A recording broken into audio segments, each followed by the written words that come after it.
Dun Yenpen shouted, still standing at the foot of the cliff, asking who they were. The pursuers descended as easily as shadows. One of them noticed Ju Song's clothes and asked if she was related to the Ju family. But without waiting for an answer, he got to the point and advised the travelers not to meddle in other people's business and to leave the child alone. White Heron interrupted the speaker. He demanded an answer to the question of who they were and how they could pursue an innocent child. Jinmu pondered. These people could be thugs or human traffickers, but persecuting a child was beyond his comprehension. Judging by their energy, they were not from Sapa. But then, where were they from? Hearing the girl's suggestion that they might be from Sapa, Jinmu became indignant. He had completely banned human trafficking in his time. The pursuer replied that the time had not yet come for open confrontation between Marima and the central regions, but they needed this girl. Events were not going well for the travelers. They were surrounded. Jinmu stood calmly with his arms crossed over his chest. The White Heron would be able to handle everything calmly, and he wouldn't even have to intervene. Both sides drew their weapons, preparing for battle. Chong Sang was determined and had already engaged in combat with one of the pursuers. Using his skills and the energy released in his sword, he threw the enemy back. Chanwu kept up with his friend. He used hand-to-hand combat techniques and also put energy into his fist. The boy tirelessly struck several opponents at once. Watching the two, Jinmu was pleased. They showed good skills in real combat, which meant he had trained them well. Then he turned his attention to Dung Yan Pen, who was being rapidly approached by two opponents. But White Heron was completely calm. He crossed his arms, preparing to repel the attack. Watching the master's actions, Jinmu noted that, as always, he did not even break a sweat. Despite his impeccable skills, White Heron did not try to kill the attacker, but only suppress the attack. Because he had to be fair, Dung Yenpen did not fully display his skills, even in a situation where he could have died. But that was precisely why Jinmu hated the idiots from Cheongpa. At that moment, one of the warriors, Ju Song, was seriously wounded. The girl was left unprotected, and her pursuer headed straight for her. She continued to sit, holding the defenseless child close to her. This confused the enemy, and she suddenly gathered herself and attacked in response. She adjusted her position and even managed to block several blows. However, she still couldn't fight properly while holding the child in her arms. At that moment, 3 more opponents approached her from behind. Unexpectedly, Jinmu appeared in their path and repelled the attack. The girl sincerely thanked him for his help, but the young man only snapped back at her to protect the child. Ju Song watched him. Jinmu used Mutang's technique to disperse energy. The battle was raging everywhere, but the monk's appearance changed the situation. The opponents noticed this too. One of them said that there was a worthy opponent among the girl's defenders. He was going to take care of the White Heron, and told the others to focus on the child. Approaching Dung Ying Pen, the enemy complained that they had not given up the girl willingly. It seemed that everyone was eager to end their lives. The man knew that the White Heron was at the level of Kang, and was glad that he would not have to be bored. Dun Yenpen gathered his energy and went on the offensive. But his opponent put his palm forward, using a technique that the master had encountered before. White Heron was far superior in martial arts, but this difference was reduced by his opponent's speed. However, the master could not predict his opponent's next moves, as he did not prepare his attacks in any way.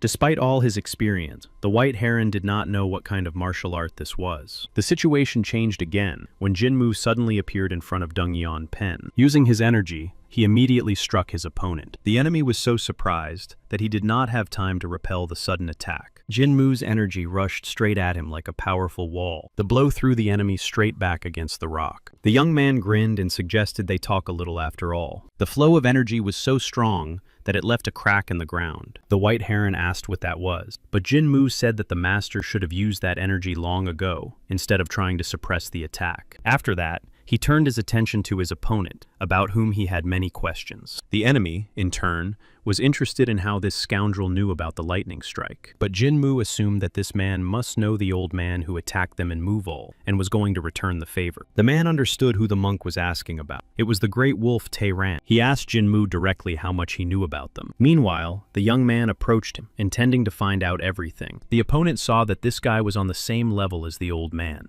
How could he be close to the Ju family? But he also knew the lightning strike technique. The man was very curious about who this monk was. The man continued to frantically search for a way out. He did not have the skills to defeat this young man, but he could not escape because of his internal injuries. Finally, he made up his mind and drew his weapon, intending to fight, which made Jinmu laugh. But the young man decided to accept the challenge, and also drew his sword. A moment later, he was already rapidly approaching his opponent. Without hesitation, he used his sword in this attack, but his opponent still tried to dodge the blow. He was shocked that such a lightning-fast technique could be used in this way. There was no specific direction for using the sword or preparation for using internal chi energy. Jinmu was like a hurricane sweeping everything away. The monk, without slowing down, jokingly remarked that his opponent was living in luxurious conditions. The main reason for this was that Jinmu had no intention of destroying him, but when he tore his opponent's clothes with his sword, he discovered poison needles. Using poison in battle was a rather despicable act, but this trick backfired on the enemy himself. The poison got into the wound. The man realized he had no chance and rushed at Jinmu, intending to take him with him to the afterlife. Jinmu stood waiting for the attack. He wondered if his opponent really thought he could do it. His sword glowed with excess energy. It flowed far beyond the sword to the place where his opponent was, and even further. Jinmu attacked using the soul-taking phantom sword, and the moon disappearing from the heart. The blow was so powerful that it left nothing of his opponent and split the rock. Of course, Jinmu should have learned more about the old man. The young man was angry with himself for this. He had been too distracted during the fight. But after this attack, the rest of the pursuers also fell to the ground. Jusong poked the motionless bodies and noticed that they had all lost their minds. Come to think of it, only the leader had spoken. Perhaps he had used some kind of manipulation technique. But now the best option would be to tie them up and take them with him. None of the travelers had heard of such a group before, but it was quite possible that the child they were chasing knew something about it. The girl called out to the little girl, but she was so scared that she couldn't speak. Jusong tried to calm her down and assured her that she was safe now. This earned her admiration from White Heron and irritation from Jinmu. Dung Yanpen was also impressed by Jinmu's crescent-shaped strike, which was meticulously crafted down to the splitting of energy. White Heron remembered that Jinmu had crossed paths with Bihyun's brother, whose name made the young man wince. However, he might know more about these people. But if they were being pursued by Na Bihyun, then they couldn't be simple slave traders, and this should be reported to the administration. But they had captured more than 10 people, and they had no way to transport them. Therefore, they should ask the nearest clan for help. And perhaps they should have turned to an experienced tracker from the vagabond organization to find out what had happened. Jusong continued to argue that it was necessary to obtain the approval of the head, since the event was so large in scale. And most likely, Jinmu had connections in this organization, since he was so close to the elder Na Bi-hyun. The young man laughed. He had no intention of working and giving up his coin of cooperation, but his plans were ruined by Cheon Woo, who announced to everyone about his precious coin, which could now come in handy. Tears streamed from Jinmu's eyes. There was no help from this fat boy. Chansang tried to stop the talkative student, but to no avail. Chonwoo even revealed that he had laundered the coin himself. Jusong immediately seized on these words, realizing that Jinmu had the coin of cooperation. White Heron was delighted that the young man had succeeded. He himself did not have such a coin, despite his friendship with Na Bi-hyun. Once again, Chonwoo intervened, stating that Jinmu was the pride of their clan and the sword of Mutang, and could turn to the vagabonds for help at any time. Jusong immediately began to beg the young man for help, and Dung Yanpen realized that they did not necessarily have to ask the administration for permission. Jinmu had no choice but to hold out the coveted coin with a trembling hand. It was a real trap. As he handed it to the girl, he was already dreaming of how he would get Chonwoo expelled from the Oryong Palace. This boy brought nothing but losses. Ok Tong Kie, a representative of the Beggars clan, greeted the travelers and was pleased with how they had used the coin of cooperation. He returned the coin to Jinmu, so that he could use it one more time. The young man was horrified that he had wasted one of his chances on such foolishness. He rushed to take out his emotions on the guilty Chonwoo, whom he did not spare during training. Jusong noticed that this novice had a very unusual temper, but he was still a great warrior. If he hadn't been there, they would have had big problems. Although even White Heron noted that he was a rather sarcastic young man. Ok Tong Ki did not understand the strange atmosphere of admiration that reigned around him. The matter was very serious and secret. The people who attacked them were related to those Na Bi-hyun was pursuing. Jusong promised not to tell her family about what had happened, and the rest was to be dealt with by the Beggars clan. Finally, the travelers reached their destination, where a large number of soldiers had already gathered. An irritated Jinmu was going to find a place to spend the night on his own, but Jusong explained to him that this was impossible because of the warriors. There were still 5 days left before the dragon gathering, and the girl did not understand his stubbornness. He hardly wanted to ruin his reputation by spending the night on the street. Jinmu remembered his students and asked Jusong to take care of them. But to his fury, This was only possible on the condition that he go with them. White Heron decided to cheer him up by saying that he would also be with them and that they would have a lot of fun. But this had the opposite effect. Jinmu had finally managed to escape from Mutang, and now this. Finally, they all arrived at the Ju family residence, and the girl invited everyone inside. Qiansang suggested going to check if there were any rooms available at the hotel. But to his surprise, Jinmu replied that there was no need for unnecessary trouble now. Both of his students looked terribly tired. After dismounting, the young man said that now they could eat and drink to their heart's content. In fact, he did not want to torment the two any further. The travelers were joyfully greeted by Ju Cheng-un, who was the head of the Ju family from Muhan. Ju Song responded warmly to this greeting. After that, Ju Chun-un respectfully greeted the White Heron, immediately recognizing the legendary master. All these greetings and lofty words greatly annoyed Jinmu. Ju Song introduced the novices from Mutan, but the head of the family quickly lost interest in them and returned to Dongyan Pen. As they walked away, Jinmu overheard that White Heron would be joining the leadership of the Flying Dragon's Brotherhood. At that moment, the young man noticed Zhu Kalgin and immediately asked him if he was going to participate in the upcoming meeting. Seeing Jinmu smirking in front of him, Zhu Kalgin was speechless with indignation. He even let out a couple of unpleasant words. Realizing that he had said them in front of everyone, the young man immediately covered his mouth with his hand. But it was too late. Zhu Song was already outraged by his behavior. Zhu Kalgun apologized for his slip of the tongue. The boy, who was even younger than him, was preparing to become the next head of the Ju family. He clenched his fist. The fact that he had uttered these words in front of his peer did not mean that he had insulted him. But Ju Song was already furious. Did Zhu Kalgun not know who the person next to him was? And since he only knew that Jinmu was from Mutang, she loudly replied that this man was the sword of Mutang. Zhu Kalgun did not expect this at all. Since when had this scoundrel become the true sword of Mutang? At that moment, Ju Cheng-un appeared behind him and pushed the young man to his knees so that he could apologize. Now the head of the Ju family could be in trouble. Jinmu was the face of Mutang, and such words could offend the entire clan. Realizing that all this could damage his family's reputation, he lashed out at Zhu Kalgun with reproaches. After that, Zhu Cheng-un himself apologized to Jinmu, hoping for his forgiveness. Zhu Kalgun had no choice but to apologize. Jinmu seized the moment and complained that he wanted to greet an acquaintance. Now Zhu Kalgun would have to walk with his head bowed. Jinmu's insolence enraged the young man, but now he could only curse under his breath. After a while, meat was roasting on the fire. Jinmu was delighted. This was just what he needed. Zhu Kalgun watched him, gnashing his teeth. In his eyes, the novice was nothing but a beggar, for whom he was now roasting food on the fire in exchange for forgiveness. This disciple was nothing like a monk. Suddenly, Jinmu decided to address him, and the young man was forced to ask what he wanted. Since they had met before, Jinmu suggested that Zhu Kalgin address him informally, as before. Besides, they were the same age. Barely restraining himself, Zhu Kalgun replied that everything was fine, and that he could not address Mutang informally. He understood that the novice was deliberately trying to provoke him. Jinmu suddenly realized that Zhu Kalgun's prediction had come true. During their last meeting, he had mentioned that they would definitely meet again, and so it happened. This conclusion made Jinmu laugh, and almost brought Zhu Kalgun to tears of rage. But Jinmu was not going to stop there. He asked the always hungry Chan Wu if he wanted more meat, and heard an affirmative answer. The young man demanded that they fry more meat and bring wine. Chong Sang cautiously pointed out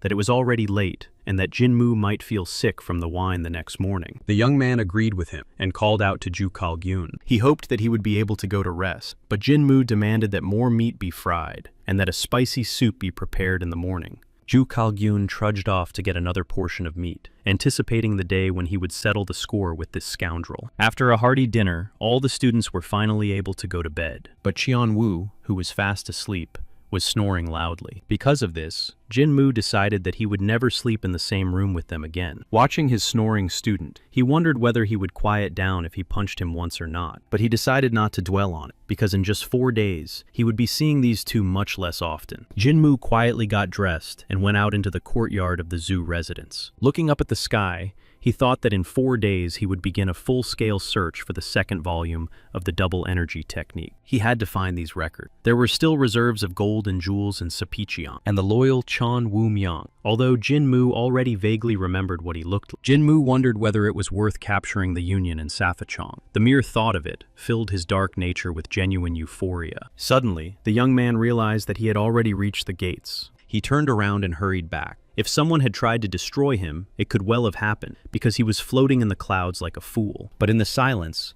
someone who knew his name called out to him. It was Zhu Song, dressed as a girl with her hair down. She struck Jinmu so much that he lost his voice and froze in place. Meanwhile, the girl asked him if he was still asleep. It turned out that Jinmu did not recognize her. He guessed it was her only by her voice. The girl was already used to imitating a man's voice, but now she was speaking as herself. And at that moment, she was not Ju Sung, but Ju Shan Shan. Jinmu's jaw dropped. He had no idea she was so beautiful. Ju Shan Shan decided that the novice had made such a face because he was trying to avoid her. But Jinmu was simply struck by the girl's beauty and couldn't pull himself together. Now he was in Doden's body, so girls with doe eyes were the previous owner's type.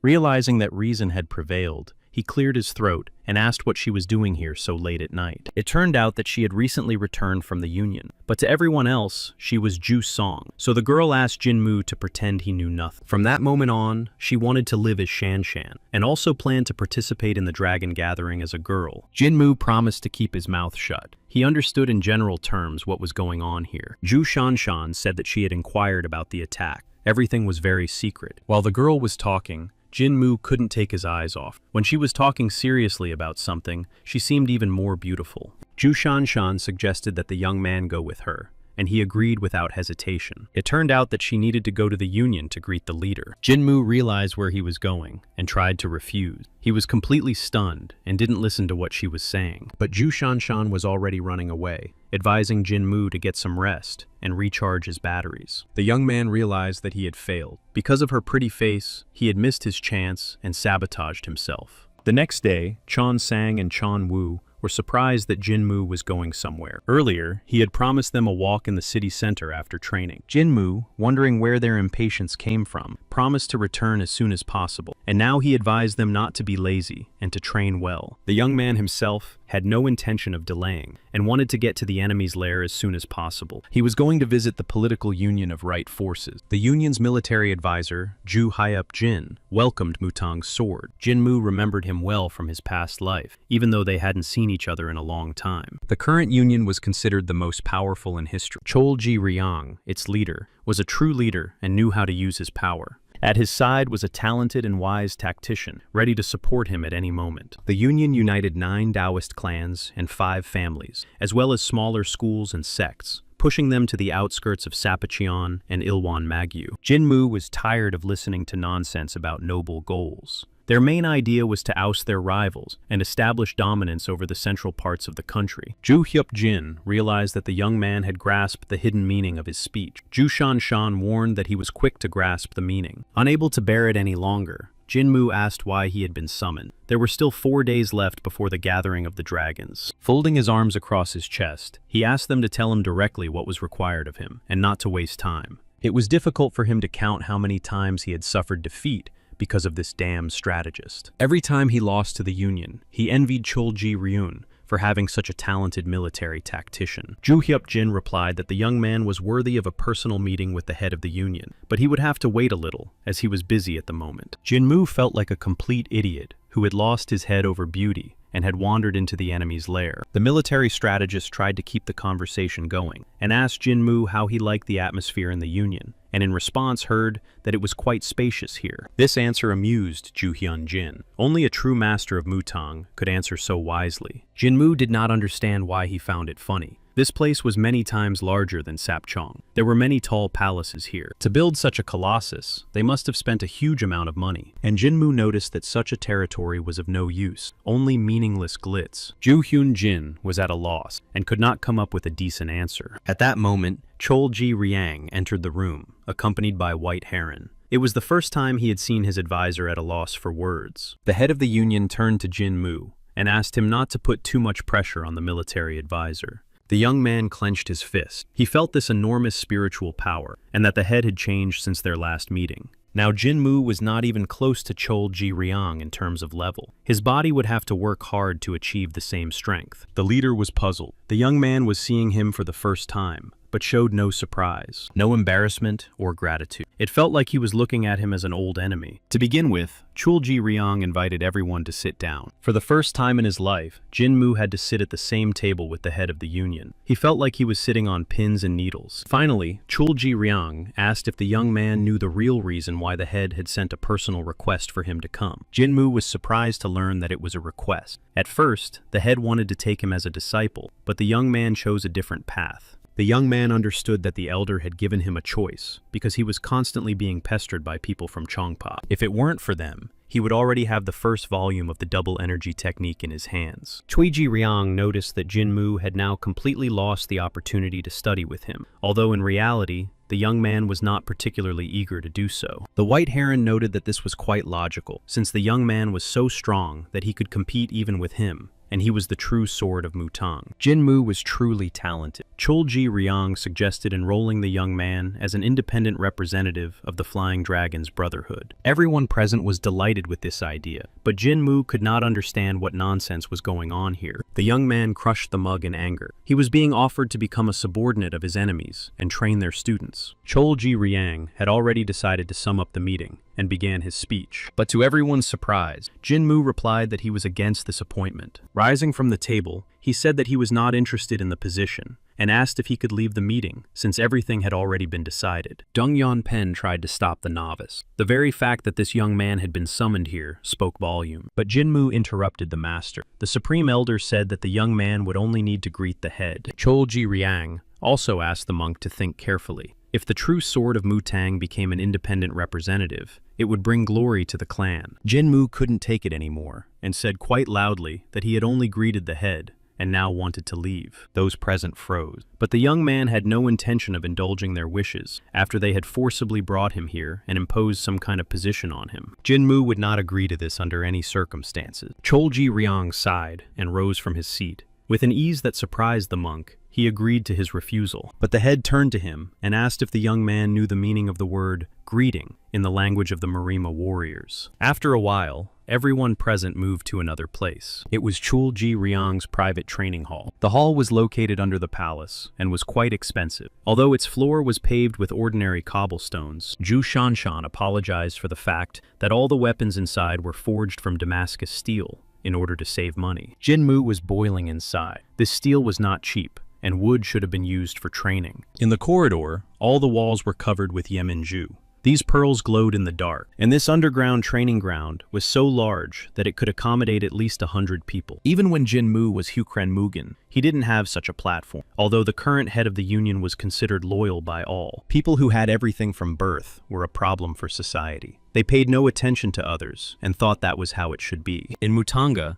there was not much food, so even eating a ball rolled from various herbs was considered a treat. The monks were grateful for the food they were given today, and when Sappa's warriors appeared, many went out to meet the enemy with rusty swords, because there were simply not enough weapons. And how could you call a scoundrel who squandered money like that loyal? Everyone had to know the truth about it. Jinmu was about to leave, but the head of the union reminded him that he himself was going to greet him. And perhaps the young man did not know, but Miram's warriors suffered serious injuries during the greeting. Jinmu looked at Chulji Ryong's weapons and thought that this man was definitely crazy. The young man tried to get upset, but Juhyup Jin tried to calm him down by saying that they had a doctor who would get him back on his feet right away. The military advisor asked the chief to limit the injury to one that would take no more than a month to heal, so as not to disrupt relations with Mutang. Jinmu understood that they were going to use force to cripple him, and then pressure Mutang to give him some position. The young man had already seen Chulji Ryong wield a sword several times, but it was interesting to see what his fencing style was like now, how much his level differs from what it was in the past, and how much the power between them differs. But in any case, the head of the union was the one Jinmu would have to defeat in the future when the time came to lead Chonpa. And the young man also drew his sword to perform this greeting. He pointed his sword at Chulji Ryong and suggested they greet each other. The head of the union was inspired by the young man's willingness to fight with swords right away. He saw that this monk was the true sword of Mutang and his future,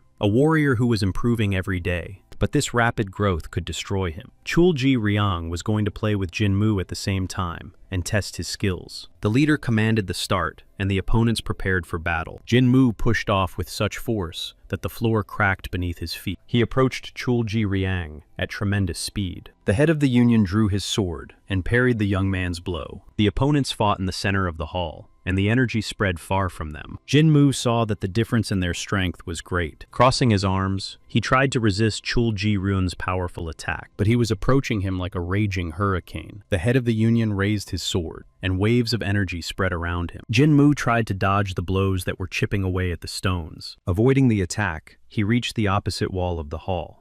The observers saw a new wave of energy rushing towards him and feared for the young man. Chulji Ryang grinned through the energy wall, seemingly slightly carried away. Jinmu was not visible due to the clouds of dust and the still sparkling energy. Worried about the monk, Ju Shanshan asked Ju Hyojin if he would be all right and heard that the young man would have a long recovery. Chulji Ryang had only used half of his strength, so the injuries should not be serious. He ordered someone to call a doctor, but suddenly, Jinmu appeared behind him, flying straight into the head's back. Chulji Ryang sensed something and managed to turn around. He saw a fierce warrior with a drawn sword in front of him, ready for further battle. Upon landing, Jinmu immediately struck his opponent. It was still unexpected, and Chulji Ryang tried to repel the attack. The head of the union had to try hard to restrain the monk's pressing energy. While the enemy was fighting back, the young man managed to jump to the far wall. The floor of the training hall was left with dents from the blows. Chulji Ryang looked at the young man in bewilderment, unable to understand how he had managed to do it. His blows fell from all sides like meteors and were supposed to immobilize the enemy. The technique was called falling meteor. Immediately after that, the leader used the technique forest fire covering the sky. This tactic defeated even the right-hand man of the leader, Ilwan Magyu. This monster grew stronger with every battle he fought, who was none other than Lord Sapachan Hyukrenmugan. Was Jinmu familiar with the union leader's fencing style? The young man did not confirm this. And how could he have known? When asked how he managed to dodge, Jinmu pretended to be stupid. In fact, Hyukrenmugan had spent a lot of time studying this technique in the past, and now he knew that the head would not use his full strength. The young man was pleased. Even if he was reborn several times, Chulji Ryang would not be able to understand that Jinmu was Hyukrenmugan. The young man noticed that they had already greeted each other, and now he could leave this place. But to his surprise, these words made the head of the union laugh. Chulji Ryang admitted that he had underestimated the young man, and if it hadn't been for the secret training, he would have burned with shame. However, even despite the secrecy, Chulji Ryang, as the leader, had no right to lose. Therefore, he would not give in to the young man and would put all his strength into the attack. Jinmu tried to stop him. There was too much difference in their strength, and he could find himself in a difficult situation. But a powerful stream of energy prevented him from finishing his sentence. The young man tried to shield himself from it, as if from the wind, but the head of the union was ready to continue the battle. Choi Jongryong's sword soared high toward the ceiling. The leader had reached the final level of sword energy enlightenment. What he held in his hand was called the art of fencing, with chi energy. Jinmu looked at the floating sword and continued to think that this man had gone mad. And why was he laughing all the time? Would a 70-year-old man really use such a thing against a 20-year-old student? It was complete nonsense. Choi Ji-ryang saw how surprised the young man was. Looking at him, he believed that he would be able to achieve the same level by the age of 30. He advised Jinmu not to worry and to take it as experience. But the young man knew that it was because the headmaster did not want to admit defeat. The young man prepared himself. At this rate, he might indeed end up in the infirmary of the Union of Right Forces. Choi Ji-ryang released an energy blade to fight this youngster at full strength. Jinmu focused entirely on deflecting the lightning-fast attacks. He moved at an unimaginable speed, like a shadow from place to place. The floating sword continued to pursue him, seeking to strike. Jinmu understood that this barrage of attacks was aimed at preventing him from catching his breath and wearing him down. The power of the spiritual sword art lay in the fact that the opponent did not know where the attack would come from, and everything happened as if in the imagination. And the one who was now using his imagination to its fullest was Chul Ji-ryang. Jinmu needed to collect his thoughts. Even though the forces were unequal, he needed to end the fight and return. The sword whizzed past the young man. Jinmu tried to parry the blow, although it was not easy. Choi Ji-ryang, wielding his blade, admired the young man's talent. The apprentice handled his attacks perfectly, even though they were only half as powerful. Jin-moo seemed to combine all of Mutang's techniques, creating something new. The head of the union was delighted. It had been a long time since he had met a warrior who stirred his heart so much. The duel with the spiritual sword continued, forcing the young man to parry new blows. When the attacks ceased, the young man clenched his fist with all his might. He was so exhausted that he could only exhale. Jin-moo stood exhausted, while Chul Ji-ryang was delighted with the skills demonstrated by Mutang's sword. However, the young man had no intention of ending the duel that way. His fist flew right in front of the face of the union leader, who was standing very close. However, Chul Ji-ryang reacted in time and struck Jin-moo with the edge of his palm. The young man realized that this opponent was too much for him at the moment, and as he lost consciousness, he managed to think that someday he would definitely win. Choi Ji-ryang noticed the novice's last blow. It was their martial art that Na Bi-hyun had talked about. The tip of his elbow stopped just before a vital point. If the head had hesitated for even a second and failed to parry this attack, it could have been fatal. Such thoughts crossed his mind, even though Chul Ji-ryang was at the height of his power. It seemed that the boy had decided to play big in order to seriously injure his opponent. However, Jin-moo's actions were not like martial arts, but rather instinctive action, and he was only 20 years old. And now, the thought crept into Chul Ji-ryang's mind that he had to try harder. Although Jin-moo was more like a monster, who made decisions at his own discretion than a monk, perhaps thanks to him, Mutang would soon become famous. Chul Ji-ryang, still standing with his back to the observers, turned to the military advisor. The head of the union shared his thoughts. It seemed to him that they would not be able to get this novice. Ju Hyuk-jin was discouraged. Jin-moo turned out to be much more talented than they had expected, and would be necessary for the union of right forces. Choi Ji-ryang calmly remarked that a beast cannot be kept in a cage. He understood the usefulness of Jin-moo's presence in the union, and also wanted to get him. But this young man was not someone who could be locked up within four walls. How much stronger could this kid become if he gained more experience? It was hard to even imagine. After this speech, the head of the union turned to Ju Shanshan. He asked her to take Jin-moo to his family's residence, and,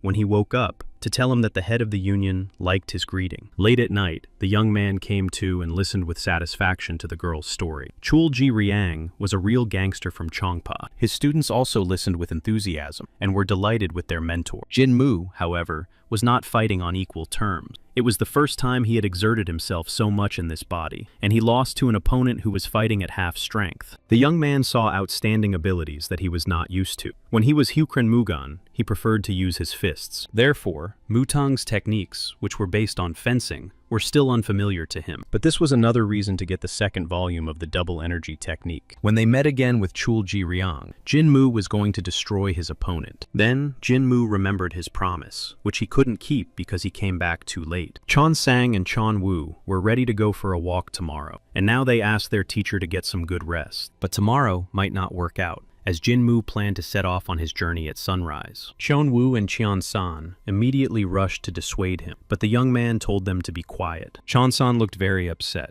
If Jin-moo went on his journey, it was unknown when they would see each other again. Ju Shanshan was also saddened. This decision was too sudden. The purpose of the journey was to escape from Mutang, so it was quite possible that Jin-moo would never see them again. Jin-moo looked at his weeping disciples. From the very beginning, they had followed him unquestioningly. It was no coincidence that they were his first and second subordinates. Jin-moo promised the boys a gift, since he was leaving them tomorrow. The next day at dawn, Chon Woo, Chon Sang, and Ju Shanshan were heading somewhere together. Cheon Woo was curious about what gift their teacher had prepared for them. He told all three of them to come to the back gate at sunrise. The student wanted to spend at least one more day with his mentor, because now it was unknown when they would see each other again. Chon Sang remained silent in response. He was also very upset. Jin-moo was already waiting for them at the appointed place. He was indignant that these lazybones had completely forgotten how to get up early. The young man saw the student's swollen eyes and became even more angry. He had no intention of seeking his own destruction.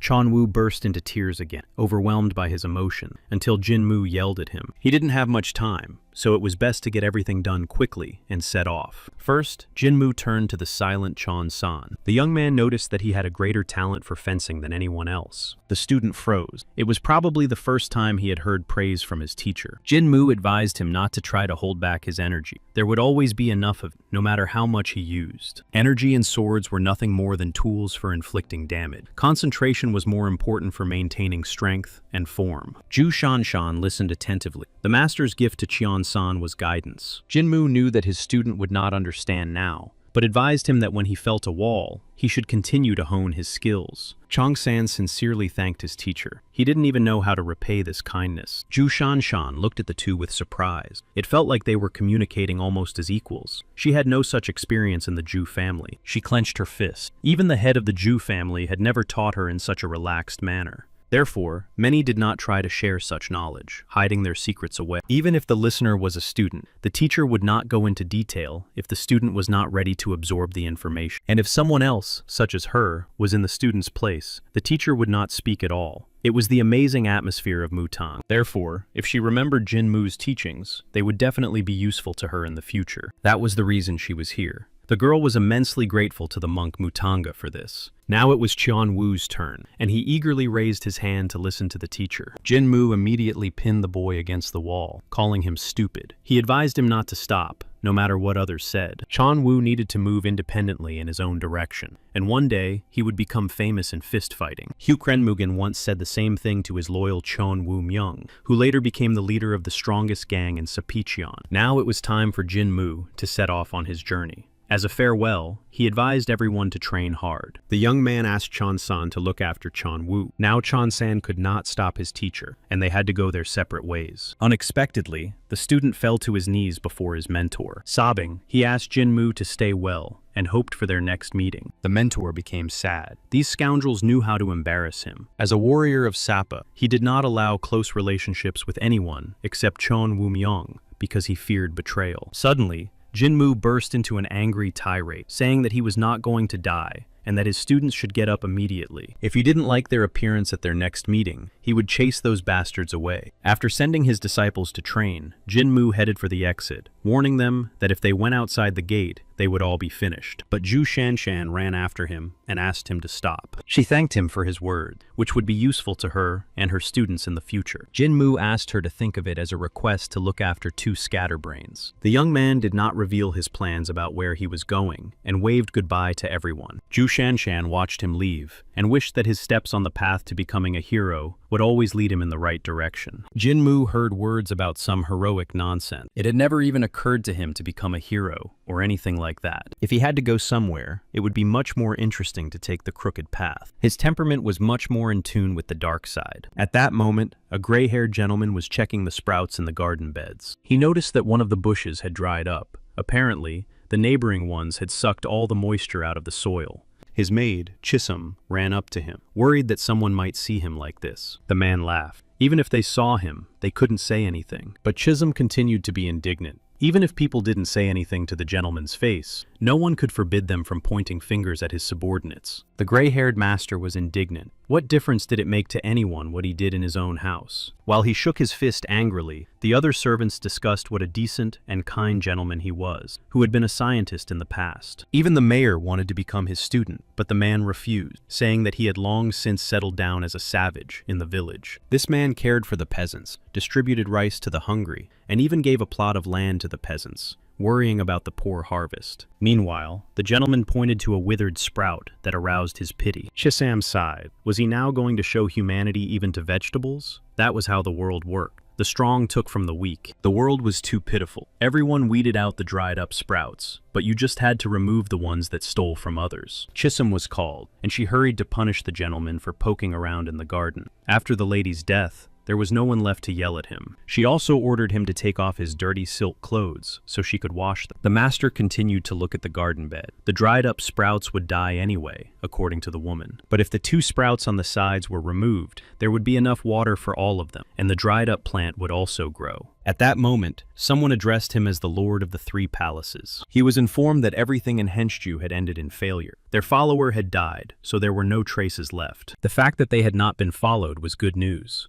The Lord was interested in what had happened to the child. Upon learning that the child was in the union of right forces, the Lord came to the conclusion that Na-bi-hyun had interfered. But it was not him. They were unable to find out the name. Now they had to find another child to replace it. The Lord thought about what to do with the child who was in the union. This child had to be sacrificed on the path to something new. In addition, Vladika was interested in finding the double energy technique. To speed up the process, he decided to ask Tarang for help. He did not care how dangerous or bloody it was. The Lord needed this thing, even if it meant washing the entire Dan clan and the entire Chonsong clan in blood. The era of a new world was about to begin. The man tore out the sprouts. After that, all the scoundrels would be nothing more than useless weeds in the coming era. The Lord squeezed the sprouts so hard that juice poured out of them. He was going to cut off all the rotten parts. The cattle market near Dongting Lake was full of people, and trade was in full swing. Butchers were busy cutting meat. It took a lot of effort to cut up a carcass properly. The boy watching one of the butchers was amazed by his skill. This man was probably the best in the whole lake. He worked very quickly. The young man was curious about how he managed to cut up the carcass so quickly, but the butcher rather rudely asked him to take the meat and leave. After that, he eagerly pressed his lips to the flask of wine. The man threw down some money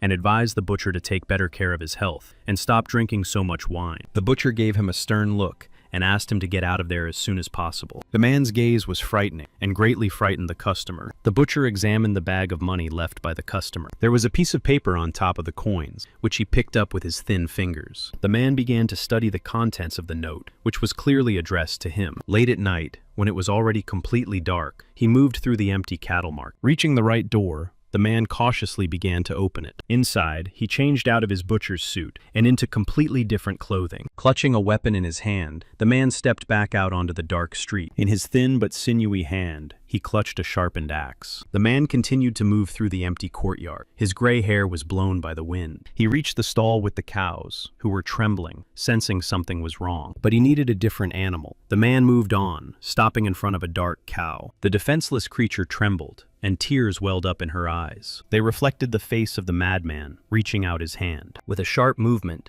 the man grabbed the frightened animal by the neck. A terrifyingly evil smile, resembling madness, froze on his face. From the outside, it looked as if the man was enjoying the process. His hands swelled with tension. It was enveloped in dark energy. The man let go of the cow. She looked as if all the juices had been sucked out of her. The butcher, on the other hand, looked pleased with the result. He had succeeded. Of course, people would be better, but for now, this animal was enough. He couldn't leave any traces behind. He looked up at the starry sky. It was time to move on. All the merchants of the Central Plains and their guards stopped at the large Dongting Lake on the edge of Hunan Province. This was where the main Marima clan and many hermits were located. Both factions wanted to gain control here, but couldn't because of an unspoken agreement. Jinmu smiled. He had to eat here. But in any case, this place would belong to him in the future. There were 5 Taoist clans in the Central Plain. First, he was going to visit Qingcheng in Sichuan province, then the rest. As he pondered that he needed to get some money first, his attention was drawn to a crowd ahead. Jinmu heard a snippet of conversation about a brutal massacre and some particularly dangerous criminal. The victim was Judge Chang, a martial arts master and a fearless man. In the young man's opinion, it was inevitable. Anarchy reigned in this place, and many criminals had gathered there. But since it did not concern him, he decided not to pay attention to it and headed for the cattle market. There, he was struck by the stench. It came from the carcass of an animal. According to the owner, this cow was not the first. Jinmu listened with surprise to the farmer's conversation. The animal's death resembled the work of a demon who had drunk all its blood. Just yesterday, the cow was fine. It couldn't have changed so much in just one night. Jinmu decided to approach the farmer, who had lost a lot of money because of this incident. The farmer naturally asked who he was. Instead of answering, the young man grabbed the stunned man by the throat. Lifting the man off the ground, Jinmu demanded that he tell him everything that was known or related to the unusual death of the animal. The farmer tried to answer that he knew nothing, and then Jinmu threw him to the ground with force. The man repeated fearfully that everything had been fine with the cow just yesterday, and this was not the first time. A martial art that allowed one to suck the blood from a victim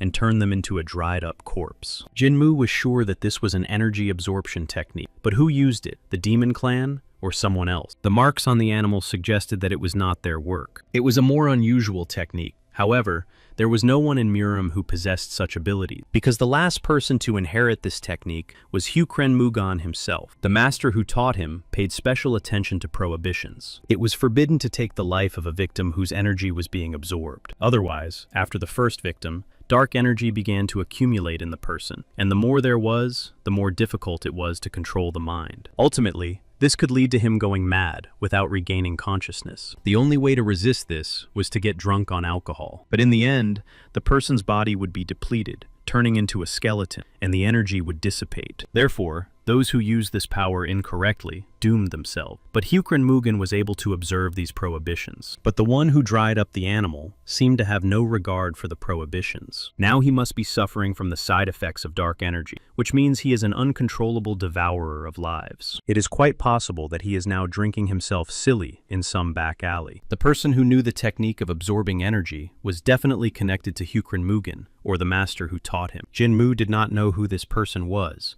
but he had to find him. Late at night, a man with a sword stood facing his opponent. The man guessed that it was he who had killed Judge Chan and sowed chaos in the city. His opponent clutched a bloody axe in his hand. He had had a lot of orders lately, but that was actually a good thing. The frightened victim offered the criminal more money, but that wasn't what it was about. The butcher jumped off the ground toward his opponent. He quickly flew past the frightened man and ended up behind him. The victim didn't even notice when he delivered the fatal blow. Blood gushed from the man's severed neck. The criminal laughed. He preferred taking lives to money. However, his joy turned to irritation. The man died too quickly, and the criminal never heard the answer. The butcher looked at the note to find the name of his next victim. At that moment, Jin Mu, standing on the roof, called out to him. Once again, a crazy smile lit up the butcher's face. Before him was a witness who would have to be eliminated. The criminal jumped up and in an instant was next to Jin Mu. But the young man did not lose his composure and calmly looked at him with his arms folded across his chest. The butcher lunged at him just like last time, but Jin Mu didn't even flinch. The man was puzzled. How could this man repel the attack without even drawing his sword? He looked at Jin Mu,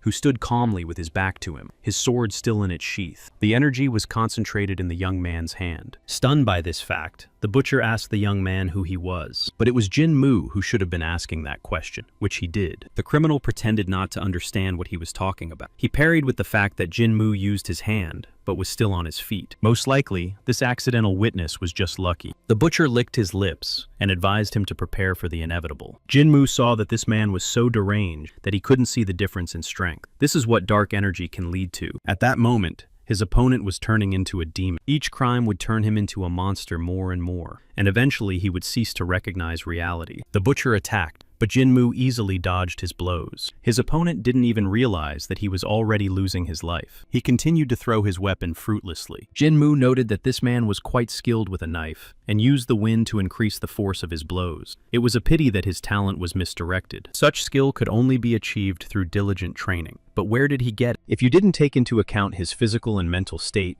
this man was head and shoulders above Chan San. The butcher was curious why this young man was only dodging. It was strange. He jumped forward again, intending to destroy his victim. The blade whistled right in front of Jin Mu's face. Finally, he succeeded. The butcher was satisfied. But suddenly, his expression changed dramatically. Jin Mu stood with an impassive look on his face, clutching the knife blade tightly. The young man said that all this time, he had not only been dodging, but also watching. His opponent had piqued his interest. At that moment, the butcher tried to wrest the weapon from Jin Mu's hands. But to his amazement, the monk split the blade into pieces. After that, Jin Mu laughed and added that he still had a lot to learn from his opponent, so he did not intend to take his life. He immediately went on the attack, delivering a powerful blow to the criminal. Jin Mu's fist slammed into his opponent's jaw with force. After such a blow, he collapsed unconscious on the spot. The young man kicked his opponent, who remained unconscious. Jin Mu wondered where he should start now. After a while, the butcher came to and tried to open his eyes. He was surprised to find himself lying in some kind of room. The criminal sat up, not understanding where he was. He was not alone in the room.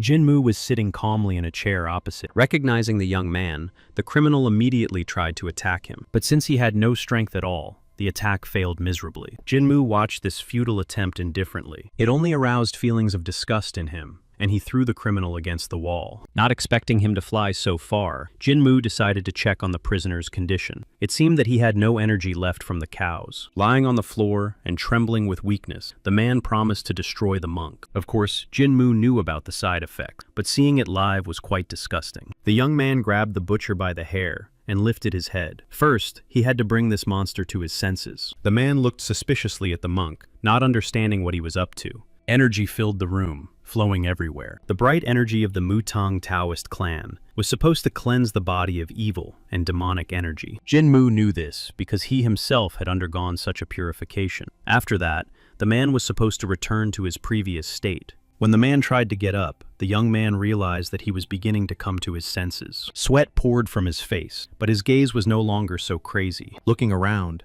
the man asked who Jinmu was and where they were. It seemed that he remembered nothing. The young man replied that none of that mattered, and ordered him to explain how he had mastered the technique of absorbing energy. The butcher looked at the monk in confusion. It seemed that he did not understand what he was talking about at all. Jinmu tried to ask his question in more detail. The man asked in shock how the monk knew about this. The young man continued to describe the condition of the man, who must have been in pain in the morning after using this technique at night. This was true and was called energy dissipation. This man could only transform for 4 hours after absorbing the cow's energy, but then terrible pain would set in. The only thing that could numb this condition was alcohol, but judging by the butcher's appearance, it no longer had any effect. His body must have been completely different before, and he had no problems after absorbing energy. The man confirmed everything. At some point, his body began to change, and he was constantly tormented by a thirst for blood. He stretched out his emaciated and trembling hands. That was the result. Jinmu explained that this was a side effect of the technique. If the man answered the monk's questions honestly, the monk promised to help cure him. The butcher froze. Was it really possible to cure a disease that no one anywhere could overcome? He looked up at Jinmu and did not understand who this man was. Not only did he describe his condition, but he also promised to cure it. The butcher even thought he was a shaman, but Jinmu immediately dismissed this assumption. However, why should a man trust someone he didn't know at all? Jinmu understood that the man did not believe him, but he did not care. He could have simply killed him, but now he was just giving him a chance to answer his questions. The young man asked again how the man had learned this technique. The man clenched his fists. His life was already ruined anyway, so perhaps it was worth confessing before he died. And who knew? Maybe this man could really cure him of his illness. To begin with,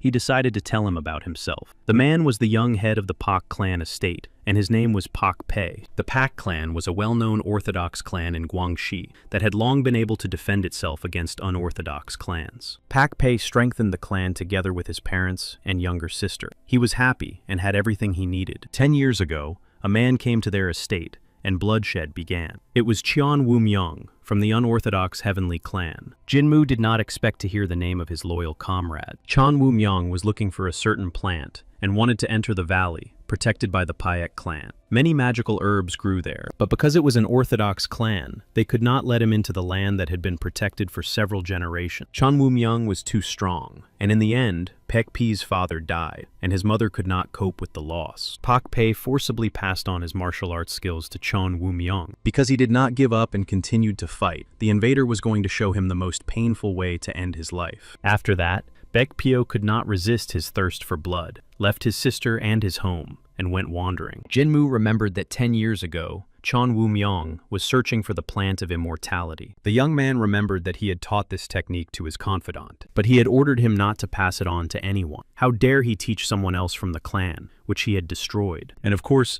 this fool didn't tell the guy about the restrictions, and since he didn't know how to use it properly, he was constantly tormented by bloodlust. If you think about it, in a sense, it was all because of Jinmu, or more precisely, Hukren Mugan, because Qian Wumyong was looking for a plant for him. Could studying the light path have turned Jinmu into a good person? Such thoughts weighed heavily on him. The guy thanked Jinmu. He didn't know who was in front of him, but he was grateful that he had brought him to his senses. The man cried. He began to remember the faces of the people he had destroyed. The only way to atone for his sins was to end his life, and he began to beg the monk for this. Jinmu looked at the criminal. If it weren't for Qian Wumyong, his fate would have been completely different, and he would not have become what he was. The young man swung his sword, wounding Paik-Pei's arms and legs. Baek-Pei looked at the cuts in confusion. Dark energy was accumulating in those very places. The involuntary criminal demanded that his life be ended, but Jinmu put his hand on his head and asked if he remembered how to direct the flow of energy. The internal energy had to be made to circulate, and the young man wanted to help get rid of the dark energy. The next morning, Paik-Pei bowed low in a sign of immense gratitude. Jinmu sighed and asked him to forget about it. He had only helped for the sake of information. But Paik-Pei couldn't stop. He was overwhelmed with emotion because he had already forgotten what it was like to live without pain. Jinmu started shouting again, and the young man promised to stop.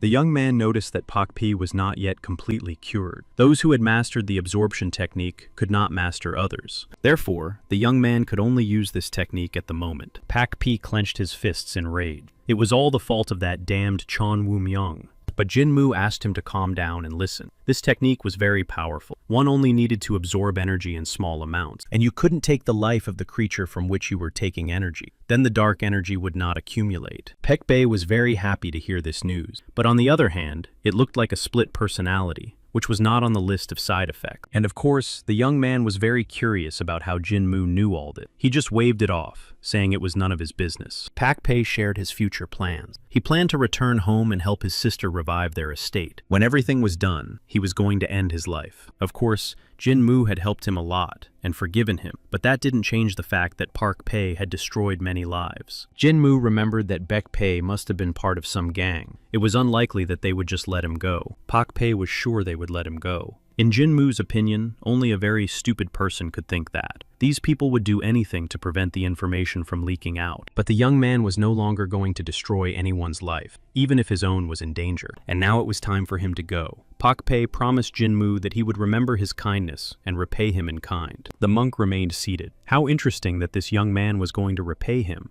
when he didn't even know his name. But Paik-Pei moved with great difficulty and very slowly. It was as if he had become a snail. Jinmu looked at this walking skeleton. If he went to the gang now, they would definitely kill him. Paik-Pei didn't stand a chance. The young monk still felt guilty towards this man, so he couldn't help but call out to him. Jinmu was going to help Paik-Pei get out of the gang. At this suggestion, tears welled up in the young man's eyes again. In the village of Bulang, on the outskirts of Lake Duntinghu, a man was approaching a building. He was dressed in dark clothes and a wide hat that partially hid his face. It was an inn where a visitor was already eating. The man sat down at a nearby table and ordered a bowl of noodles. The tables were arranged so that the visitors sat with their backs to each other. The man said that there was no news from Paik-Pei. The visitor sitting behind him continued to eat in silence. Finally, he asked the other visitor if Paik-Pei had failed. However, the latter was not sure. One of the victims was still alive, and Paik-Pei was nowhere to be seen. The first visitor, apparently the leader, thought for a moment. It was quite unexpected. He was curious to see how far this weakling would go. The leader put down his chopsticks and ordered someone to find Paik-Pei.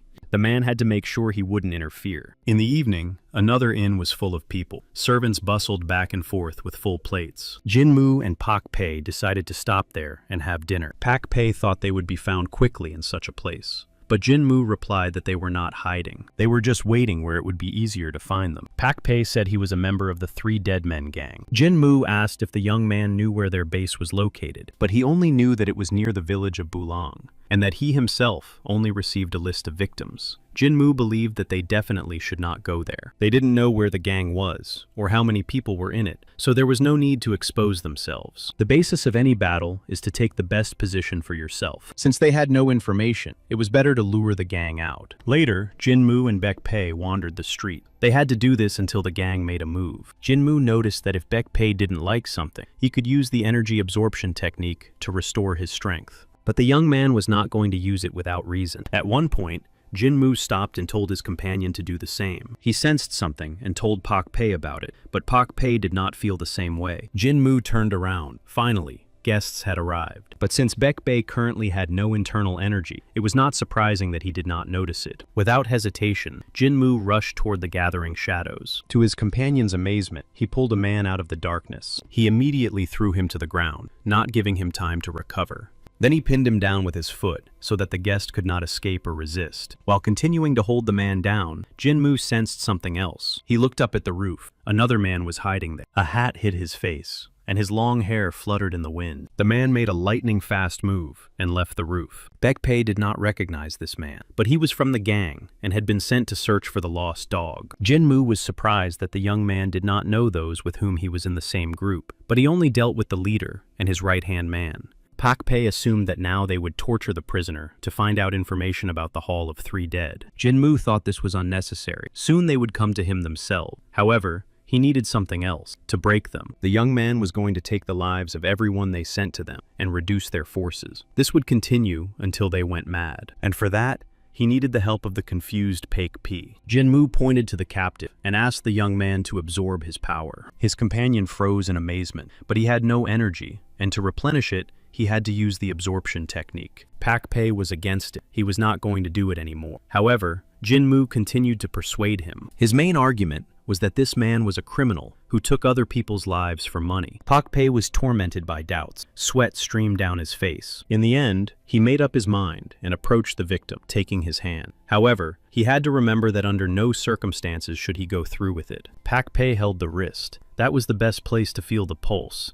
and concentrate energy. The absorption process began. It had been a long time since the young man had done this to people. Jinmu was pleased with the result. Now it was time to start fishing. He headed further down the street, intending to capture other members of the gang. Suddenly, he was attacked, but the young man managed to repel the attack. One of the gangsters tried to throw a dart, but it was deftly deflected. Jinmu jumped and knocked the attacker off his feet with his foot. That was the first one. The young man used his head as a support and moved on. Baekpei arrived just in time to grab the man by the throat and take his energy. A crazy smile began to reappear on the young man's face. While Jinmu dealt with the second criminal, Baekpei did his job. The young man followed Jinmu, leaving immobilized bodies behind him. The monk had already defeated the fourth gangster hiding in the darkness. When the fifth was finished, Jinmu asked if Baekpei had enough energy to fight. Baekpei smiled. He had more than enough, and his strength overflowed. The gang leader listened to the report in amazement. These two had neutralized 10 criminals. The mercenaries were still alive, but all their bones were broken, and they could no longer fight. The guy accompanying Baekpei was much stronger than they had thought. The leader was interested in information about who he was and how he was connected to Baekpei, but there were no answers to these questions. It was unbelievable that someone could handle so many enemies alone. He was clearly not an easy opponent. The leader rose from his chair. It seemed he would have to do everything himself. He instructed everyone to be told that if they brought him Baekpei's head, the leader would reward them with 1 gold nyang. Baekpei still couldn't believe that he could hurt people with his energy absorption technique. Jinmu immediately reminded him that last night the young man had almost gone mad from the smell of blood alone. But they were all still alive, although they would need time to recover, depending on the amount of energy absorbed. Last night, Baekpei's eyes were like those of a monster who enjoyed taking the lives of others. Now that the young man had regained his sanity, he constantly reminded himself that no orthodox clan would have acted as he had. Jinmu planned to get rid of his companion as soon as possible, but since he had promised to help, he had to take Baekpei to the Pak clan estate. At that moment, 2 visitors entered the inn. Baekpei immediately recognized the leader of the 3 dead gang. Hearing this, Jinmu immediately turned his attention to the visitors. He turned around and looked at them, as if through the rest of the people present. These people had done a good job of sneaking in while he was arguing with Baekpei. Jinmu addressed the guests. It was very careless of them to come here in the middle of the day. The gang leader asked permission to sit down at their table, and received approval from the young man. It was strange that this man was so polite, knowing that Jinmu was much younger. Perhaps he wanted to negotiate. The leader expressed his gratitude and appreciation for Jinmu's forgiveness. But the young man's actions were not forgiveness, but an act of mercy. The 3 dead Hall gang did not want to antagonize such a powerful master as Jinmu. The leader promised to let him go peacefully if the young man handed over Baekpei.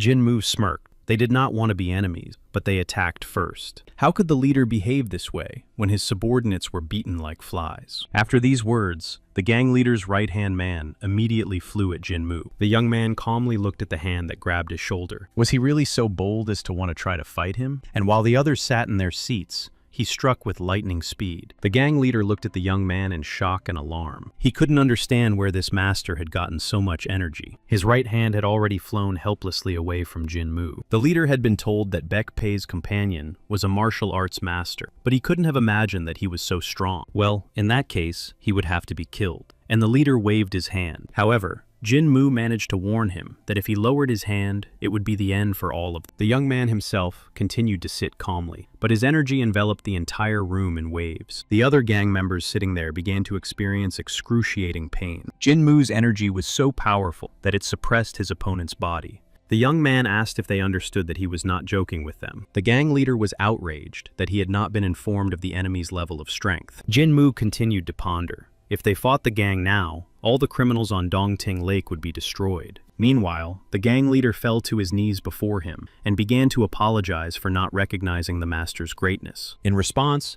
Jin Mu asked how he planned to correct his mistakes and make up for wasting his precious time. As a sign of sincerity, he handed over several silver coins. Jin Mu softened and agreed to forget everything if the gang fulfilled 2 requests. First, they had to release Baek Pei from the gang. The second request was more trivial, like a mosquito sucking blood. After a while, Pak Pei admired Jin Mu's incredible luck. After all, he had managed to leave the gang safely. He didn't know why the young master had decided to help him, but he was going to thank him for his kindness. Jin Mu seemed to remember something and asked Pak Pei to sit down for a moment. The energy absorption technique could be very powerful and useful. One only needed to absorb pure energy and leave the rest untouched. Jin Mu asked the young man to listen carefully because he was going to teach him how to store it in the energy core. The young master had to correct Chon Woo-myung's mistakes and help Baek Pei enjoy the rest of his life. The core is the source and initial form of all energy. The beginning is the end, and the end is the beginning. When they unite, they become one. Instead of chaos, order is established. This is the energy of the original core. At the same time, Chon Sang was thinking about how their teacher was doing. Chon Woo admitted that he had even dreamed about him today, and Ju Shanshan believed that they were remembering him because today was the gathering of dragons. Chon Sang had to do everything in his power to ensure that the teacher's name was not disgraced. The martial arts masters participating in the Flying Dragons meeting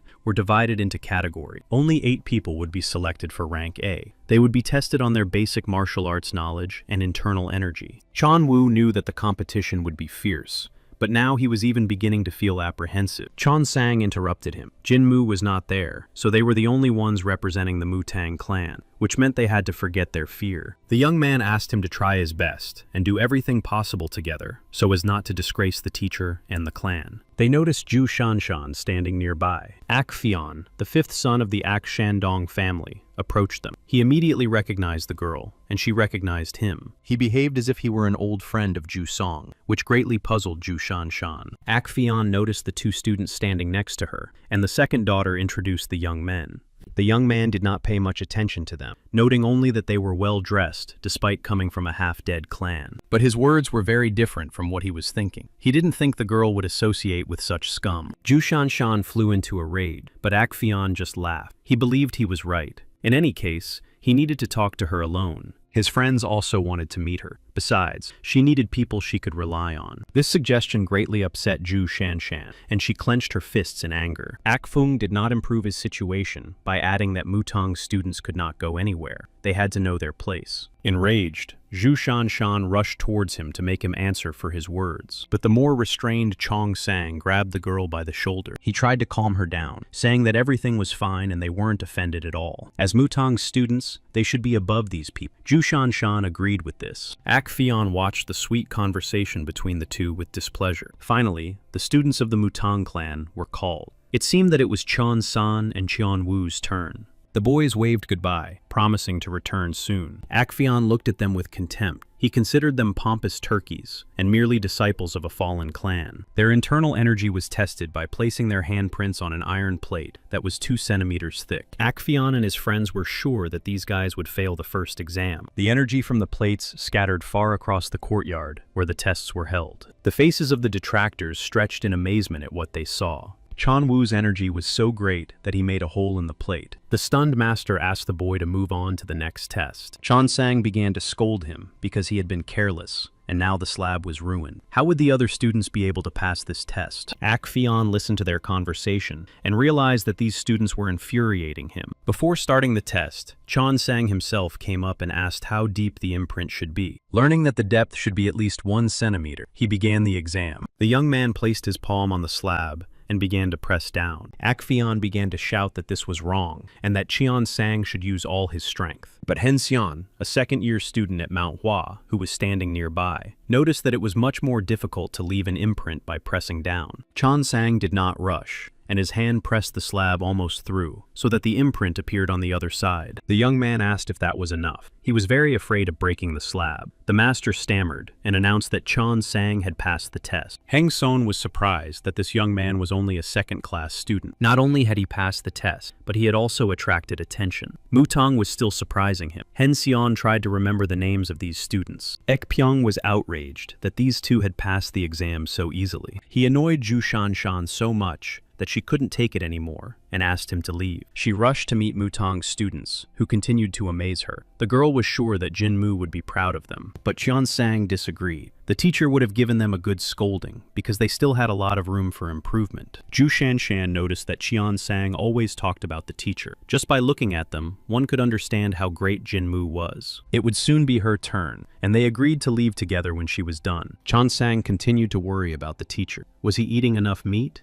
But Zhu Shanshan was sure that his appetite was fine. Moreover, she was sure that Jinmu was helping someone right now. And right now, the young man was eating meat with gusto. Baekpei was cooking the meat, and it was incredibly delicious because he had prepared it in a special way beforehand. Before that, he couldn't have imagined that anyone would ask him to cut meat using his clan's blade technique. But Jinmu was eating with such appetite that it was clear that the skills he had acquired in the butcher shop had come in handy. Suddenly, their meal was interrupted by uninvited guests. Armed bandits were drawn by the tantalizing smell of roasted meat. The leader licked his blade. Everything here belonged to the bandits, and the young men would have to pay dearly. Jinmu turned to Pak Pei. He asked if they were bad mountain bandits, and received an affirmative answer. Then the monk did not understand why the young man was still sitting there. He should have gone and taken energy from the robbers. Pak Pei flew toward the bandits at lightning speed. They did not expect a sudden attack, and stood frozen in place. While Jinmu enjoyed the meat, Pak Pei dealt with the bandits. The monk remembered his student. It would be great if they could also try this dish. He hoped that the guys weren't too worried about it. A month passed. A meeting was held at the Pak clan's estate in Guilin. Some of those present were convinced that unorthodox clans wanted to get their hands on the Pak estate. One of them noted that the leader of the Tyranny Pavilion, No Young Chan, was now over 50 years old. However, he still dared to ask for the hand of the head of the Pak estate, Yi Rin,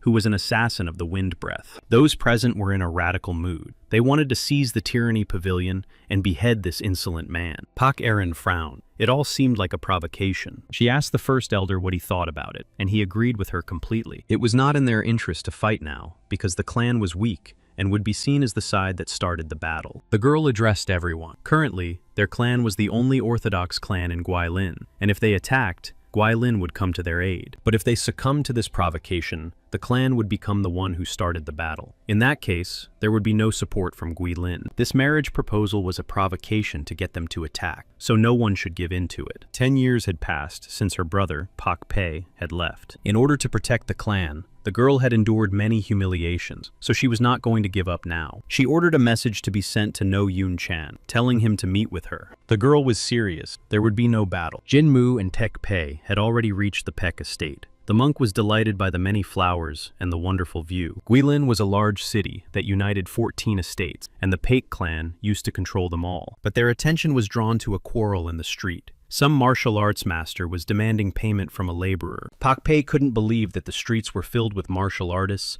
and unorthodox martial artists. This showed how much the clan had weakened. Now he had to solve all these problems. Jinmu shouted at him not to dare start bloodshed as soon as he arrived. The monk had somewhere else to go after he was done with Pak Pi, so he was going to take him home to his sister as soon as possible. Baekpei was angry. He hadn't said he wanted to see his younger sister, but Jinmu insisted. They were almost there, so they could eat in peace and go about their business. However, they were not allowed to enter the inn where they were going. A fight was brewing inside, so the owner was afraid to accept visitors. The man was almost crying with despair. Why did these masters choose this place to fight when there was plenty of free space on the street? Suddenly, Jinmu was surprised to hear a woman's voice that was going to put everything in its place. The voice came from the upper tier. The girl rejected the proposal of a certain Mr. No Young Chan. Her interlocutor replied that he was just worried that a woman who had everything she needed was still unmarried. The girl thanked him for his high opinion of her, but said there was no need to worry about her. But Young Chan hinted that a woman in her 30s should long ago have experienced the pleasures of a union between a man and a woman. On her part, it was a big oversight. The man's cheeks even turned red at these words. Baek Yerin did not succumb to the provocation and continued to remain calm, but her companions were already ready to rush into a fight. But Young Chan noticed this too, and, raising his hands, said that it was just a conversation. The girl really wanted to finish him off right there and then, but that was what he was waiting for, so she couldn't allow a fight to break out. Instead of fighting, she made an eloquent gesture with her middle finger and continued the conversation. Baek Yerin was about to leave the inn, but No Young Chan called it a cowardly escape with her tail between her legs. Heading for the exit, he asked the girl to reconsider his proposal. He added that it would only be for her own good. The man's cheeks again betrayed the hidden meaning he had put into his words. Suddenly, waves of energy engulfed everyone present. The girl became angry. Could it be that someone had started a fight against her orders? Pak Pei was approaching them. He knew that Guilin had changed, but he had no idea how much. Pak Erin immediately recognized the young man standing in front of her. After 10 years, her older brother Pak Pei had returned, but the expression on her face did not show that she was very happy about this meeting. After all, her brother had abandoned her many years ago. But Young Chan raised his hands when he saw Pak Pei. He decided that the girl had planned everything in advance and prepared the fight. The girl frowned. She couldn't have known that she would meet her brother here after so long. But Young Chan had already announced that he would gladly accept the Pak clan's offer to start the battle and ordered his men to attack. He stood in front of the girl, waiting for the warriors to sweep away her brother. But since no one appeared, the man turned around to see what was going on and where everyone had gone. To his amazement, he saw his men lying unconscious on the floor of the first floor. Jinmu approached cautiously and asked how he liked the view, but Young Chan jumped back in surprise and asked who he was. However, Jinmu had no intention of answering, as it was none of his business. The monk approached Baek Pei and stood right in front of it. Then he hit the young man with all his might, calling him an idiot. The young man did not understand why he deserved this blow. Jinmu explained. He was sure that they were going to have a delicious meal, but in fact, Baek Pei made a lot of noise. The young man tried to explain that this scoundrel had been harassing his sister. One of No Young Chan's subordinates was going to deal with these bugs who dared to interfere with the negotiations. Shouting, he rushed to attack, intending to strike the young man. Jinmu easily dodged the attack, and the fist flew past him. After that, the young man grabbed the attacker's arm, and he could no longer move. Turning to the others, he explained that he was in a good mood because today he had gotten rid of some dead weight and advised everyone to run. But Young Chan was trembling with fear. This monk had knocked out one of the strongest warriors with one hand. The man said that it was the Paik clan that had started the battle for power. Jinmu smiled. He knew everything about the struggle for power. The dark and light paths were never meant to coexist. But did No Young Chan still not change his mind about fighting? And if he hadn't, then he had better hurry, because Jinmu had somewhere else to go and didn't like wasting time. Jinmu grabbed No Young Chan by the neck and asked if he would disappear on his own or if he needed help knocking some sense into him. Suddenly, the young man sensed something was wrong. There was a man in a hat standing next to him. He was sucking the energy out of Jinmu, although this was difficult to do with a martial arts master. The monk turned to him and asked his name, but Young Chan tried to intervene, but Jinmu snapped at him, saying that the question was not addressed to him. The man in the hat bowed and introduced himself. His name was Mok In-gum. Jinmu thought for a moment. He had never heard that name before. Could it be that he was one of the masters of Sapa?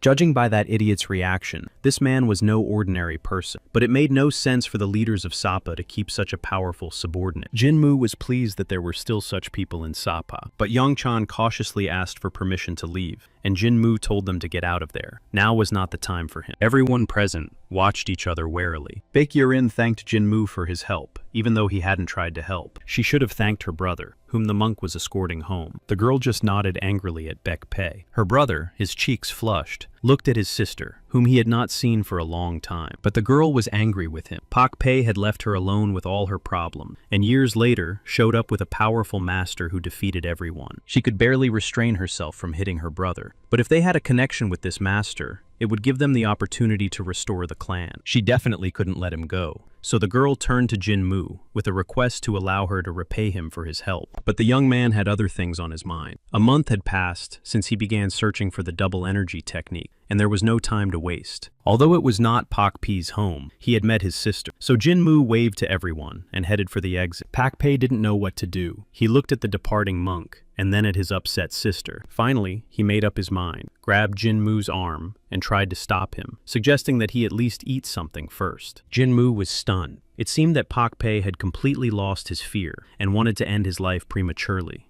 In desperation, the young man promised to fry such delicious meat that Jinmu had never tasted before. The young monk immediately began to imagine the appetizing pieces. Jinmu decided that nothing bad would happen if he stayed for a little while. Pei Irin couldn't believe what she heard. Her brother was going to fry the meat himself. She wondered what he had been doing all these long 10 years. Meanwhile, Pei Irin was already preparing to cut up the juicy piece of meat. Suddenly, the young man threw it high into the air. Then he made several swings with his blade. The meat was cut into even pieces right in the air. They immediately flew onto the hot coals of the brazier. Jinmu appreciated his skills as a butcher. They were truly incredible. Pak Erin was in a different mood. Her brother used the technique of the destroying wind flow, which only the direct descendants of their clan possessed. Pak Pei handed a piece to Jinmu. If overcooked, the meat could be tough. The young man also offered his sister some meat, but the girl threw the plate away in anger. She wasn't going to try it. She sincerely considered her brother to be a piece of trash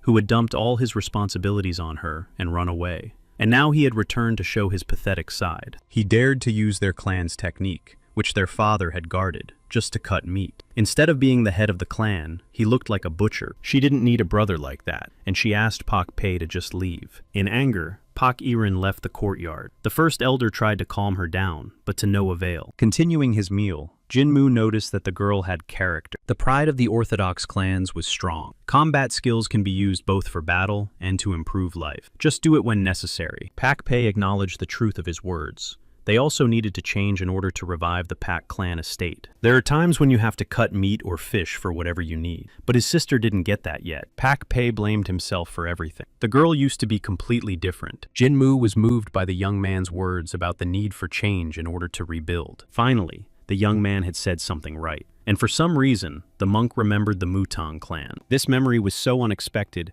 that it stunned him. Jinmu handed a cup of wine to his companion so that he could also enjoy the taste. The young man accepted the cup with great pleasure. Their dinner continued. Meanwhile, in the Tyranny Pavilion, a conversation was taking place between No Young Chan and Mok In Giam. Mok In Giam took the leading position. He suggested attacking the Paek estate that night, but No Young Chan did not entirely agree with this. It would be too sudden, and they did not even have a reason for it. But it was up to him to deal with this, not Mok In Giam. The Paek clan was still one of the strongest orthodox clans, and the Tyranny Pavilion was not as strong, and his interlocutor knew this. Mok In Giam came to them with a promise to help defeat the Paek clan, and if he hadn't destroyed their people, they wouldn't have had to dance to his tune. The Tyranny Pavilion needed to focus on the Paek clan, and Mok In Giam was going to defeat the martial arts master. As Mok In Giam had said earlier, all he needed was the sword possessed by the head of the Paek clan. Everything else would go to No Young Chan. Power over the clan, their rights, and reputation. He could even take Park Yirin for himself, if he wanted to. It seemed that No Young Chan liked this proposal. His cheeks even flushed with anticipation. Mok In Giam prepared some reinforcements for No Young Chan, and ordered him to attack the clan today. He couldn't believe that this man would go to such lengths to help him. Was this sword really that valuable? However, it was none of his business. If he gained power over the clan and married Baek A-rin, that would be more than enough. But Young Chan hurried to immediately gather all the warriors of the Tyranny Pavilion. Mok In Giam smiled. It was very easy to control those who were so greedy, and there was no sign of reinforcements. He ordered the secret observers to be ready for what was about to happen. The long-awaited hour with the Great Wolf was near. Their goal was to strip the Paek clan of all influence,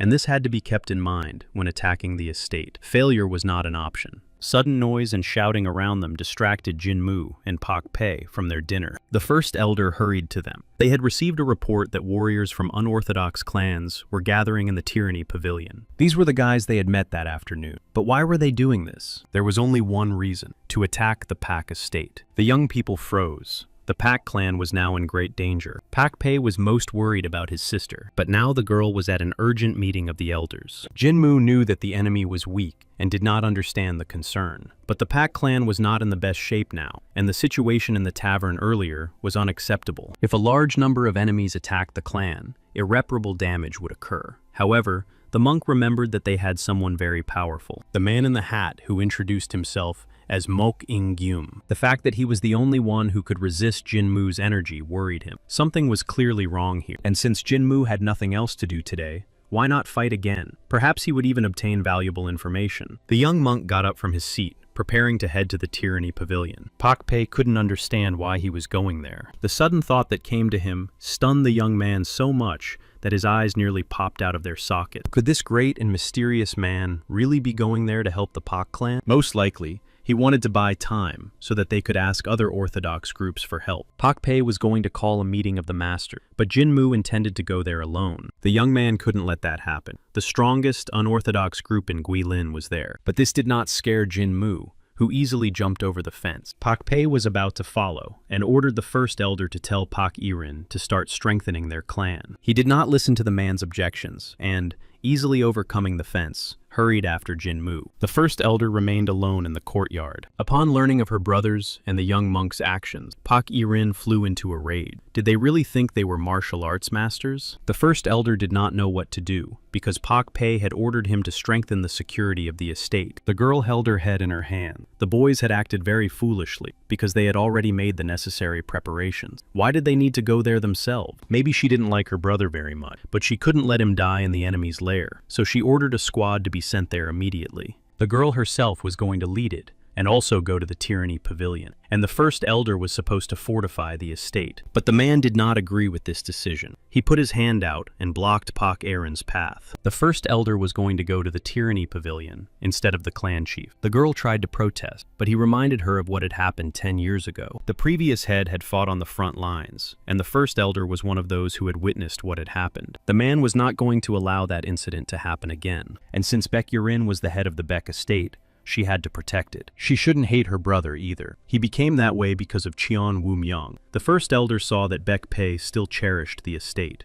The man bowed to Baek Yurin and promised to return. As soon as the first elder left, the girl burst into tears. Meanwhile, the young people moved cautiously through the forest. Finally, they reached the Tyranny Pavilion. The building was devoid of aesthetics, and it was immediately clear who it belonged to. Pak Pei suggested that they first find a place where security was weak. But to his surprise, Jin-Moo had already disappeared, and his words fell on deaf ears. The young monk walked straight towards the enemies without hiding. He turned around and asked Pak Pei to hurry up if he really intended to go with him. The young master of Pak clan was on guard. There were only 2 of them. How could they go so openly without even knowing how many enemies there were? They approached the gate and called out to the guard. Jin-Moo demanded that the gate be opened, but the guard was in no hurry and asked who they were. The young monk had come to know Young Chan and was not going to wait long. He decided to count to 3. The guard raised his spear. How dare this man call the head of the pavilion by name as if he were his friend? Jin-Moo had already said the number 2, and he suddenly threw his fist forward, which flew straight into the man's face. The powerful blow, which the guard did not have time to block, reached its target. The second guard watched in horror as his partner flew into the wall. Jin-Moo added his energy to the blow, and the man flew up along with the gate. Pak Pei trembled as he noticed that the young man had not counted to 3. Soldiers rushed into the courtyard at the sound of the commotion.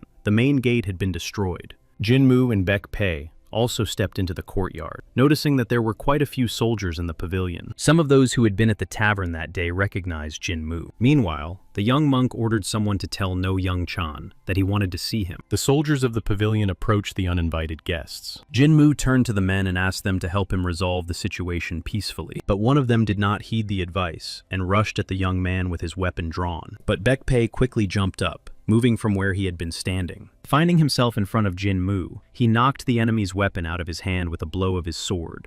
The young man was ready for battle, and energy flowed around him. Pak Pei looked satisfied. He felt the absorbed energy flowing through him. Finally, it was his time to enter the game. A demonic smile lit up the young man's face. The warriors, still clutching their weapons, stared at their opponent in horror. The energy turned into a destructive wind. This stream caught up with and swept away the enemies one by one. The courtyard was left littered with bloodied, motionless bodies. It seemed that this dangerous madman had completely lost his mind. Jin-Moo turned to the survivor. He hoped that now they understood what a disadvantageous position they were in, but his opponents were still determined to fight. The young man smirked. Had they really not changed their minds yet? Jin-Moo stepped forward enveloped in energy. It seemed he would have to lure No Young Chan out. He clenched his fist, directing his inner energy into it. Jinmu prepared to attack his opponents and took a comfortable position. Then he suddenly threw his arm forward. Now he used the 7-star fist technique. The energy turned into an attacking dragon, destroying enemies in its path. It seemed as if a mythical creature was spewing flames. Jinmu controlled the energy simply by stretching his arm forward. Now he used a technique called Heavenly Dragon Stream. Pak Pei watched his companion in amazement. He knew Jinmu was strong, but not to this extent. With a single blow, he destroyed everything around him. No Young Chan and a couple of his warriors sat in the ruins. The man immediately recognized the young monk. He was horrified by what this man had done. In response, Jinmu greeted the head of the pavilion warmly. He asked these stubborn sheep to call No Young Chan, but they stubbornly refused. So the young man apologized for the building. The head of the pavilion, enraged, began to shout that he had welcomed Jinmu as an important guest, and he had destroyed his home,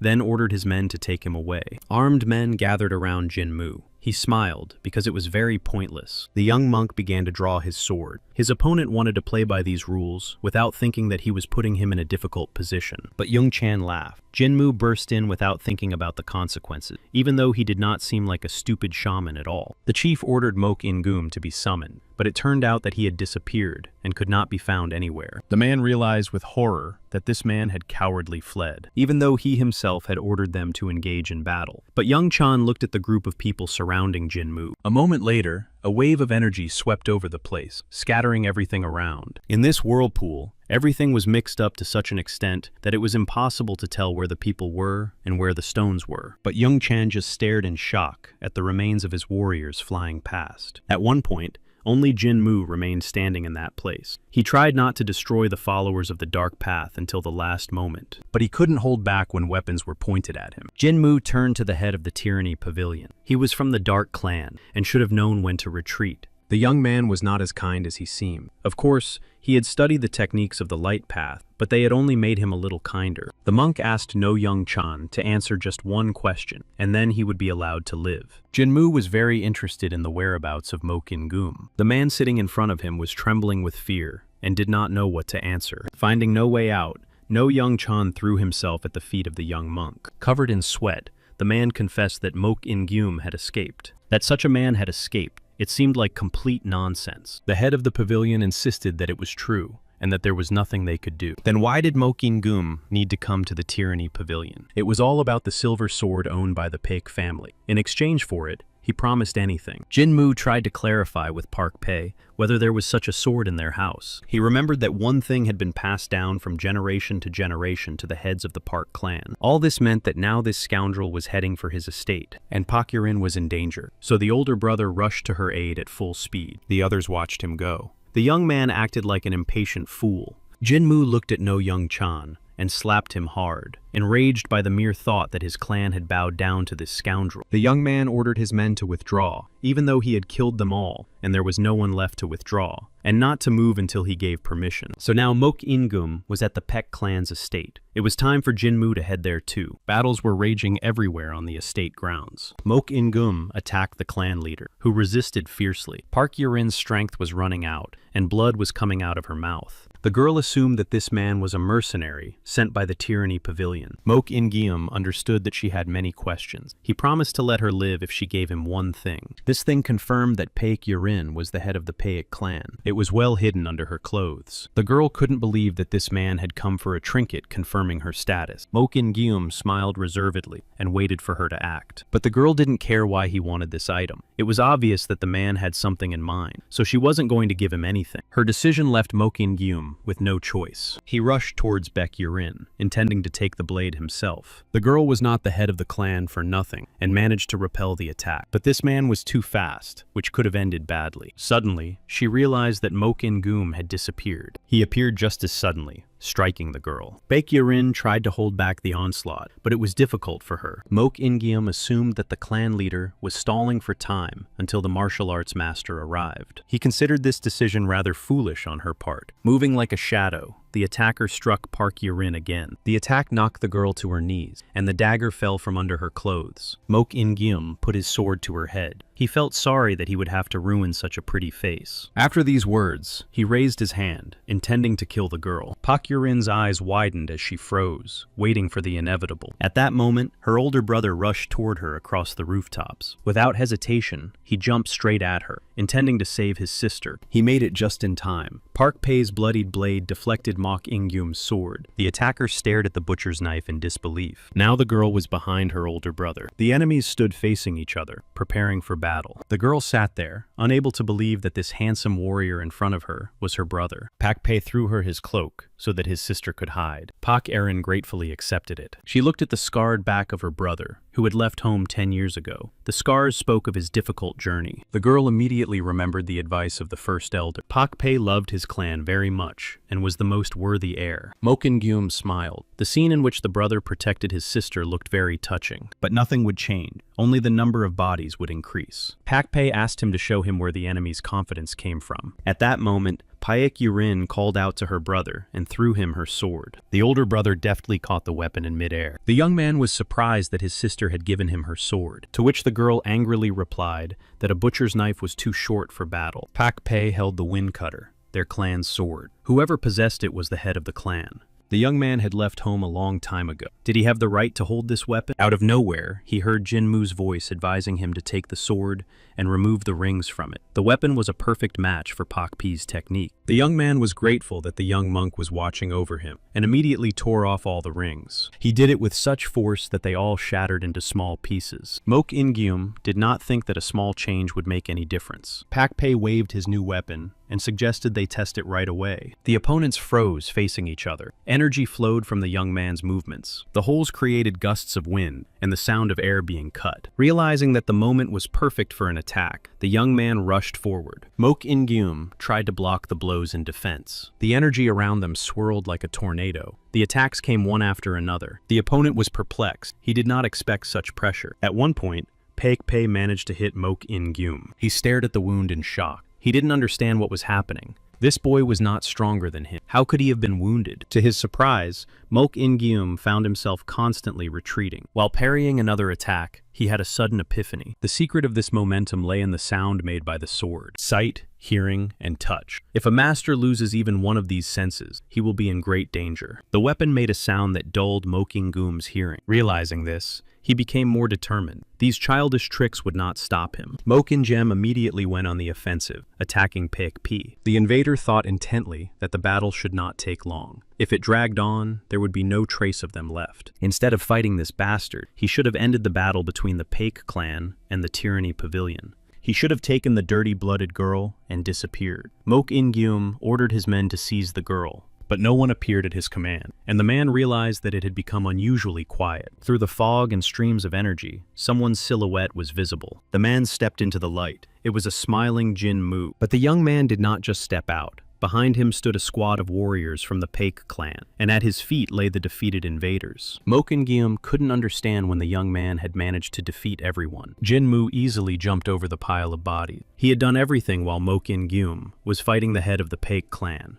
The rest of the gang was supposed to hold him back. It was impossible for them to fall so quickly. Mok In-gyum's hand was shaking, and he still hadn't gotten his cold-blooded blade. Jinmu warned his opponent that the idea of testing their strength was a bad one. He promised to cause less pain if he laid down his weapon. Mok In-gyum gritted his teeth. This scoundrel even had the audacity to tell him what to do. He drew his blade and lunged at Jinmu. Jinmu analyzed his opponent's actions. It was another sword-spinning technique, and he had a feeling he had seen it somewhere before. It seemed that these people were somehow connected to the old man. The young man skillfully dodged the attacks and moved from place to place with lightning speed. Mok In-gyum grew increasingly furious, swinging his sword wildly. At a certain moment, Jinmu simply threw his fist forward. He directed a powerful stream of energy at his opponent. Holding his sword with one hand, Jinmu inquired about his decision. He promised Mok In-gyum that he would soon realize that it was better to deal with the entire Park clan than with him alone. Jinmu pinned his opponent with a knockout ular. Then he grabbed the man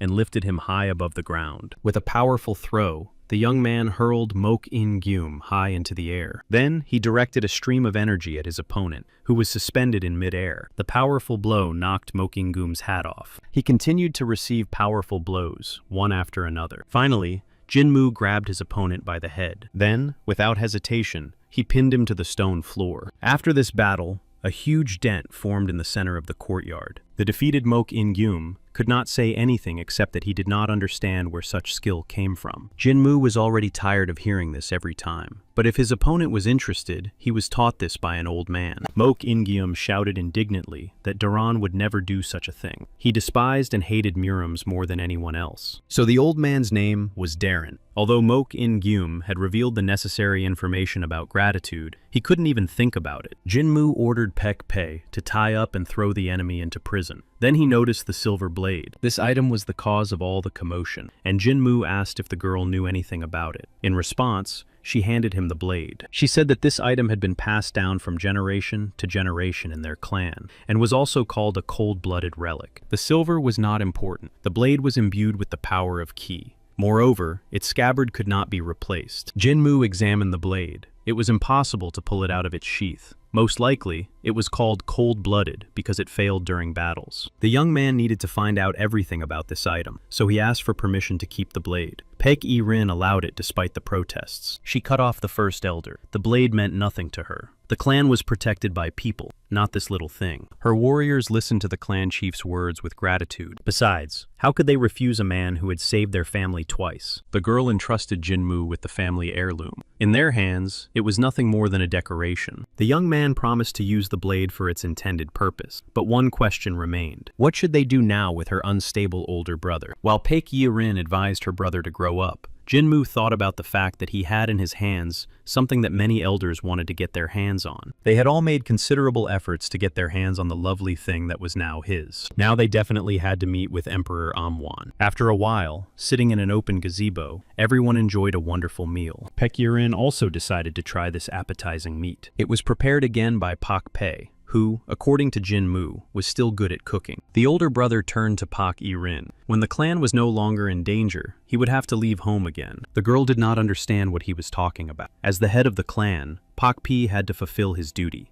But the young man thought differently. It was his sister who was the head of the Pak clan. After all, she had been protecting the clan for the last 10 years. Besides, Pak Pei did not belong here, so he would hardly be able to cope with this position. But no matter what happened, the older brother asked Pak I-rin to always act decisively. However, it was not worth being prejudiced against other clans. It could turn out that their ideas were better than his own. Jinmu couldn't understand what had come over Pak Pi. For once, he was saying the right things. It could also be that their enemy would switch sides. Pek Pei continued to instruct his sister. He asked her not to be the first to attack, and not to rely on preconceptions. This included the people of Mutang. Then Jinmu intervened in the conversation and admitted that he was also from Mutang. Perhaps he forgot to mention that he was a student of the Mutang clan, the only one of his kind. The outrage over this fact was so loud that the exclamation spread far beyond the gazebo. The brother and sister were indignant. How could he have forgotten to mention this? Jinmu understood that it was hard to believe, but asked them to calm down first. Pak Pei tried, but couldn't do it. The young monk lost his temper. Wasn't this the same man who had just argued that one should not jump to conclusions based on origin? Pak I-rin, on the other hand, felt relieved that their savior was from Mutang. Jinmu clarified, whether he understood correctly, that if the savior had been from a lower clan, she would have been disgusted. The girl immediately denied this, because she meant something completely different. She had simply expressed herself incorrectly, and remembered the members of the tyrant clan. Since the Pak clan had owned these lands for quite some time, Jinmu advised them to do what they should have done long ago. Pak Aaron jumped up,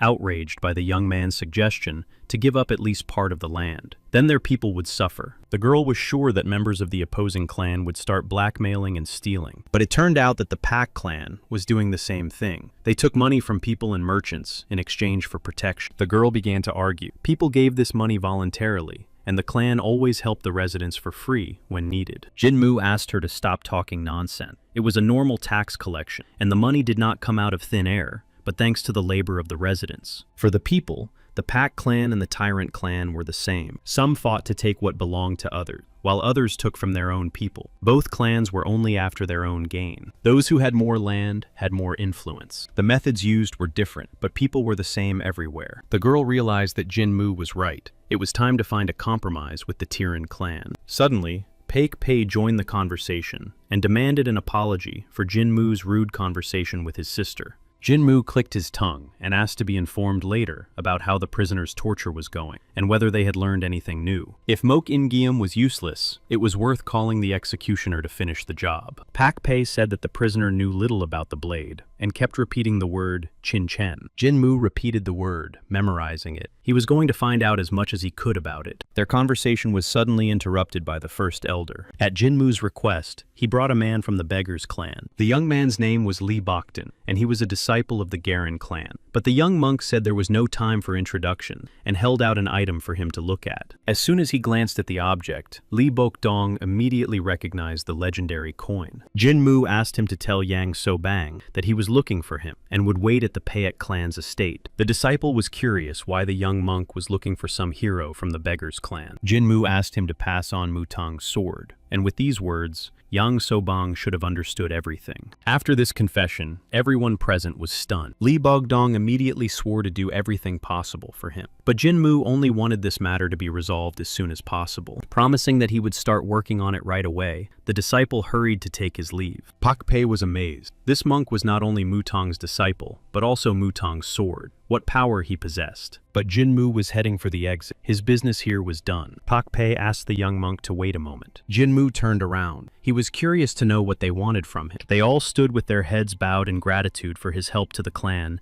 and for curing their illness. Now Paik Pei knew what he had to do. Many had sacrificed themselves for him, and now he had to sacrifice his own. After these words, Jinmu rushed towards the young man and hit him on the head. He was furious that he had gone through so much to bring the brother and sister together, and this was how he wanted to repay him. Or perhaps this was his way of atoning for his sins. But who gave Paik Pei the right to take his own life? One must answer for one's actions. Therefore, the young master of the Pak Jinmu clan advised him to simply live. By doing good deeds, he would be able to regain the loyalty of the people, and those who had passed away should continue to be remembered and mourned. But those who had died could not be brought back to this world. Tears welled up in Paik Pei's eyes. Even knowing that he was to blame, Jinmu continued to urge him to live. And now it was really time for the young monk to leave. Paik Pei shouted after him that he could always turn to their clan for help, but Jinmu preferred someone else. Before finally leaving, the young man asked him to keep it a secret that their sword was now in his possession. Paik Pei readily promised to keep it a secret. The carrier pigeon covered a great distance as it flew toward its destination, and so the bird reached its goal and arrived at the Murim estate. It delivered the letter to its destination, and now Yang Sobang was studying it carefully. Yang Sobang smiled. The man he had summoned earlier came to him. It was Chon Sang. He had already received his combat troops and became the leader of the first detachment. Yang Sobang had a combat mission for him. He was to immediately assemble his detachment and head with him to the estate of the Paek clan. This was a direct order from Chon Sang's mentor, Jin Mu. The young man had not seen his teacher for a long time and was delighted with this news. He couldn't believe his ears. It could be that his teacher would also be there. Yang Sobang didn't know for sure, but it was quite possible.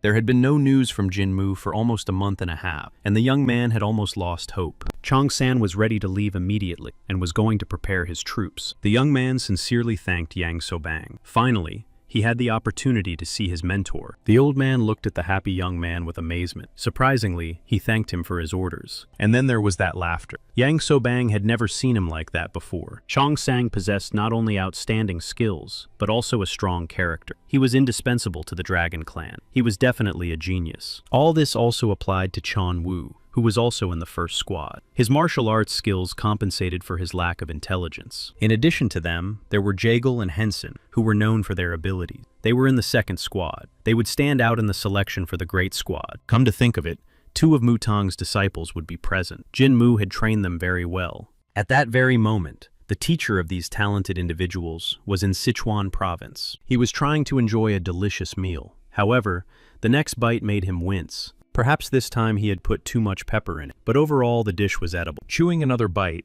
Jinmu remembered the meat that Pak Pei had cooked. Maybe he should have taken him along as a cook. The young man's meal was interrupted by the sound of broken dishes. The owner of the establishment was trying to get payment for the meal from 2 visitors at the next table, but they brazenly declared that they had no money. Besides, the noodles they had eaten were not very good. The men were indignant. Why say the food was bad if they had already eaten it? These bandits drew their swords, intending to teach the merchant gratitude for allowing them to dine at his establishment. Wherever Jinmu went, he encountered such scum. He hoped that someone would help the owner of the establishment because he himself was very busy. Someone's hand snatched the jug from under his nose, just as the young man reached for it. The girl took a sip of the drink straight from the jug as she headed toward the center of the action. Wiping away a dropped drop, the stranger smiled and immediately punched one of the thugs who was tormenting the owner. At this sight, Jinmu's eyes popped out of their sockets. Completely unabashed, the girl scolded the attacker. Who were they to attack ordinary people with weapons? The enraged savior could take their lives with her own hands. Several warriors were already running after their mistress. Jinmu watched. The green-colored robes were worn by members of the Sichuan clan. They were stubborn idiots who refused to give up their land. They used dark martial arts, and even mercenaries were afraid to deal with them. It was better not to mess with this clan, and Jinmu realized it was time to leave. The girl had only been here for 2 minutes, and had already encountered troublemakers who were unworthy of being on Sichuan soil. The lady continued to scold the crippled men. With such a character, they would not be able to live a long life. The hooligans immediately lost all their arrogance. They recognized the girl. It was Poisonous Dan Siren. Her name frightened people. The girl was sure that the men knew what happened to people when they drew her attention. Jinmu heard her order them to drop their swords and get out of there. Normal people would not use poison in their name. The young man had a bad feeling, and while they hadn't noticed him yet, he had to disappear. At that moment, Dan Syrian turned and looked at the table where Jinmu was sitting. She was curious where this visitor had gone. He hadn't paid for his order. The warriors didn't see anyone, but this only caused their mistress to become irritated. The girl was surprised. Could this visitor have managed to escape unnoticed? Perhaps he was a martial arts master. She had heard rumors about a suspicious man who had come to the Sayan Song estate and killed 2 unknown bandits. Could it be that the missing visitor and this criminal were one and the same person? It turned out that he had just been in this tavern. The girl began to describe Jinmu. She noticed that he was wearing brown clothes, was about 6 feet tall, and had dark hair tied back. Dan Syrian demanded that this man be brought to her. The soldiers tried to explain to her that there were more than 100 men on the street who fit that description. They needed more specific details. The girl sadly concluded that they would not be able to find this man. The frightened soldiers rushed to carry out their mistress's order, fearing her wrath. Dan Syrian wondered how this visitor dared to hide from her. But if he succeeded, it meant that he was not a peaceful citizen, and escape would not save him. Moving as far away as possible, Jinmu lamented how wicked women were. One glance was enough to see that she had a nasty temper. He needed to find a way to return to his unit, but he had no desire to cross paths with her again. The Dark Emperor was quite attractive for a political party, but had his worldview become even more narrow-minded over time? Jinmu stopped abruptly. If he had become a martial arts revolutionary, should he be concerned? Perhaps he would be welcomed as the new emperor with open arms. But the guard at the gate had no intention of letting him through. He told the astonished young man that a master monk could not walk around in such rag, and told him to get lost. Enraged, Jinmu threw open his cloak, revealing his monk's robes, and showed his card. He hoped that now they would let him through. In response, the guard handed him a pass and told him to wait his turn. The young man's hands were shaking with anger, but he had not come to fight and was prepared to wait. Had all the masters gone through this? But he didn't have time for that. Jinmu was in a great hurry, but his turn was not coming. Driven mad by the wait,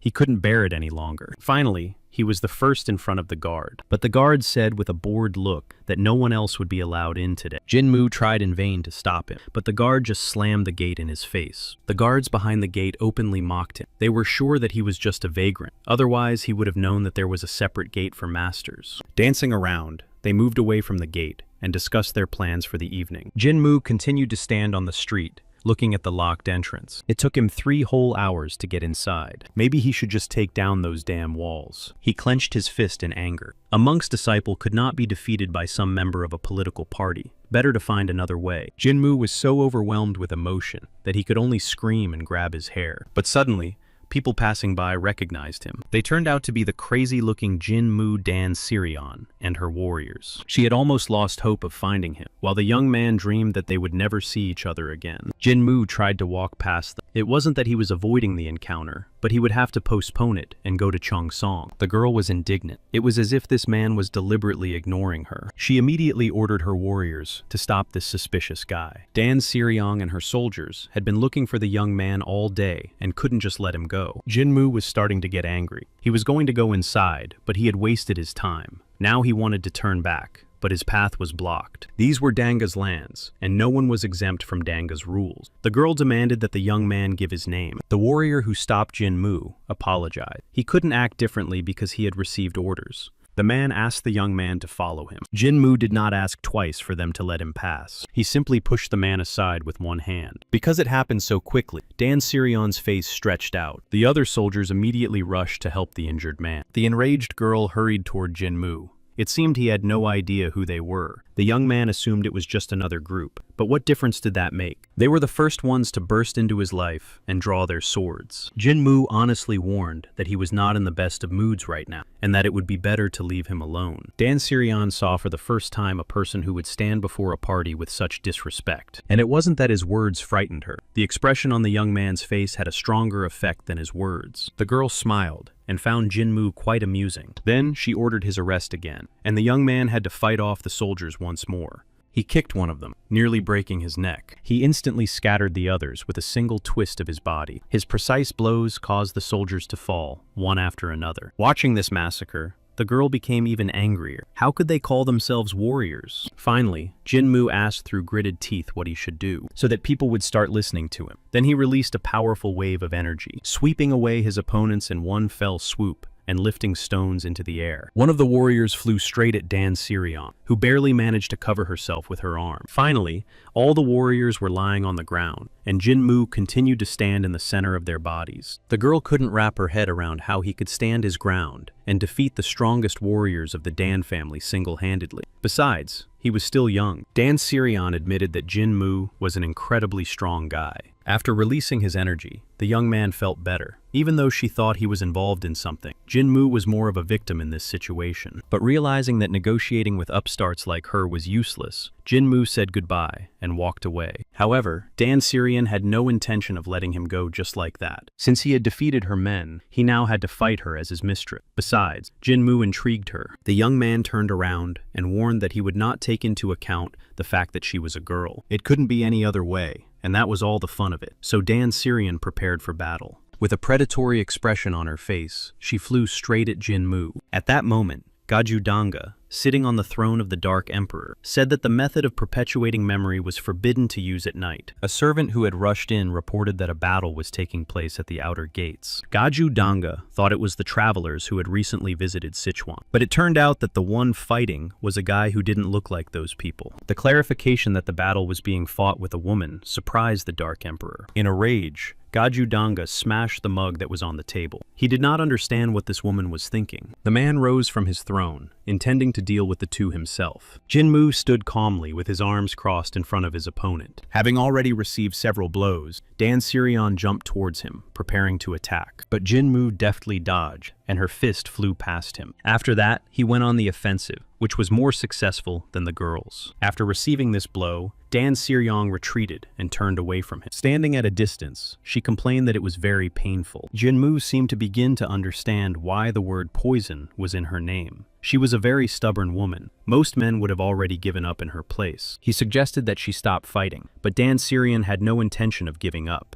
pretending that she was feeling fine. Besides, she was sure that Jinmu would not take her life because she was not his enemy. No one would approach the enemy's gates so proudly and closely. Even her warriors were only wounded by Jinmu, but remained alive. It was the first time the girl had fought so seriously. Before that, she had always avoided fighting so that no one would get hurt. Jinmu was surprised. This was coming from a woman with such a high level of martial arts skill. Or maybe the men were retreating because she was a woman. And to Dan Sirion's displeasure, he said that they were finished anyway. He didn't want to guess when she would faint. But the girl was stubborn. She was not going to stop fighting until there was a winner and a loser. But everything was decided by a loud shout from the wall. ordering the battle to stop. The Dark Emperor looked down at them sternly from above. Despite the distance and darkness, Jinmu immediately recognized Gaja Danga. However, the real surprise for him was that it was also Dan Sirion's father. Meanwhile, the Dark Emperor was unhappy that his daughter was being beaten right at the gates of his own estate. Gaju Danga was concerned about what the hell these two were doing here. Ignoring the height of the wall, he jumped straight down to the ground.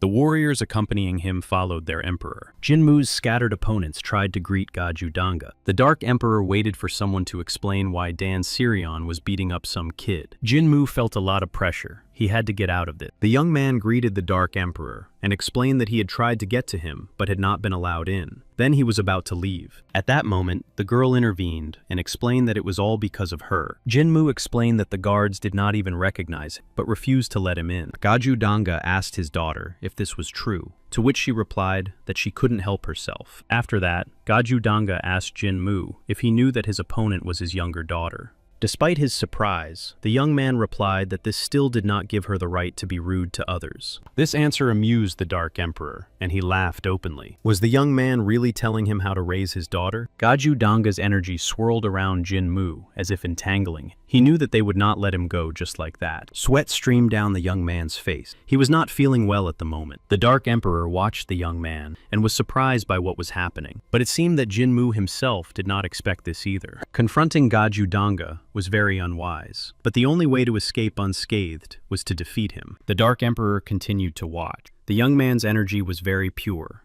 He couldn't believe his eyes. Was Dao really right in front of him? The Dark Emperor inquired whose disciple Jinmu was. He was very good, and it was surprising that the world did not yet know his name. Finally, they asked his name, and the young man introduced himself as the monk Jinmu.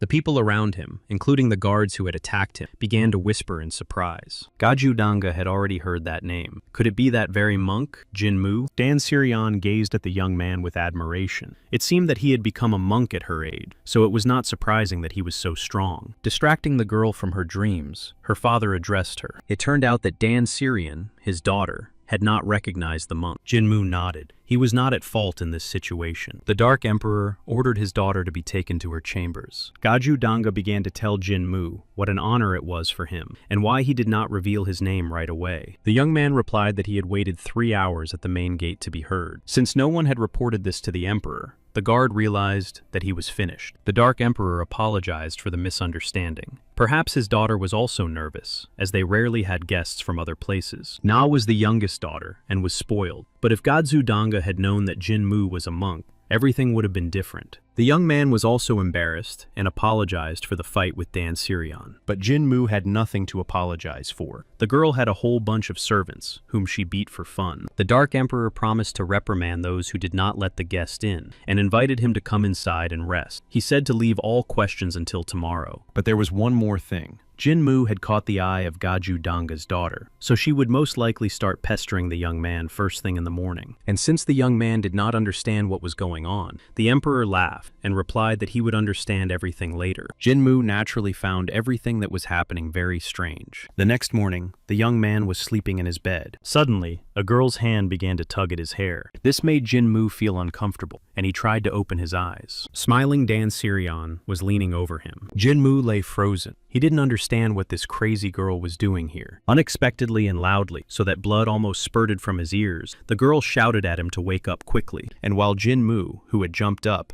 massaged his injured ear, Dan Sirion complained that he was too lazy. It was very strange how he could become so strong if he slept during morning training. Jinmu finally came to his senses and furiously asked what she was doing in his bedroom. It turned out that the girl had come here because he hadn't woken up for a long time. The young man was puzzled to find that all of Dan Sirion's wounds had disappeared. The girl laughed. Her wounds healed faster than normal people's, so it was normal. But Jinmu decided that she was definitely a monster. Dan Sirion admitted that she couldn't sleep because she was so curious. Was it true that Jinmu was a monk? Why had he come to them? She asked a bunch of questions. Jinmu clutched the blanket tightly. He needed to find out something. He took out a cold blade and asked if the girl had ever seen anything like it. But Dan Sirion knew nothing and suggested that it might be a monk's sword. Then she blurted out that Jinmu was not only a good fighter, but also handsome. Would he like to marry her? She was sure that this blade was a gift before the start of their relationship. Jinmu was taken aback. He couldn't understand the crazy girl's train of thought. Then he snatched the blade back. If she didn't know, She shouldn't have taken it. Dan Suryong burst into tears. She thought it was a sign of love or something like that. That's why she was a little excited. Jin-moo was very annoyed by her frequent mood swings. If the young man wanted to find out something, Dan Sirian advised him to go to Man Beyondin. All of Dang's secrets were kept there. It was a place for studying and creating weapons. But if there were secrets there, how could a stranger like Jin-moo get in? Dan Sirian believed that there was nothing to worry about, as she had everything under control. After all, she was the guardian of Dangu's treasures. And yesterday she had made a mistake, so this was an opportunity to apologize. Jin-moo thanked the girl, but he really wanted to understand what was going on in her head. But for some reason, he didn't like her idea at all. On the way, the girl continued to ask questions without stopping. How did Jin-moo gain his power at such a young age? Did he take elixirs?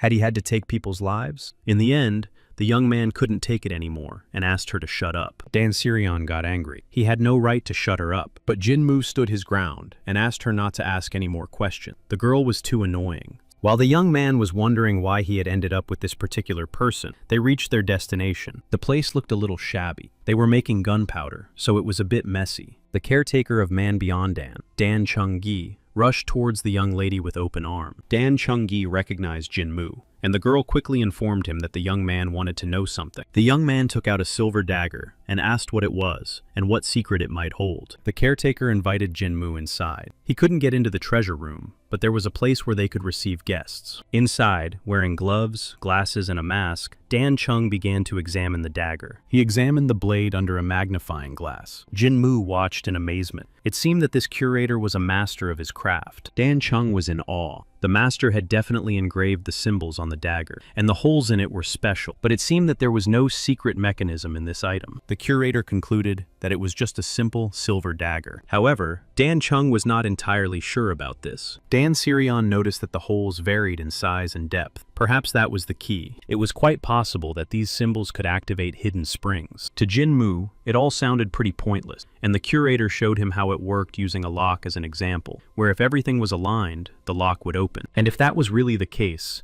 then the dagger hid a secret that could be revealed. Jin-moo thought intently that if Dan Chung tried to open a lock that wasn't there, he would only ruin the dagger. But then Dan Siryong stepped in and gestured that everything was fine. Jin-moo and the girl left Man Beyondin. The young man thought that his visit had not been in vain, and that the dagger might indeed hold a secret. Now it was time to visit Jong-son, whose treasury was filled with all sorts of things. Dan Siryong asked what Jin-moo planned to do. Of course, he was going to leave. The girl did not expect such an answer, and rushed after the departing monk. In the main house of the Dan Gaju family, Dan Ga was interested in whether those who had harmed the members of the Dan family had been found. The Dark Emperor flew into a rage when he learned that the search had been hampered outside the city. All of Sichuan belonged to him. They dared to walk on his land and could not be caught. His subordinate was worried that if they went too far, there would be friction with Chong-sun. Gadzu Danga ordered him to be quiet. Danga's warriors had died, and it was unclear who was responsible, but he was worried about some sect. For a month, the emperor could not obtain any information, which was a disgrace. He ordered that these bastards be found and brought to him as quickly as possible. Otherwise, the Dark Emperor would never forgive his subordinate. After receiving the order, the elders withdrew,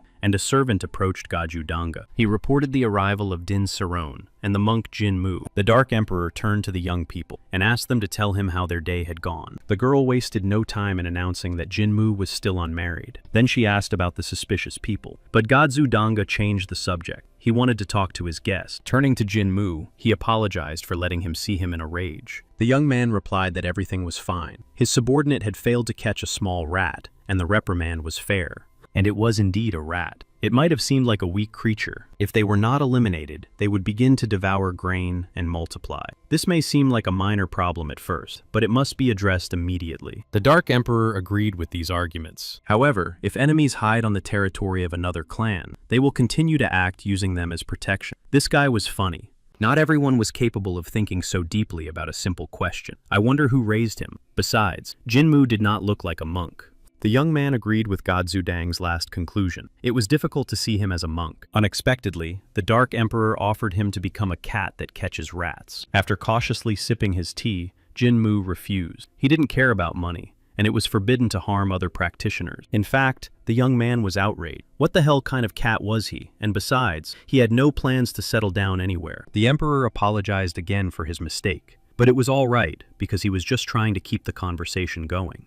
Gaju Danga liked how neatly this young man conducted the conversation. It seemed that only Dan Sirion couldn't understand what had happened. The Dark Emperor had heard that Jinmu had visited their treasury, and was interested to know if the young man had found the answer to his question. The young man was grateful for the help, and was now about to leave, but Gaju Danga asked him to stay a little longer. Jinmu really needed to leave. He had other things to do. Suddenly, Dan Sirion asked to be allowed to leave with the monk. The young man froze when he heard this statement. The girl wanted to get to know Jinmu's skills better. An awkward pause ensued. Jinmu didn't know what to say. The Dark Emperor had not yet responded, and Dan Sirion was waiting for her father's decision. The Dark Emperor was categorically opposed. Such expeditions were intended for warriors, not girls. However, his daughter was not going to give up. Even though she was not as strong as Jinmu, she did not consider herself weak either. In fact, the Dark Emperor was more concerned about something else entirely. His daughter was selfish and disruptive. She had never shown as much interest in men as she did in Jinmu, who at that time dreamed of being killed. While his daughter fiddled with his clothes and continued to beg, Gajuda thought that the monk would not marry until he renounced his path. Soon, she would tire of him. The Dark Emperor could not help the young man. Dan Sirion was too stubborn. Jinmu wondered how she had been raised. Gajudanga asked the monk to stay until tomorrow, and at dawn, he would be able to set off. The girl seemed strange to Jinmu from the very beginning, but not to this extent. The next morning, the young man looked around cautiously and stepped out into the courtyard. He was worried that the girl would come at dawn. It was good that he had decided to get up early. Not believing that he could really leave just like that, Jinmu hurried to leave this place. Only the falcon on the roof of the building watched the young man leave. A little later, it was discovered that Dan Siryong was missing. She left a note saying that she would follow Jinmu. She also took several legendary swords with her. The treasury had literally been robbed. Gajudanga thanked the warrior and ordered him to follow her. His daughter was talented, so they would have to keep their distance while following her. The Dark Emperor apologized to Jinmu in his mind. He really did not want his daughter to cause him trouble. After a while, Jinmu was basking in a hot bath at an inn near Mount Chongsong. The monk was calmly relaxing. There was no need to rush, and he could climb the mountain tomorrow. He had to play the role of a good monk at the gates, but now he simply had to eat something delicious. For example, meat and dumplings. Jinmu had not yet placed his order when a mountain of food was placed in front of him. Opposite him stood Dan Siryong, with another dish in one hand and a falcon in the other. Jinmu certainly did not expect to see this crazy girl here. Without the slightest embarrassment, the girl sat down opposite him and suggested they eat together. Jinmu's attempts to send her away were unsuccessful. Dan Sirion assumed that the monk was sure that the girl would not find a way to follow him. However, she did. Since everything was cooling down quickly, Dan Siryong asked Jinmu to open his mouth and eat everything for her sake, which put him in an even greater stupor. The next day on Mount Chongsong, everything was going as usual. A cart delivered the ingredients that needed to be unloaded. This time, the order was larger than usual, and the merchant was curious as to why. Sangwoo, one of the first-class followers of the Qingchen clan, explained that an ancestral worship ceremony was to take place soon. Surprised that the time had come so quickly, the merchant asked for permission to rest. Sangwoo offered to take him to a designated place. He then hospitably invited him to follow him. The merchant accepted the offer. They walked through the green courtyard along the wall. He noticed that no matter who Sangwoo met, everyone had to note that he was a wonderful follower. Suddenly, he called Sangwoo by another name. He and Guiyun hadn't seen each other in a long time. He turned around and smiled, agreeing with Aglo. That was the merchant's name. The interlocutors stopped in the middle of the trees. The Blue Wolf Squad was due to arrive soon. Guion knew that Aglo and his two protégés had come into conflict with Dang, and they had killed two of their followers, and now they were looking for the culprits. The entire Qingchen clan was on edge. 3 first-class followers and 20 second-class followers descended from the mountain, all because of this conflict. If Aglo didn't want to cause any more trouble, he should have been more careful and secretive as he was being sought. Guion was sure that the Third Master and the Great Wolf would not want anything to happen. Aglo got angry. He already knew what to do. The fact that Guion reported directly to the Third Master did not give him the right to lecture him. Besides, Aglo knew that Guion had lost contact with the guy who was looking for empty holes. Perhaps he was not doing his job well, to which his interlocutor advised him not to stick his nose into other people's business. He didn't want to get his hands dirty before the event. Aglo's eyes lit up. Did this mean that Guion had found the very thing? As they had expected, the object was in the hall of the ancestors of Qingchen. Therefore, Guion prepared well and did everything he could to participate in the ancestral worship ceremony. As soon as he got what he needed, he would leave this place and join the Great Wolf. The conversation was interrupted. San Wu was looking for the clan chief, and one of his followers rushed to him with the news. Guiyan immediately changed his expression to a more friendly one and asked what was required of him. It turned out that a very important guest had arrived, and all the elders had already gathered. The monk visited them during his journey. Jinmu heard whispers about his age, and that he looked more like a vagrant. Jinmu came out to greet the elder of the Purple Clouds Pavilion of the Qingchen clan, Cha Song. The young man bowed respectfully before her, expressing his respect. The woman was surprised. This monk called her elder, even though they were from different clans. But the young man decided that this was the right thing to do. Cha Song noted that he was very polite, and Jinmu was pleased that the woman had decided so. Cha Song accompanied the young man to the door. The clan chief was already waiting for him. This was Jinmu's first destination. Qingchen was one of the 5 major clans. The elders and first-level disciples were gathered for him. This was done to demonstrate authority and respect. The clan leader, Cha Huan, greeted the young man. Jinmu was going to do everything he could to get his approval and respectfully knelt down to introduce himself, all for the sake of the double energy technique. The elders approved of the greeting. Jinmu introduced himself as a first-class disciple rather than a monk, which showed that he was not so arrogant. However, Cha Huan had been warned in a letter that this young man had a bad temper, but now he did not understand how anyone could say such a thing about this well-mannered young man. It seemed that Jinmu was liked by all the elders. Of course, old people loved well-behaved children. One of the elders did not share the general admiration. He was told that Jinmu had come with the daughter of the Dan family. The young man confirmed that he had come with Lady Dan Siryong. These words caused Cha Huan's face to change. Jinmu couldn't understand what had happened to the atmosphere in the hall, and why everyone was snorting disapprovingly. It turned out that there had recently been a conflict between the Qingchen and Dan clans. The young man realized that he should be more careful with his words. Cha Huan asked how long Jinmu had been there, and he honestly replied that it had not been long. The clan leader suggested that if the young man had visited Chongsong, he would continue on to Kunlun.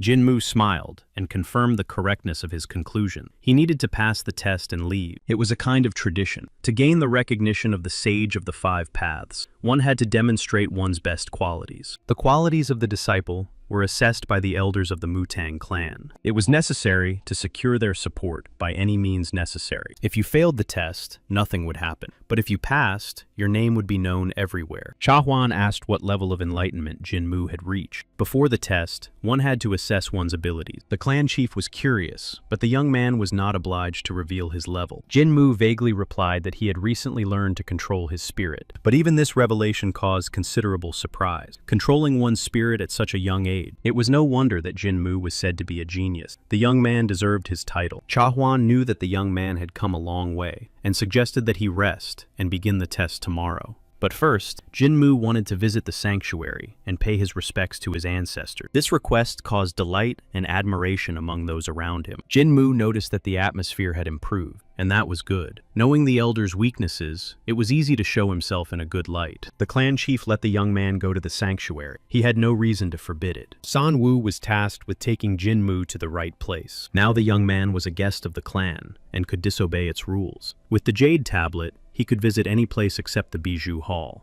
Jinmu accepted the Jade Tablet and moved on. But on the way, Elder Cha Song cautiously called out to him. She was worried and asked him not to mention his connections with the Dan family within the clan. Recently, their warriors had been roaming the mountain, looking for some people. They did not ask for permission, and the elders were negatively disposed towards them. Jinmu found himself in a delicate situation, and if a battle began, it was unclear which side he would choose. Cha Song noticed how the young man's face had changed color, but he assured her that everything was fine. The main thing was to get everything done before the battle. It started to rain heavily. Jinmu and his companion had to use umbrellas. When they reached the sanctuary, San Wu invited the young man to come inside. They found themselves in a huge hall, filled with candles and lanterns. Jinmu did not understand why there were so many of them here. San Wu decided that the ancestors would be very happy about his visit.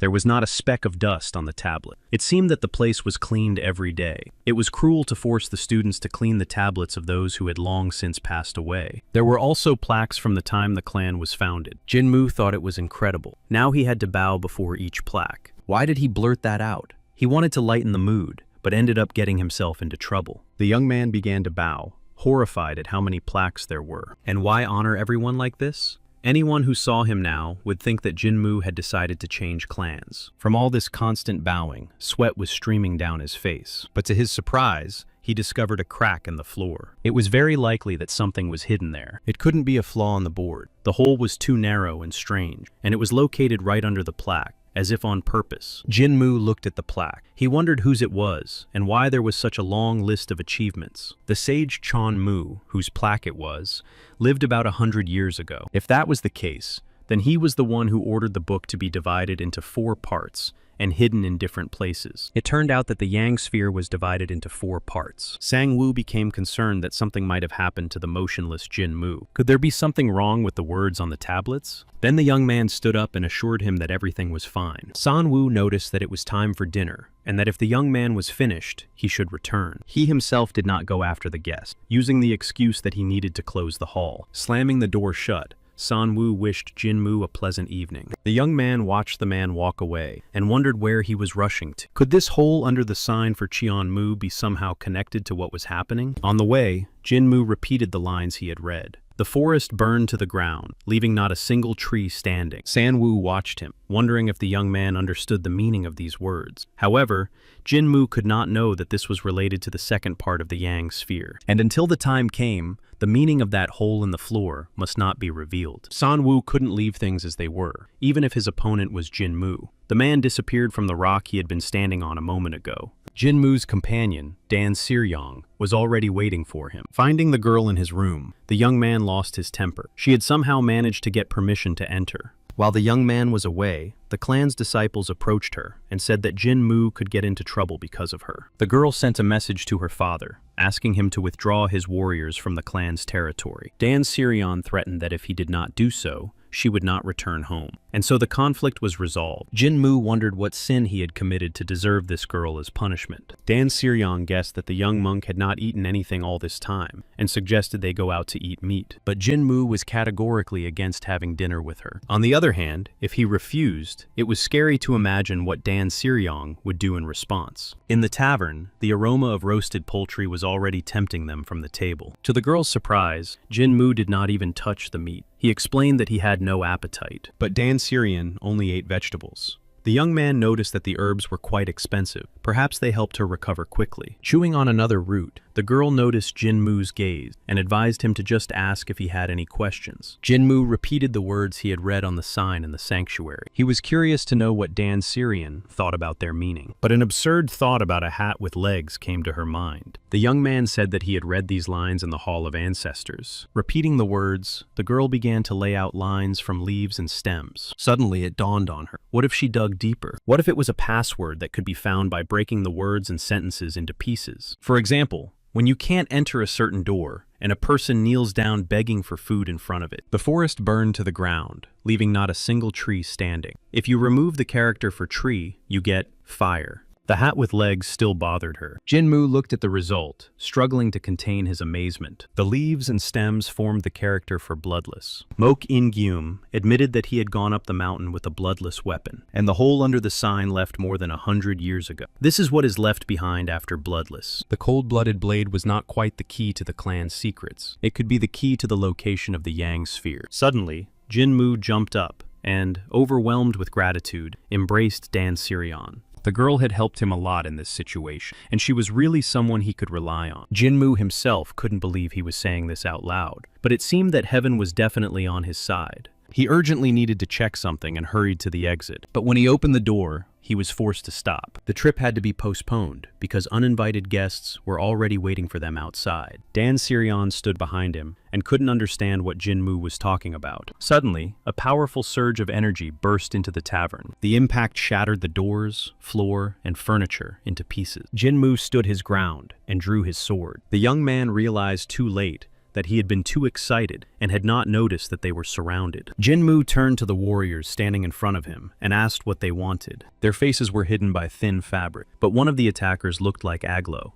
The young man's question hung in the air, unanswered. Dan Sirion sensed that her companion was nervous. Did he really think that their opponents were so strong? Since it was dangerous here, Jinmu asked the girl to stay behind. But the stubborn Dan Sirion had no intention of doing so, nor of listening to his advice. Even if they were dangerous, she was going to fight. Protecting her would make it harder for Jinmu to fight. Besides, she didn't need protection. The girl was very proud. She was clearly the daughter of the clan leader. Jinmu accepted her position, but asked her to stay in sight. Now they needed to use the first principle of any battle. Jinmu and Dan Sirion moved to a more convenient position. The tavern behind them couldn't withstand the onslaught of energy and shattered into pieces. Since this young man had managed to destroy the building, Aglo and his companions had definitely come to the right place. He ordered the attack, and the warriors and hats jumped forward, going on the offensive. Jinmu fought on the ground, while Dan Sirion soared high above. The astonished and disconcerted opponents stared at her from below. In the air, the girl began to spin around. She used Dong Huanan's gaze, which certainly did not bode well for her opponents. Darts engulfed in flame-like energy flew in all directions. The men had no chance of hiding from the hail of blows. Aglo, deflecting the darts, ordered them to deal with the girl as soon as she landed on the ground. Dan Siren was already beginning to descend and was approaching them. Seeing his opponent struck down by the girl, Jinmu couldn't believe his eyes. But the battle was in full swing, and he released energy that struck his enemies with pinpoint accuracy. The lightning moved from one enemy to another, destroying each one. After this attack,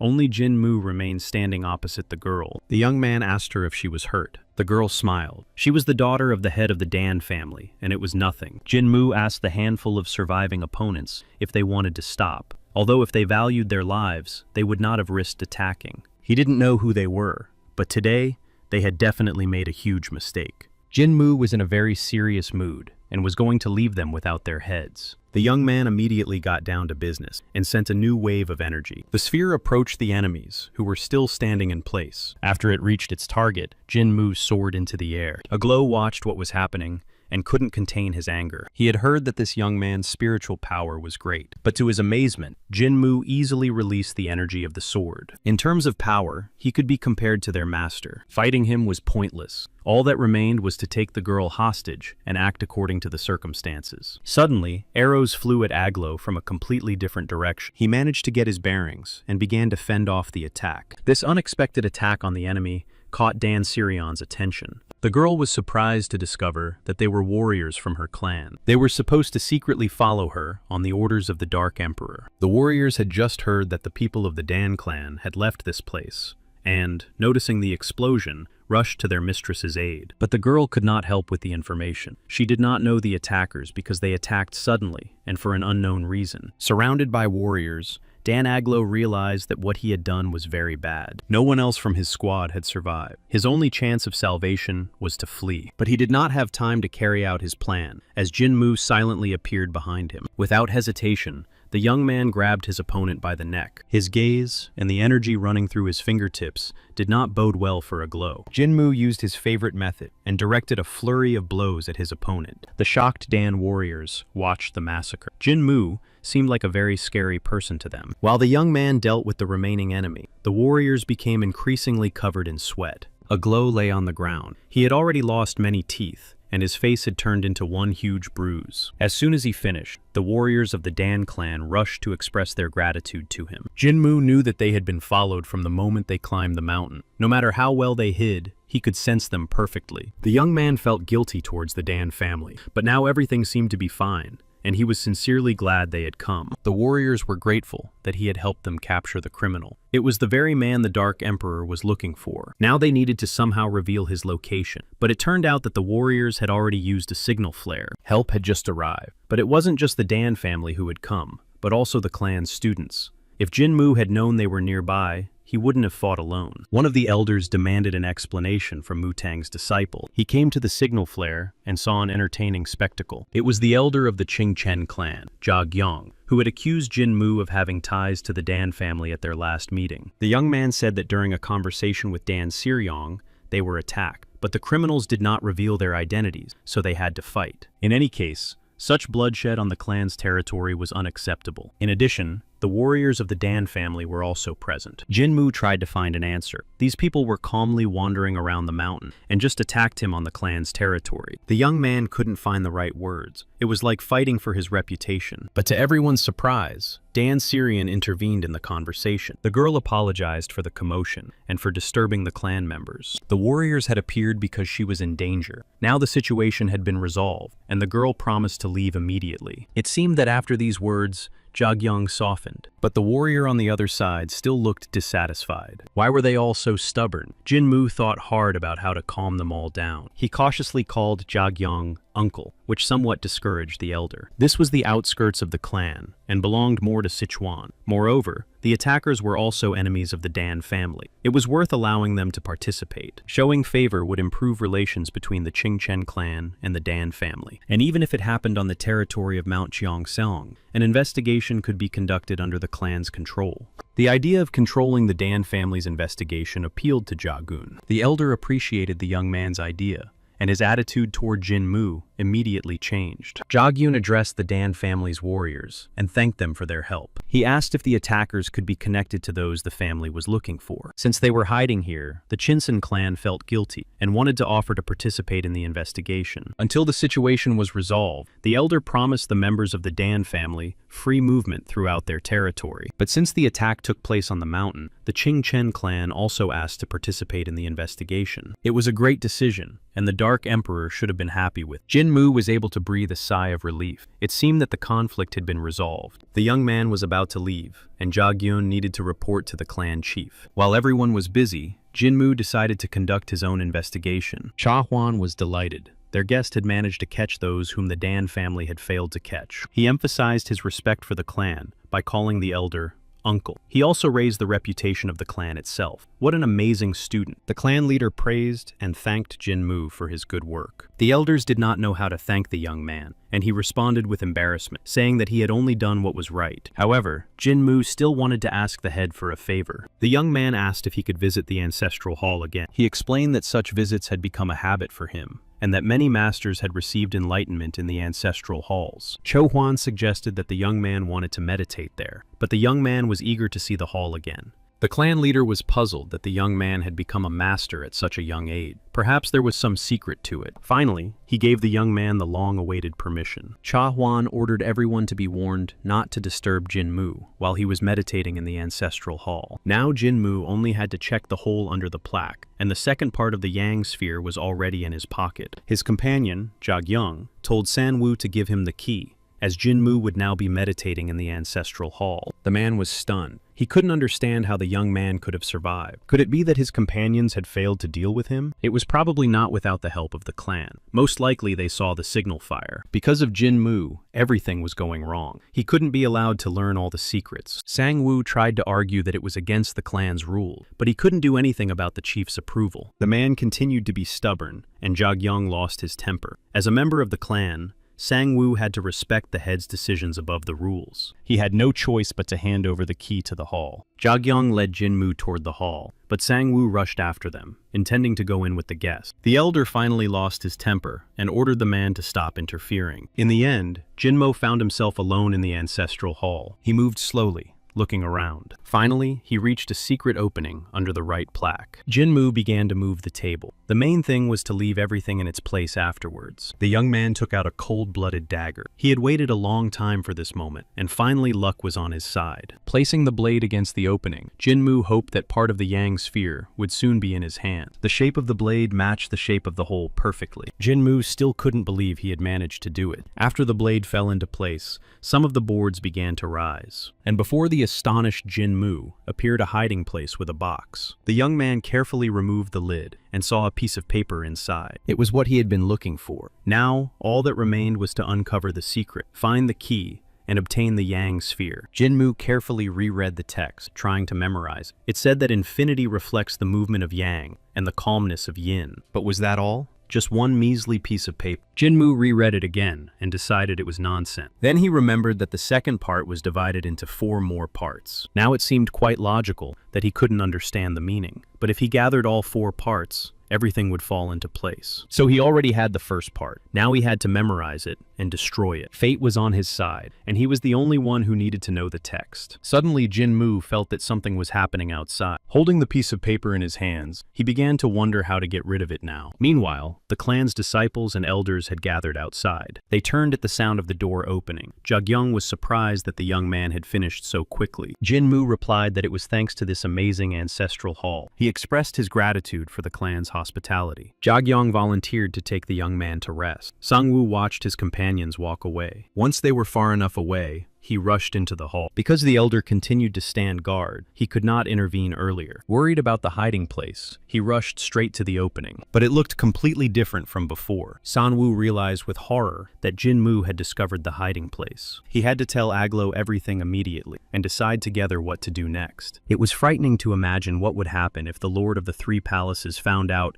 that the second part of the Yang sphere had been stolen. San-woo had almost reached the barn where he was supposed to meet Aglo. He ran in, throwing open the doors and shouting that something terrible had happened. But what he saw inside made San-woo turn pale with horror. An old man was already sitting there, surrounded by several followers. It turned out that he had been there for a long time, waiting for San-woo. Sitting there, the great wolf watched as the man fell to his knees in a respectful greeting. After a moment, he stood up and slowly walked towards San-woo. Aglo and 20 of his subordinates were already dead. This news came as a thunderbolt to San-woo, who was now once again Guayan. The old man came closer and kicked the man quite hard with his foot. The great wolf noticed that Aglo's failure was not Guayan's fault. But how dare he leave his comrade to die? Continuing to press down on Guayan's head, the old man explained that Aglo's death had contributed to the unification of the Tan family and the Qingchen clan. Now they could be caught. In response to pleas for forgiveness, the old man declared that he had never tolerated failure and had never forgiven anyone. Therefore, Guiyan should stop making excuses and tell the whole truth. Sobbing, the man confessed that the second part of the Yang sphere, hidden in the Qingchen clan, might have been stolen. The great wolf did not expect to hear such news at all. Grabbing Guiyan by the hair, he jerked his head up. The man blamed Jin-Moo for everything, who had somehow found it. That was why he tried to get rid of Mutang's sword with Aglo's help, the old man pondered. It took the third master so long to find this item, but in the end, someone else took it. The great wolf asked Guiwan if he had seen everything with his own eyes. The Dan family and the Qingchen clan were already looking for them. Yang Sobang was supposed to show up here soon, and a nobody like Guiyan couldn't help at all. In irritation, the old man pushed the man away and ordered him to return to Qingchen to report when Mutang's sword left the clan's territory. If Jin-Moo had indeed captured the second part of the Yang sphere, the old man would take his life, and take it as soon as he left the lands of the clan and the Dan family. The great wolf advised Guiyan to pray that part of the sphere was indeed with Mutang's sword. Otherwise,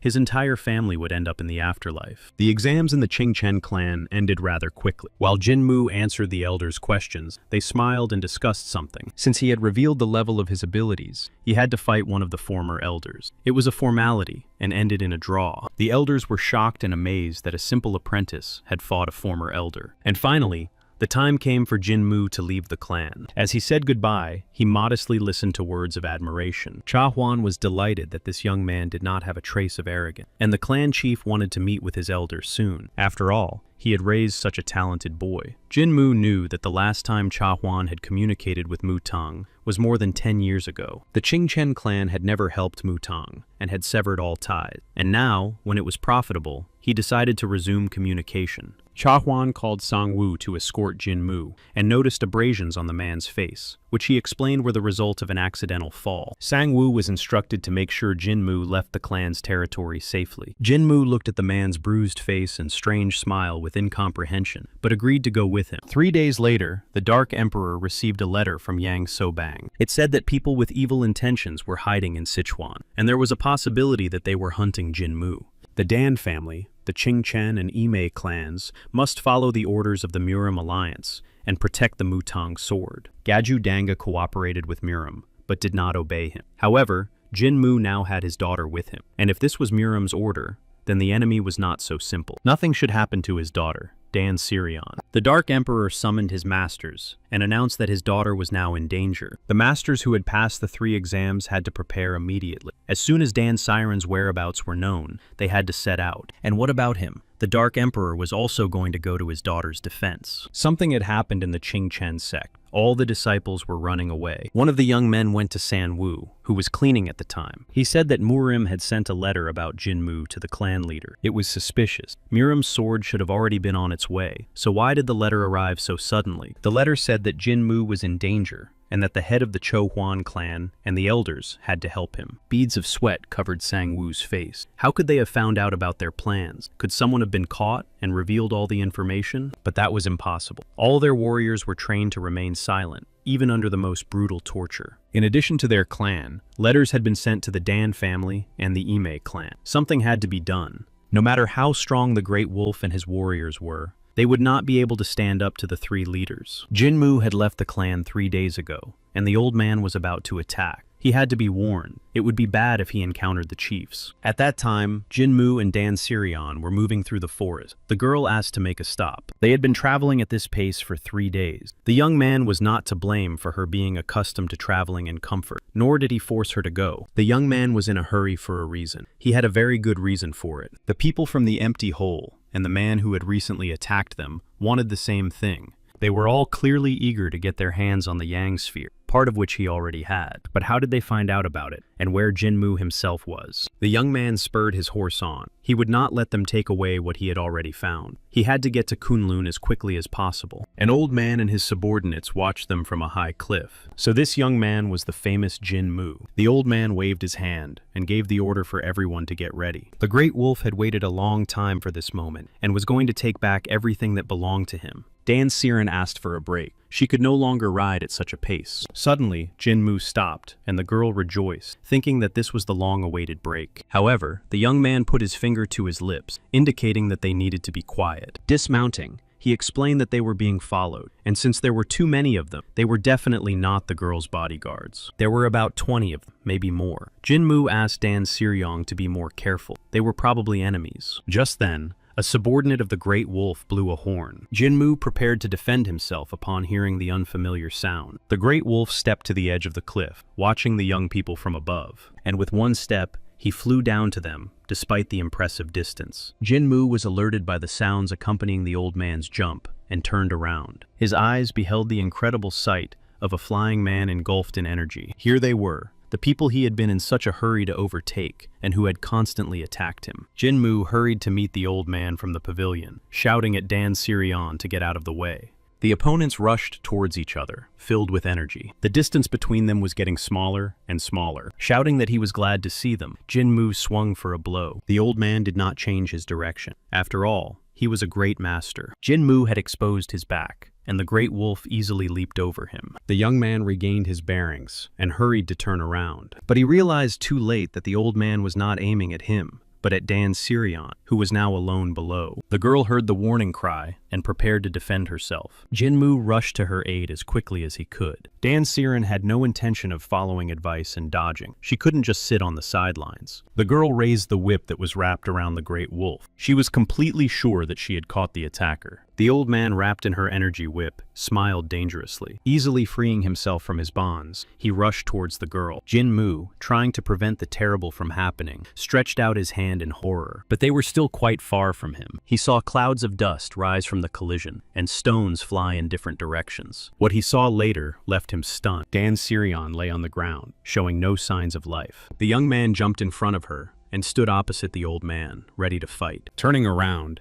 he shouted hopefully at the girl to get up. The old man grinned, holding energy in his palm. Jinmu's attention was focused on the girl. He was worried about how badly she was hurt. The wounded Dan Sirion struggled to get up. Seeing this, the Great Wolf was surprised that the girl was still alive. Finally, Dan Sirion was able to stand up. Her golden corset saved her. If it weren't for that, everything would have ended very badly. It was armor made from precious oak silkworm, a very valuable item that she had most likely taken from the treasury before leaving. But Jinmu continued to be tormented by dark thoughts. How much longer could she hold out? The girl could barely stand and was unlikely to be able to fight. Jinmu asked without turning around if she could run, but Dan Sirion wasn't sure. However, She still had one trick up her sleeve. Jinmu understood that if she said so, it must be something comparable in value to oak silkworm armor. The young man warned her that as soon as he gave the signal, she should grab the horse and head north. The old man noticed that Jinmu was gathering his chi energy. It was very confident, and if the young man had the same armor, it would be impossible to take his life with a single blow. The only way to do that was to use a thunder strike. But first, the great wolf had to check something. The old man asked Jinmu directly if he had a piece of the yang sphere. There was no point in lying. The young man could only stall for time until he escaped. When he replied that he did not, the great wolf did not believe him. The old man promised to spare his life if the young man gave him part of the sphere. Jinmu was very sorry, of course, but he couldn't give it away even if he wanted to, because what the great wolf needed, the young man had eaten. The young man admitted that he had memorized everything and then ate the paper. Alternatively, he could have waited until the old man wanted to use the toilet and then searched for it. The old man did not appreciate the young man's sense of humor and was about to interrogate him or, as a last resort, extract the information from his skull. Jinmu was not afraid of these threats and suggested that the old man try.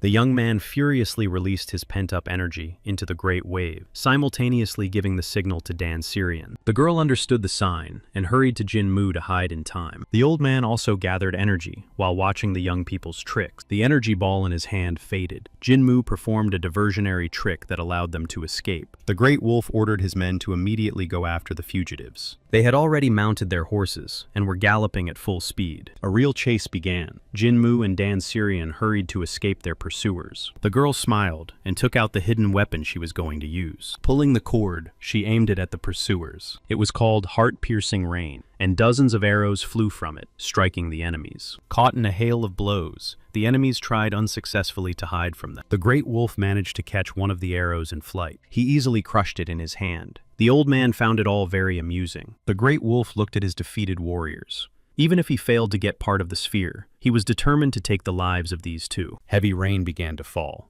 It prevented them from moving forward, but hid their tracks. Jinmu and Dan Syrian found a cave where they could take shelter. Jinmu was worried about his companion's condition. Dan Syrian was in great pain and was running out of strength to endure it. Unable to bear it any longer, she threw off her torn dress, throwing Jinmu into a panic. Next, she threw off her blood-stained oak silkworm armor. Underneath her clothes were bleeding wounds and bruises. The girl had lost a lot of blood. It was surprising that she was still riding a horse in such a condition. This question made her smile. After all, she was Dan Syrian, cold-blooded poison. That nickname suited her very well. Jinmu asked the girl to remove her hand from the wound. But she suddenly became frightened, not understanding what he was going to do. Could it be that he had been planning something for a long time? Jinmu was already tempted to throw this crazy girl right into the cave, but gathering his composure, he explained that if she continued to wave her arms around, she would make it even worse. The young man began to examine the wound. It was very hot. The girl definitely had broken ribs, and in the worst case, they had pierced her lung. If it weren't for her armor, Dan Syrian could have died on the spot. She was very lucky. But the girl decided that Jinmu thought she was very strong. The young man sighed and asked the girl to shut up, not move, and not think too much. He had to try to disperse the stagnant blood. The girl's cheeks immediately flushed, which threw Jinmu off balance, and he yelled at her to be quiet and not move. The young man touched the wounded area and directed a stream of energy there. Judging by the girl's face, she was experiencing discomfort. A moment later, Dan Syrian spat out a clot of blood. That was good. Now she needed to focus and circulate her chi energy. Her ribs couldn't heal that quickly, and Jinmu couldn't do anything about it, so he asked her to move as little as possible. He threw a dress over the girl and told her to find someone who could help when she woke up. Dan Syrian immediately began to insist that she felt much better and was already able to fight. But Jinmu didn't listen to her, and striking a couple of pressure points, put her back to sleep. They built a small fire in the cave, but the fire was dangerous while they were on the run. The girl was sleeping right next to it, but the light could give them away. However, without warmth, her condition would only worsen. Apparently, Jinmu would have to become bait in this case. Turning to the sleeping Dan Syrian, Jinmu said that he was helping her because she was useful, and so that she wouldn't make up what he liked, or something like that. In any case, these people needed part of the Yang sphere, and there was no point in putting her in danger. Jinmu looked at the girl again and thanked her for everything she had done for him. Sneezing periodically and shivering from the cold, Jinmu ran in the pouring rain. The young man was going to attract the attention of his enemies so that they would not notice the fire. Although going it alone was a bad idea, he would lead them away and then go for help. And the girl was not stupid. even though she was impulsive, and when she woke up, she would also start looking for him. Where could his opponents be now? Probably the smartest decision in this situation would be to search the forest. Something whizzed past him, and Jinmu rushed forward. He had already gone on the offensive when he heard a familiar voice call out to him. The young man stopped and looked closely at his opponent. It turned out that he was not an enemy at all, but a warrior from the Dan family. It turned out that they had been ordered to go in search of Dan Syrian and were following the tracks of the Qingchen clan itself. This was excellent news. It meant that help would arrive soon. But the warrior was interested in why Jinmu was alone and where his mistress was. The young man pointed to the cave where the girl was sleeping and explained the situation. The news raised a sea of questions for the Dan warrior. Jinmu replied that there were many enemies, and he was not sure he could defeat their leader on his own.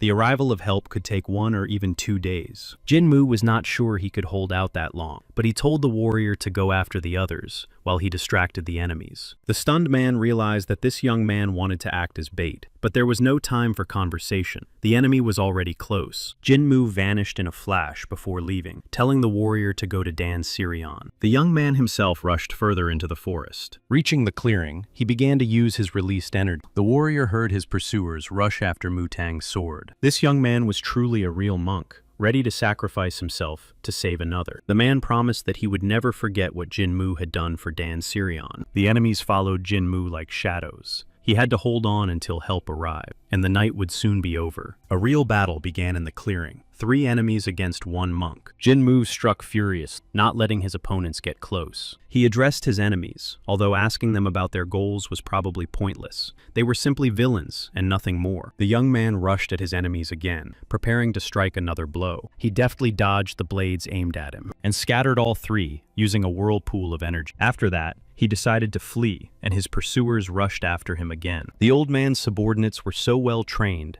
that he didn't even have to get his hands dirty. It was very similar to hunting a tiger. The subordinates acted as villagers who chased it until it was exhausted. As soon as this happened, the tiger was driven into a corner. Only then did he himself enter the scene. Not later, not earlier. After all, then the opportunity to take the animal's life so easily would be lost. The old man was not amiss, and Jinmu could bet anyone that he was watching him from afar, waiting for the right moment. The cries of his pursuers rang out behind him, but the young man tried to get further and further away. Finally, dawn broke, and the exhausted Jinmu was able to breathe a sigh of relief. There were so many enemies that she spent the whole night dealing with them, but there were still just as many left. He only needed to hold out for half a day. A new wave of enemies rushed to attack the young monk. Jinmu struck left and right, destroying his opponents. He even managed to joke that they were incapable of anything else. In fact, he did not understand what was happening. It felt like there were more and more of them. They didn't even think about their comrade, just mindlessly attacking him. At one point, the ranks of enemies parted, and a great wolf stepped into the middle.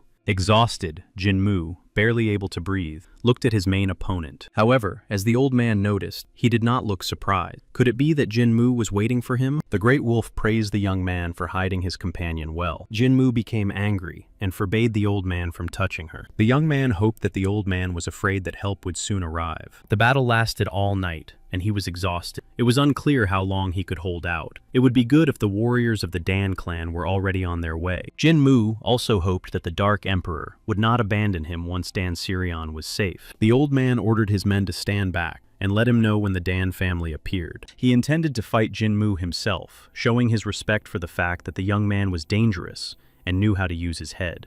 The great wolf's men immediately left the battlefield. The old man promised Jinmu again to spare his life in exchange for part of the Yang sphere, although this was uncharacteristic of him. But the young man sent the annoying old man to hell. He had no intention of giving away such a valuable thing, especially since it was the second time he had been asked for it. Perhaps due to his age, the great wolf had memory problems because Jinmu had already told him that he had eaten the piece of paper. After this tirade, the young man rushed at his opponent. The old man watched the approaching young man. He gave him a chance to save his life, but Jinmu behaved like a foolish child. The great wolf began to prepare for the blow. Having gathered the necessary amount of energy, he threw the clod at the young monk. Jinmu continued to rush forward, with his sword at the ready. Reaching the great wolf, he swung his weapon right in front of its face. But the old man managed to jump and avoid the blow. Now the enemy went on the offensive, forcing Jinmu to hold back his attack. After another clash, the young man was forced to retreat far back. The old man was so strong that it would be difficult to defeat him even if Jinmu was in excellent shape. Meanwhile, the Great Wolf noticed that the boy had become more resilient. He was amazed at how he had managed to do it. Jinmu boldly replied that he was just a genius, and since the young man considered himself a genius, the old man prepared a double portion of spheres for him. He immediately transformed them into numerous rows of dangerous energy balls. What the young man saw before him did not promise to be an easy battle. A veritable wall of energy clusters towered above the old man. With a single movement, he directed all these deadly balls at Jinmu. The echoes of the strike spread far across the forest. The old man used the divine spirit of thunder, which allowed him to create lightning. What was happening resembled a hurricane. Clouds of dust flew and leaves sparkled with lightning. The Great Wolf looked at the result of his attack. Destroyed earth began to appear from the dust. However, the old man was careless and had expended too much energy. Now it was time to return. The Great Wolf turned and moved away from the battlefield. Suddenly, out of the corner of his eye, he noticed a bright glow in the cloud of dust, and immediately he felt a blow directed at him, which he tried to parry. Jinmu's bloodied sword lay on the ground. Could it have flown there on its own? Following the sword, the young monk himself appeared and headed straight for the Great Wolf. The young man directed a stream of energy at the old man, who tried to shield himself from it, but the blow was strong and threw his opponent far back. Jinmu stretched out his hand again, preparing his next attack. The energy, like a sword, was aimed at the Great Wolf. The young man was already clutching his weapon in his hand. He had put everything on the line, giving his all to the final attack. Jinmu's blow hit the old man, and now his wounds were bleeding. This caused him considerable surprise. The young man smiled. Could it be that his opponent was seeing his own blood for the first time? The old man was amazed at how Jinmu had survived his attack. For someone on the verge of death, his blow was not bad, but the young man still did not understand that these petty tricks would not help him defeat the Great Wolf. But Jinmu was serious this time, and was going to finish off the nasty old man. His blow almost hit his opponent, but the old man managed to jump out of the way. But the old man had no intention of retreating just like that. Jumping back, Jinmu managed to dodge the energy ball thrown at him, and from that height, he rushed down, aiming at the old man. The Great Wolf braced his foot so hard that he left a dent in the ground. In an instant, he was in the air next to Jinmu. The battle was happening right there. It seemed as if the opponents were hovering, simultaneously striking and blocking each other's blows. The Great Wolf decided to use his favorite move and put his palm forward. Directing all his energy, he pressed it against Jinmu. From this blow, even the shape of the young man's pupils changed, but Jinmu's character remained unchanged, and he spat blood right in the old man's face. He had a feeling that the Great Wolf even enjoyed bleeding, and without giving the old man time to recover from his audacity, he immediately struck back. Finally, they both ended up on the ground. Jinmu leaned on his sword. The old man was surprised by the young man's gaze. He couldn't tell if it was confidence or determination. However, Jinmu had no intention of talking. With his last ounce of strength, he clutched his sword with a trembling hand. If the old man attacked now, it would surely be the end for him. The young man could not even stand on his feet. He had only just begun to live a normal life in this body, and why had he volunteered to be bait? The Great Wolf was preparing for a decisive attack. He would have enjoyed himself and done it slowly, but decided it was pointless. The old man directed a stream of energy at his opponent, intending to wipe him off the face of the planet, so that not even ashes would remain. Jinmu continued to lean on his sword, unable to withstand the attack. The young man closed his eyes. Apparently, this was the moment of his demise, but someone flew forward, shielding him from the blow with an energy shield. This time, Dan Sirion was protecting him from the blows. Jinmu did not understand why she was here, and could she really repel the attack using the Dan family treasure, the Silver Willow sword? The girl didn't even know about the reinforcements. As soon as she woke up, she immediately rushed to the young man's aid. Jinmu was terrified. He risked his life to save her, and she didn't even call for help. She couldn't defeat the old man, and he clearly told the girl that for nothing. It was a big mistake to order the Dan family's daughter to run. They never gave up and climbed over the bodies of their enemies. Jinmu clutched his head. If he had known that she would not go for help but rush here, he would have run away himself. There was no way she could win. The girl turned around. She couldn't leave Jinmu to die alone. Dan Sirion was going to protect Jinmu. The old man had to admit the courage of the girl who had come here alone, and laughing, he added that she was crazy too. Dan Sirion didn't see anything funny about it. Apparently, no one sacrificed their life for this old geezer. While the girl provoked the old man to attack, Jinmu thought that she had no idea what kind of monster she was fighting. It was a senseless fight. Did Dan Sirion really think that Jinmu would be moved by such an act? The old man remembered that last time, she was wearing oak silkworm armor, which was why she had survived. Jinmu listened to his opponent, and realized that he was right. She relied so much on her family's treasures that she entered the fight knowing she was weaker. This idiot had simply put her life in danger, and it was the stupidest thing Jinmu had ever seen. He remembered that Chon Woo-myung had also shielded Hukrin Mugen to protect him, even though the enemy was much stronger. It turned out that she was the only person besides Chon Woo-myung who did crazy things. Was she really going to protect him?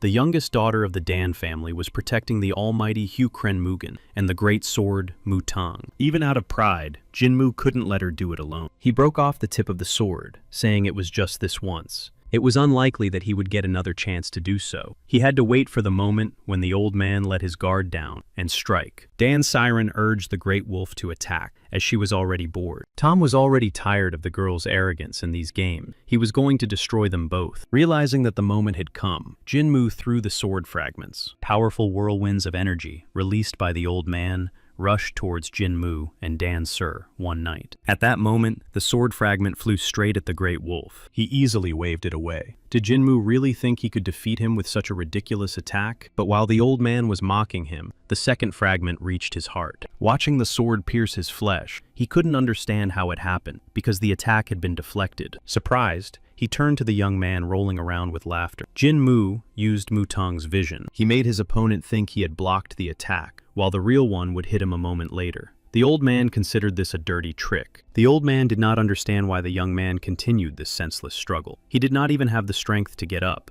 but he struck a sneak attack. The great wolf was going to make Jinmu experience pain that he would never forget, even in the afterlife. Suddenly, something went completely wrong with his plan. A frightened flock of birds rose sharply above the forest. There were only enemies in this place. Dust continued to settle after the battle, but the great wolf was alerted by a strange sound he heard. The arriving warriors reported that the Dan family was approaching, having joined forces with the Qingchen and Ime clans. The great wolf asked for a little time to break up the two, and then they could escape. However, none of his subordinates were strong enough to hold back such an enemy. Ahead of them was a monster that had destroyed all the azure wolves in the vicinity. But that was impossible, because they had a numerical advantage. There were so many warriors, how could they be destroyed? Jinmu smiled. If the old man wanted to know who did it, he should pay attention to the girl who was the daughter of the Dan family. And for the Dark Emperor, this girl was a treasure. So the old man had definitely gotten himself into trouble and awakened a monster. The great wolf couldn't believe what he had just heard, and who exactly was on the front lines. Suddenly, energy burst out of the thick forest, and the old man and his men were hit by a powerful blow. Streams of black and green energy moved towards them. The great wolf just silently watched as it approached him,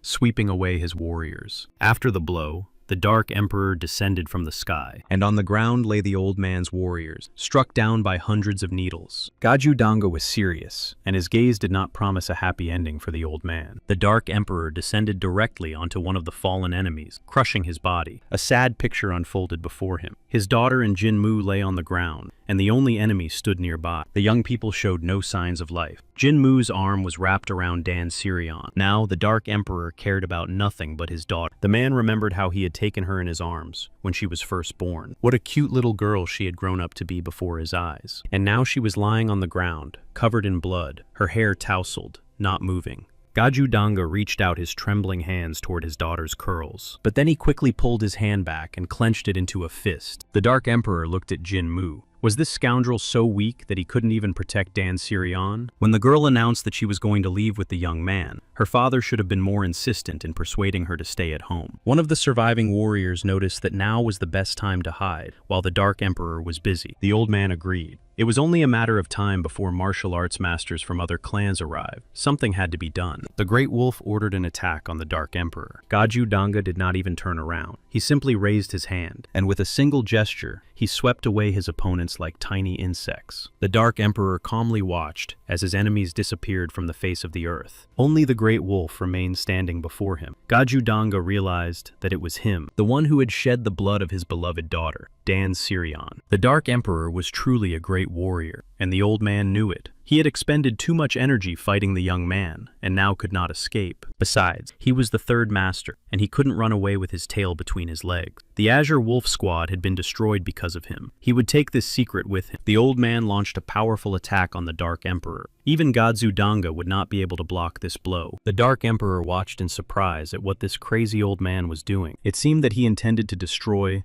not only the Dark Emperor, but also himself. Gajudanga braced himself, resisting the attack, and he sent a powerful stream of his energy in response. The green and red waves were about to collide. The old man directed his energy with all the strength he had left. The Dark Emperor kept up and resisted stubbornly. This confrontation lifted huge boulders into the air. The two energies pushed against each other, destroying everything around them. At the moment when the collision reached its climax, there was a bright flash. The shockwave spread far beyond the battle. With each passing second, it grew brighter and released even more energy. A bright blue beam pierced through these energy hurricanes. At some point, it all ended. Clouds of dust swirled around. The great wolf stared at his opponent with a crazed look in his eyes. The Dark Emperor continued to stand with his arms outstretched, as if leaning against a wall. Green sparks flashed and danced in his eyes. The old man, badly injured from the clash of energies, looked at his opponent in surprise. The Dan family's specialty was the art of hidden weaponry, the first acupuncture point. As expected of the Dark Emperor, he secretly struck his blow. Finally, the crazy old man, the third master, and the great wolf was defeated. Gajudanga did not expect his opponent to use such a powerful technique. Who was this man who possessed such a powerful technique? The Dark Emperor sat down next to his daughter and Jinmu. It seemed that chaos was brewing in the peaceful Muram, and the battle that had just ended was only the beginning. Jinmu and Dan Syrian were transported to the Dan family home. They had been there for 2 days. Mutin's sword continued to sleep. The entrance to the house where the emperor was staying was off limits. Bo Hyun, the elder of the Ime clan,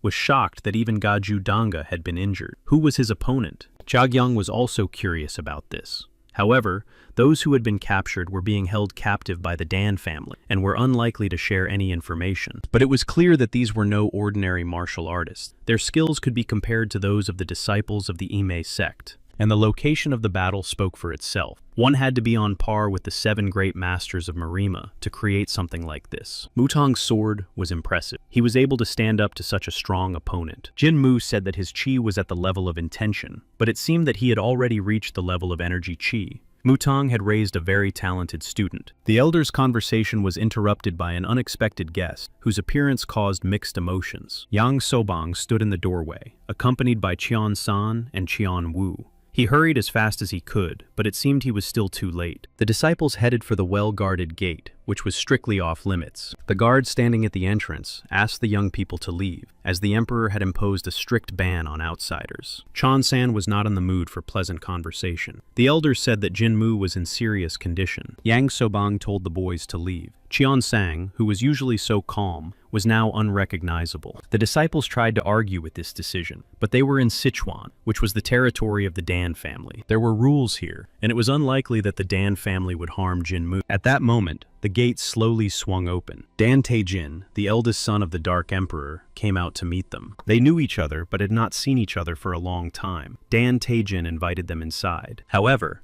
this invitation was only for Yang Sobang. Therefore, Chon Sang-gu and Chon Wu had to wait outside. The students were speechless and simply froze in place, discouraged. But their silent surprise did not last long and was replaced by anger. When would they be allowed to see their teacher? Meanwhile, Yang Sobang followed the Dark Emperor's eldest son. When they arrived, the man saw that the emperor was sitting by the bed of his wounded daughter. Yang Sobang took off his hat and respectfully greeted Gajudang. He was genuinely sorry that Dan Sirion had been hurt. The old man got straight to the point, promising that Muram would reward him and asking him to hand over the prisoners. Gajudanga asked him to repeat what he had just heard, that he was worthy of praise and that the prisoners should be handed over. These people had harmed his daughter. How could he hand over the prisoners after that? Yang Sobang became serious. Now it was important for Muram to win, but Gajudanga was in no hurry to trust those who had done nothing while his daughter was fighting. Yang Sobang also became angry and asked the Dark Emperor to watch what he said. The latter was too angry. If his daughter woke up and her condition worsened, Yang Sobang would have to become a hedgehog right there. It was clear why other clans did not want to deal with the Dark Emperor. He had a very quick temper.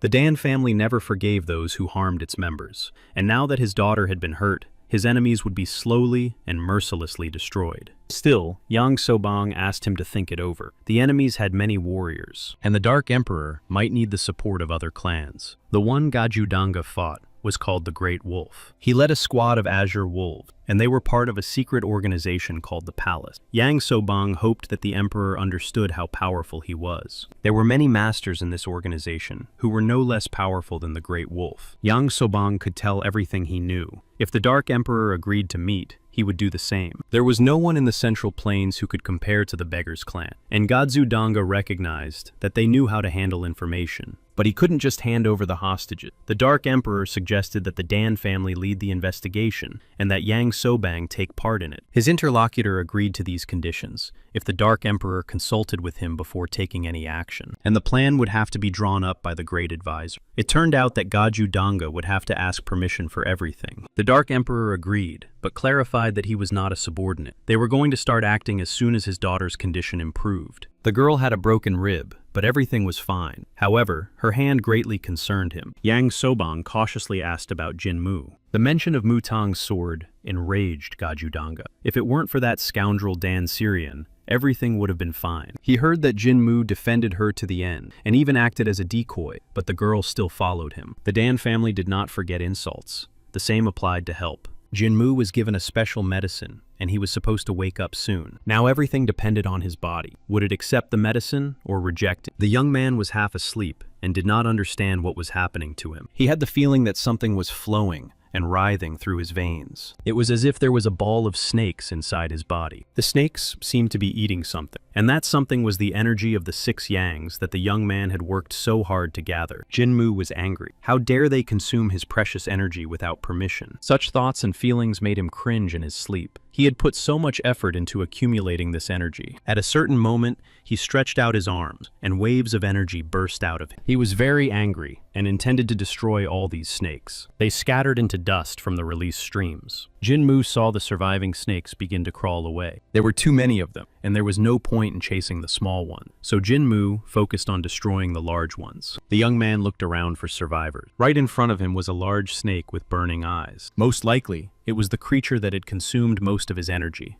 Jin Mu was going to incinerate it. No matter how scary it looked, it was just a snake. At that moment, Chan Sang Chol, Yang Sobang, and Gaje Dang were accompanying the young man to his quarters. The master of the Beggars clan threw open the doors and called out to Mutang's sword. But suddenly, a stream of energy burst out of the room. Yang Sobang couldn't understand what had happened and why it was so hot. Inside, he saw Jin Mu fighting a red snake. Had Jin Mu reached the stage of enlightenment? The Dark Emperor closed the door so as not to disturb the young man while he was in this state. Yang Sobang could not have imagined that he would see such a thing with his own eyes. Until then, he had considered stories about the red snake to be myths. Godzu Danga noticed that this scoundrel was doing quite well. Yang Sobang's eyes popped out of their sockets when he learned that the emperor had given Jin Mu the sphere of preservation of the 3 yangs, one of the treasures of the Dan family. This sphere could provide the Dark Emperor with energy reserves for decades to come. However, he gave it to Jin Mu because he had saved his daughter.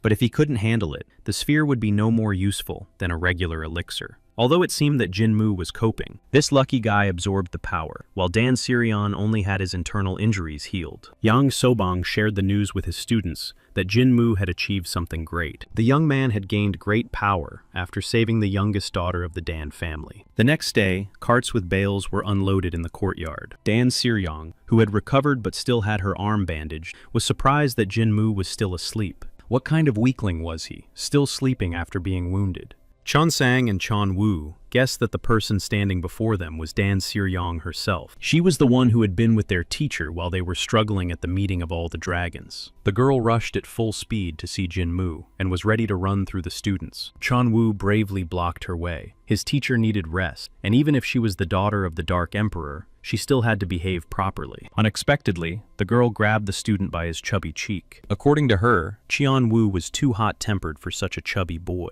Dan Syrian told the boys that Jin Mu had risked his life to save her. In addition, they spent time alone together in a cave. Dan Syrian asked the boys what kind of relationship it was. Chan Sang seriously suggested that she was Jin Mu's new student. The girl began to prove that she was a close person to the young monk. But the disciples were not convinced. Their teacher had saved many people and spent much more time with Chan Wu and Chan Sang than with her. Meanwhile, Jin-moo came to his senses from the screams. He raised his hand and realized he was alive. Could it be that Gaju-danga had defeated the great wolf? As he recalled his dream about the snake, he heard Dan Siryong shouting outside that she had spent the whole night with him. He jumped up and threw open the door in a rage. What the hell were they talking about him for? But he stopped, stunned by what he saw, and even stopped shouting. His students were standing in front of the door, ready to burst into tears. Chon Sang and Chon Woo, still not believing what they were seeing, rushed to touch Jin-moo. They shook their teacher and asked him many questions. Had he broken the ban on women and forgotten about his students? The boys demanded an explanation, but Jin-moo's patience was running out, and he asked them to stop shaking him. At first, he just used words, but when that didn't work, he grabbed his students by the hair. A little later, Jin-moo met with Yang So-bang, who was very happy to see him. The master of the Beggars clan admitted that he wanted to leave the students with him, and was planning to leave himself. Jin-moo thought this idea was rather foolish. Mutin's disciples heard the shouting and rushed to find out what was going on. It turned out that Dan Siryong had even been tied up so that she couldn't run away after Jin-moo. Fiercely fighting off the guards, the girl saw a young man peeking out from behind the gate. She was ready to go after him again and asked him to persuade her father. But Jin-moo was not ready to do that for anything in the world and only waved goodbye to her. Dan Siryong didn't even seem to notice that she was tied up and kept her eyes on the young man. Gaju-danga urged the soldiers not to delay and to take his daughter away from there quickly. The girl burst into tears. She had no intention of forgiving the scoundrel Jin-moo for such betrayal. The young man thanked the Dark Emperor for saving him and for the clothes.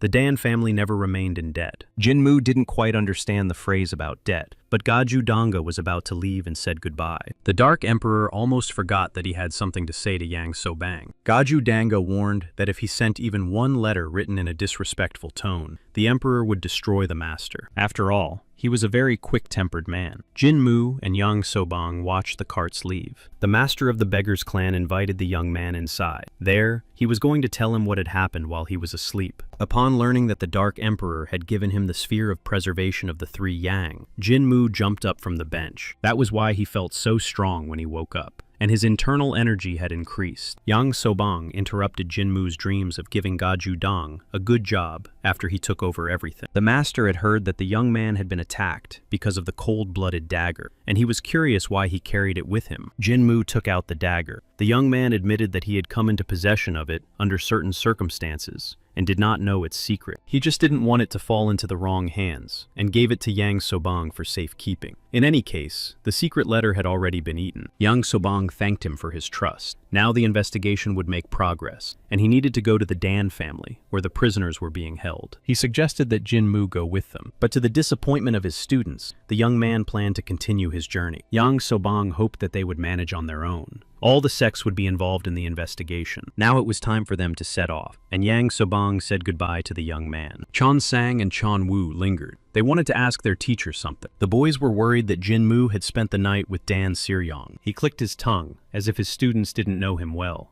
But the girl herself had told them about it. Jin-moo couldn't take it anymore, and grabbed the boys by the hair. He had taken an oath, and these idiots were doubting him because of the words of some brainless chicken. Even the thought that a monk from Mutang could spend time with a woman sounded like a lie. So the young man shook his hands, and told his students to get lost. Meanwhile, the boys thought about it, and decided to ask if they could go with him to help in his time of need. Chong Sang was worried that Jin-moo might run away with the woman, and got a punch in the nose in response. Jin-moo changed the subject. He heard that the trials were still going on at the Dragon Gathering. Only 8 people would make it into the first squad. He told his students to take their places in this squad. Only after that could they join him. In their current position, they would only slow him down. The students hung their heads. Then they would not meet again for a long time. But Jin-moo was not upset by this news at all. He suggested conducting a short training session to assess the state of their skills. This frightened the boys, and they remembered that they needed to attend the meeting and that Yang So-bang needed them. Jin-moo reminded them once again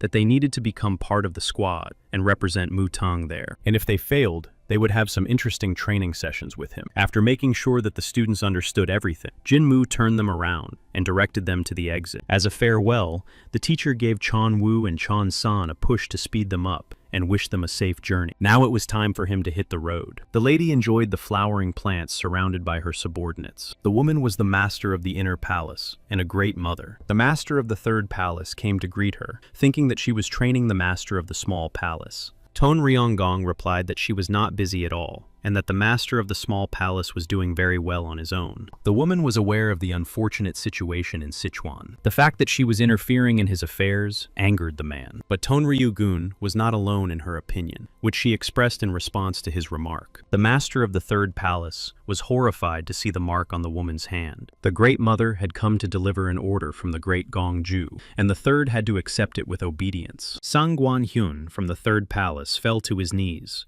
ready to obey the orders of the master of the main palace. The man had wasted time and put everyone in danger, searching for the secret of an unnecessary martial art. Great masters had been lost, but according to research, it was not useless and possessed great destructive power and should not have fallen into the wrong hands. In addition, they were being pursued, so the master of the third palace had to withdraw from all affairs and return. This was too much. If he returned now, everything would be ruined. How could the work of the third palace be so devalued? For this, he should have been beheaded. But considering his merits, the punishment would be reviewed. Tonryu-gun clarified whether Sangguan-pyong would follow the order or still wanted to reconsider it. The man realized that this was why so many soldiers had come from the inner palace. If he did not obey, he would be killed immediately. There was no other way out, and the master of the third palace obeyed. In addition, all spies from the third palace had to come under the control of the inner palace, and he should have become a supporter of the master of the small palace. Sangguan-fian wanted to tie his hands and feet. He was worried about what would happen to the yang energy technique. The woman wondered why he was so obsessed with this technique. Besides, if even one of the parts was lost, everything would be useless. She was not interested in such unreliable things.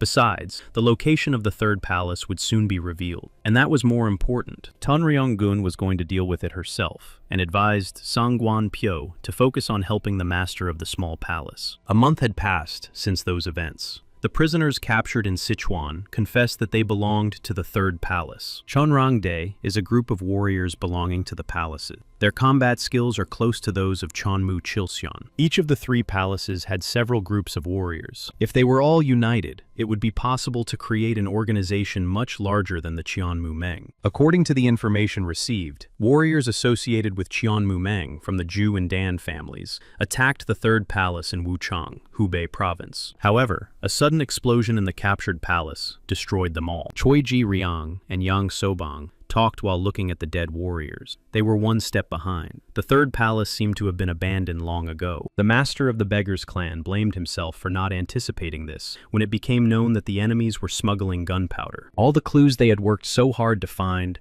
disappeared, along with their warriors. Chul Ji-ryang ordered Chief Advisor Ju Hyup-jin, the heads of the martial arts factions, and those who maintained contact with the clan. It was time to tell everything. It became clear that the palace was hostile, so they would be declared enemies, like Sapacheon and Ilwan Magyu. Now it was necessary to select people for the squad, to oppose the palace and train them well. The interrogation of prisoners would continue in the camp until all was lost. Chol Ji-ryang heard that Mutang's sword had gone to Kunlun. They said that he was not in a particular hurry, and had most likely only just arrived there. This young man was truly incredible, and had accomplished a great feat. At that time, Jin Mu was riding a horse through the forest. It was already quite cold, and he was glad that he had been given warm clothes. The young man could see the destination he was heading for. It was Mount Songshan, where Kunlun was located. Both the monks and the Chongsons were greedy, and had taken all the good places in the mountains. As he got closer, Jinmu thought that he should take a bath and rest first. At the Hyunfo Inn,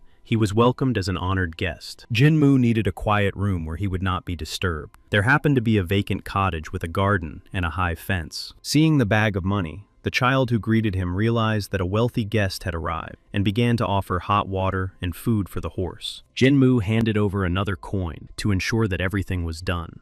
The young man followed the boy, who was showing him the way. Reaching the right door, the child put down Jinmu's belongings and turned to him. The child whispered that he would call someone to warm up the frozen traveler. The young man understood that he meant a fire, but the boy blushed and said he meant something else entirely. Guessing what the child was talking about, Jinmu gave him a slap on the back of the head. The embarrassed boy with a bump on his head apologized. Most of the guests from noble families requested such services. Jinmu sat down on the bed and folded his arms, waiting for his bath to be prepared. He sat there for quite a while, before realizing that he hadn't rested in a long time. He was tormented by thoughts that his body was full of energy and passion. Jinmu slapped himself on the cheeks, trying to come to his senses. He couldn't defile his body, lest it prevent him from obtaining another fragment. Who was he fooling? Jinmu wasn't even a real monk. 80 years of Hukrenmu gone, and only 2 years in this body. Could those 2 years have affected him so much? He noticed that sometimes he thought like a real monk. Or was it the memories of the body's owner? Jinmu was furious. He had turned this insignificant body into Mutang's sword and healed his mentor. At least he was lucky that the former owner of the body was quite fortunate. Jinmu stretched out his hand, and a blade of energy appeared in it. It was the so-called Qi sword, made of concentrated Qi energy. To master such a thing in 2 years was truly a miracle. Jinmu hoped that luck would follow him to Kunlun. At that moment, the boy peeked in and announced that the bath was ready. The young man did not have time to hide his energy, and the child was terrified by what he saw. The boy fell to his knees and began to beg for mercy, while Jinmu tried to explain that he had no intention of harming him. In this area, martial arts masters were feared because of conflicts between Kunlun and a demonic cult. Perhaps the child treated the guests so well in order to survive. Jinmu took the boy by the shoulder and apologized. He didn't mean to scare him at all. The young man was going to take a bath and asked the child to prepare something to eat and drink. At that moment, the young man felt like the embodiment of kindness. The child wiped away his tears and promised that everything would be ready soon. Jinmu began his dinner when it was already completely dark. The wine helped him relieve his fatigue from the road. The hot food on the table would also help him sleep soundly. As soon as he arrived in Kunlun, he would not be allowed anywhere near meat, so it was better to enjoy it now.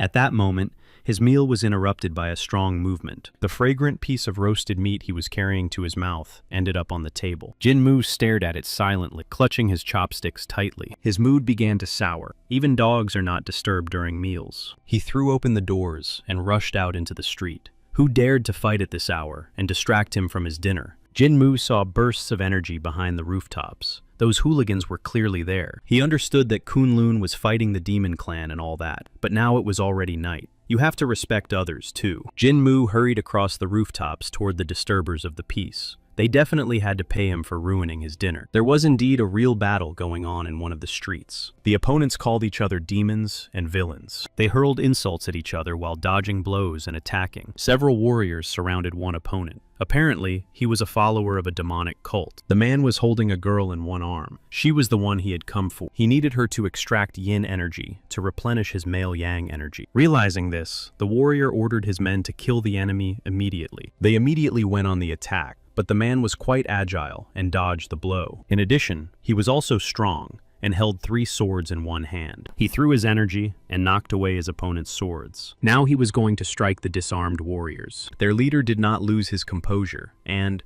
throwing his arm forward, rushed at the enemy. He used the empty hand flower shot technique. The man was hit by numerous blows, each of which left a mark on his huge belly. The leader of the warriors ordered another attack to finally finish off this demon. His men immediately rushed to carry out the command. Jinmu sat on the roof and watched the battle. He was intrigued by the energy emanating from the martial arts master. The young man thought about it. Judging by it, these people were definitely from Kunlun. Jinmu came to the conclusion that their opponent was from a demonic cult and had foolishly fallen for attempts to extract yin energy. The young man decided to forgive them for ruining his dinner because he also needed something from Kunlun. One of the warriors noticed movement on the roof and looked up. Jinmu was already leaving, thinking that fighting them would be pointless, when a young man appeared behind him. The warrior decided that Jinmu also belonged to the demonic cult and shouted about it loudly to the others. Monk Mutanga tried to explain that this was not the case, but they did not listen to him and immediately attacked. Jinmu reached into his pocket in search of his yin-yang plate. Then he remembered that he had left it behind when he took a bath. The Kunlun warrior was already flying towards him, preparing to strike. Jinmu tried to dodge the blow and succeeded. Continuing to dodge, he tried to stop the young man and explain everything to him. It was unlikely that this young man was the elder of Kunlun, as he was still young. Jinmu blocked another blow. He was already beginning to get angry about how he resembled a demon. The monk's resistance caught the warrior's attention, and he stopped. He looked at the supposed demon in surprise, and saw that he was using righteous energy. Finally, the warrior decided to ask Jinmu who he was. The young man shouted that he was a monk from Mutang and his warrior. The young man from Kunlun seemed to understand that Jinmu was not a demon, but for some reason called him a pavilion. At that moment, another burst of energy occurred. The warrior immediately rushed there, apologizing that he could not talk because he had business to attend to. And again, he called him by a rather strange name, Pavilion Hyangpo Jinmu. The monk could not understand what he meant. Perhaps it was some kind of code. The young man remained alone on the roof, wondering if everything was all right with Kunlun. The guy was about his age, with excellent fighting skills, but he talked like a madman. Maybe they were all crazy here, but what bothered him most was how that warrior knew the name of the inn where Jinmu was staying. The next morning, he sat waiting for the boy to bring his food to the table. When Jinmu called out to the child, he lit up. The young man was curious about what had happened the night before, and why it had been so noisy. It turned out that this happened quite often. Their city was the largest in the area, and the guys from the demonic cult came even though they knew it was Kunlun territory. Now, people from the Hall of Sky-Splitting Stones were patrolling. Their leader spoke strangely, but was a good man. This was Kunlun territory, and they were helping them, and the people were helping them in return. That's where the warrior got his information. Jinmu was not very happy that the boy had told about him, but the child had initially decided that Jinmu was from the demonic cult.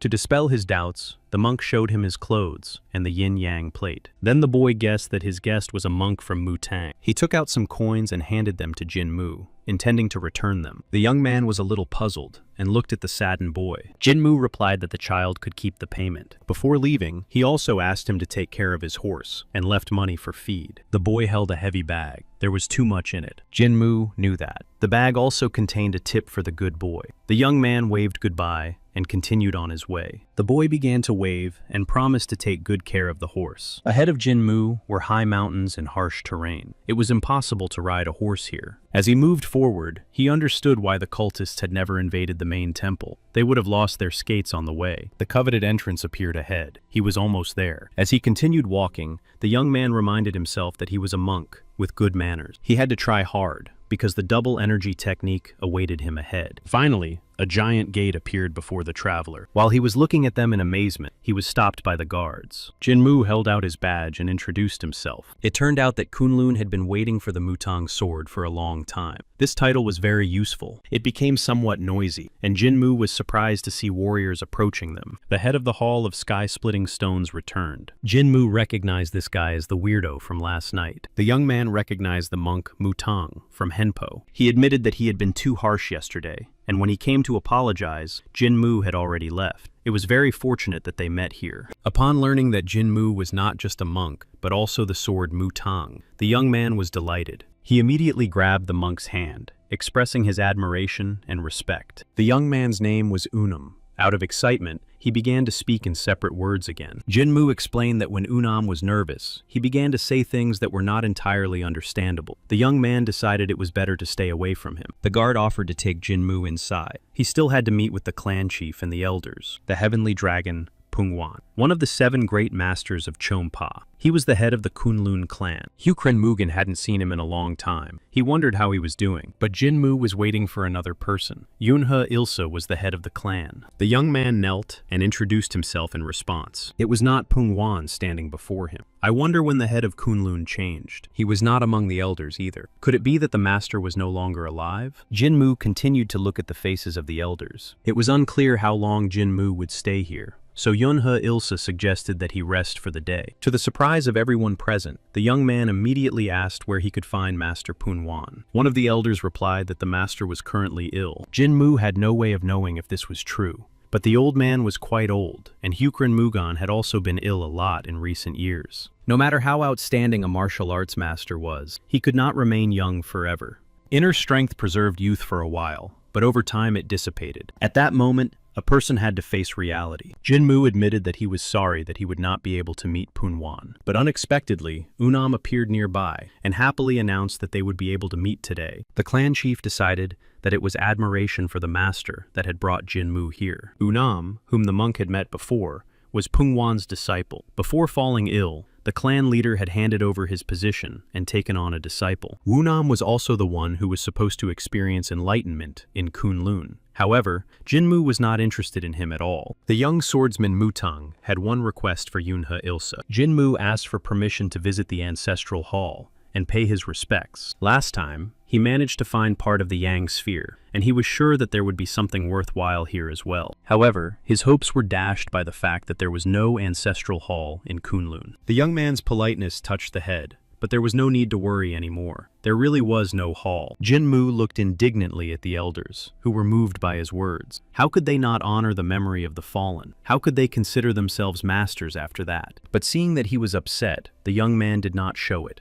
and smiled politely. However, where should he look for the next part now? Unam was supposed to escort Jinmu, and it was an honor for him. The young man saw the monk's surprise at the absence of the ancestral hall and tried to explain. Kunlun was mired in battle. They were often attacked by the demon clan, and many people died. Often, they could not even find the remains of the bodies. How could they put up memorial plaques for those they couldn't even find? Therefore, they kept the memory of the departed in their hearts. But one day they would destroy the demons and erect a shrine for their ancestors. Out of excitement, Unam began to speak in fragments again. While the young man was eager to destroy the demons, Jinmu decided to look at Pungwan. At that moment, Unam's students ran up to him. They needed his help. It turned out that the master had staged a scene. Suddenly, pieces of boards and stones flew at them. Several people tried to restrain the raging master, who shouted that he could not stand aside while Mutang was at a crossroads of existence. Uman tried to calm the master down. More than 10 years had passed since the events he remembered. Punwan froze in amazement. Had so much time really passed? The disciples looked sadly at the great master. Punwan apologized for his behavior and hurried away. Watching them,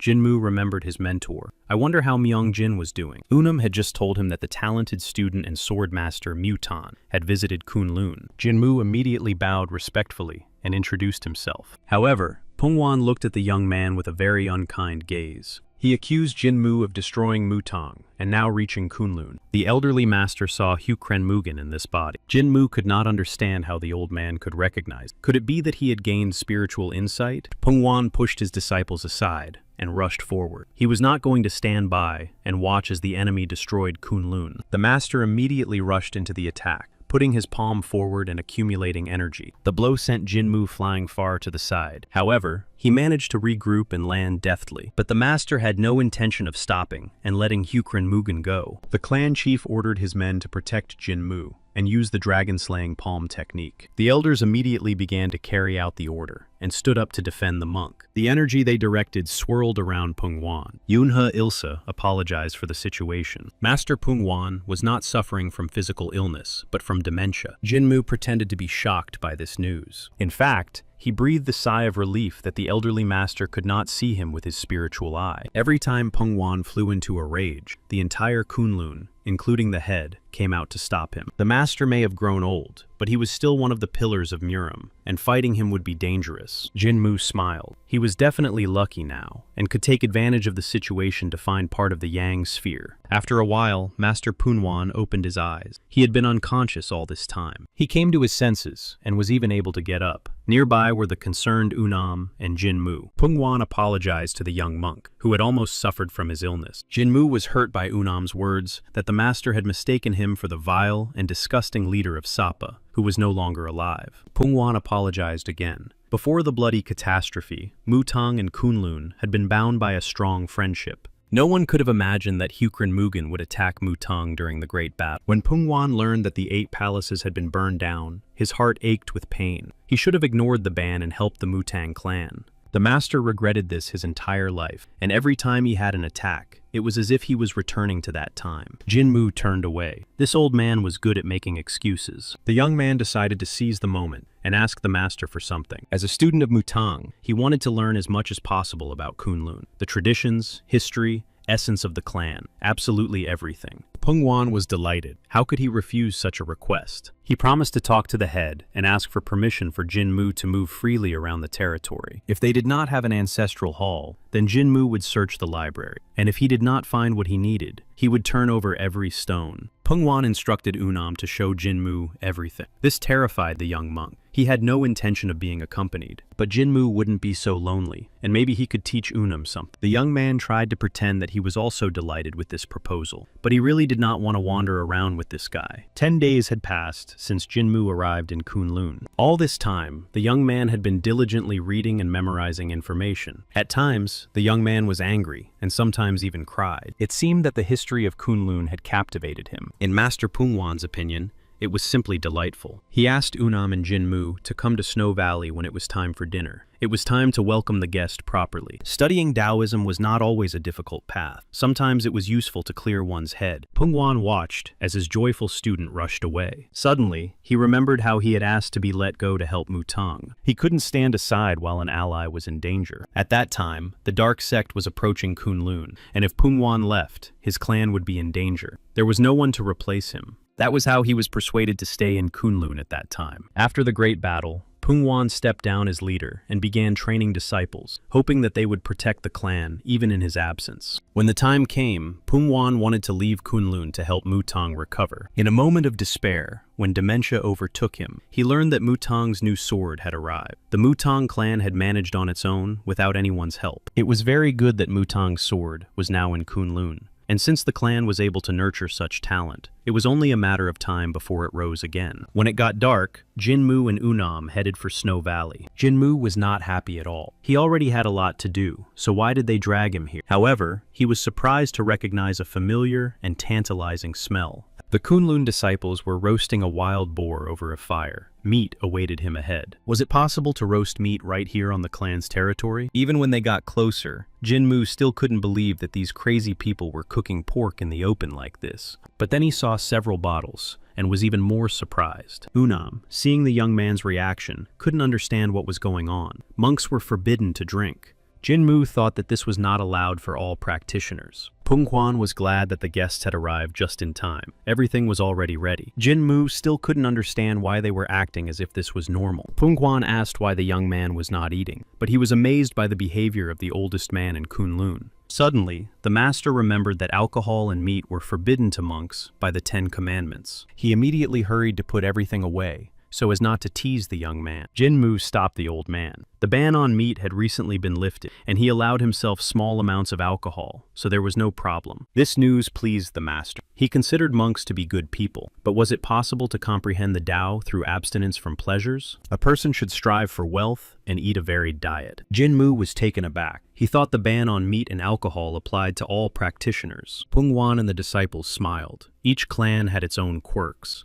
The volcano disciples even got married. Jinmu realized that the elders of Mutang had deceived him. There had been so much talk about these 10 commandments, and it was all meaningless. Jinmu remembered the day when he was scolded for feeding meat to his disciples. Unam pulled him by the hand, urging him to sit down next to him. Jinmu tried to calm down and eat first. Pungwan kept offering the young man second. They had more than enough, but everything was fine. Jinmu raised his head and looked into the distance. The imposing Kunlun temple towered over the mountain. The young man thought that some kind of business must be going on there. A magnificent building located in the mountains was unlikely to have been cheap. Pungwan didn't understand what Jinmu was talking about at first. It had all been built with subsidy. It was difficult to grow anything in this area, and there were constant skirmishes with the demon clan. Maintaining the students was expensive. Money was needed to attract students, who would then have to fight for the rest of their lives. Jinmu was curious who supported Kunlun. Training martial arts masters was indeed expensive. The Union of United Political Forces provided about 20,000 neon of silver each year. Jinmu was surprised by the amount. It was quite impressive. They also received expensive trophies and assistance from guilds. The clan shared the money with ordinary residents, paying them for information.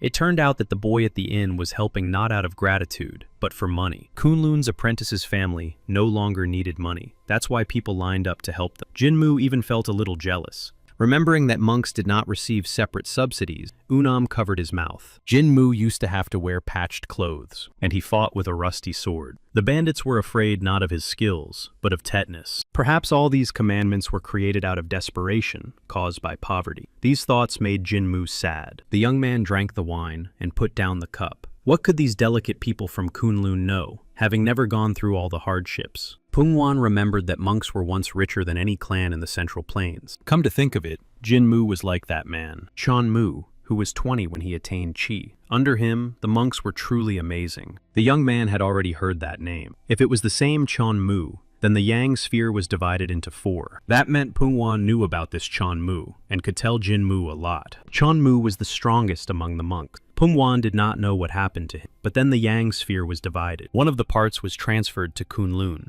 Pungwan tried to remember what that teaching was. The master could not remember the name, and Jinmu was going crazy with impatience. Then Pungwan began to reason that if Chanmu had been there, the monks would not have fallen into the hands of Sapicheon. Jinmu was tired of listening to the old man's reasoning. He just needed the key point of the teaching.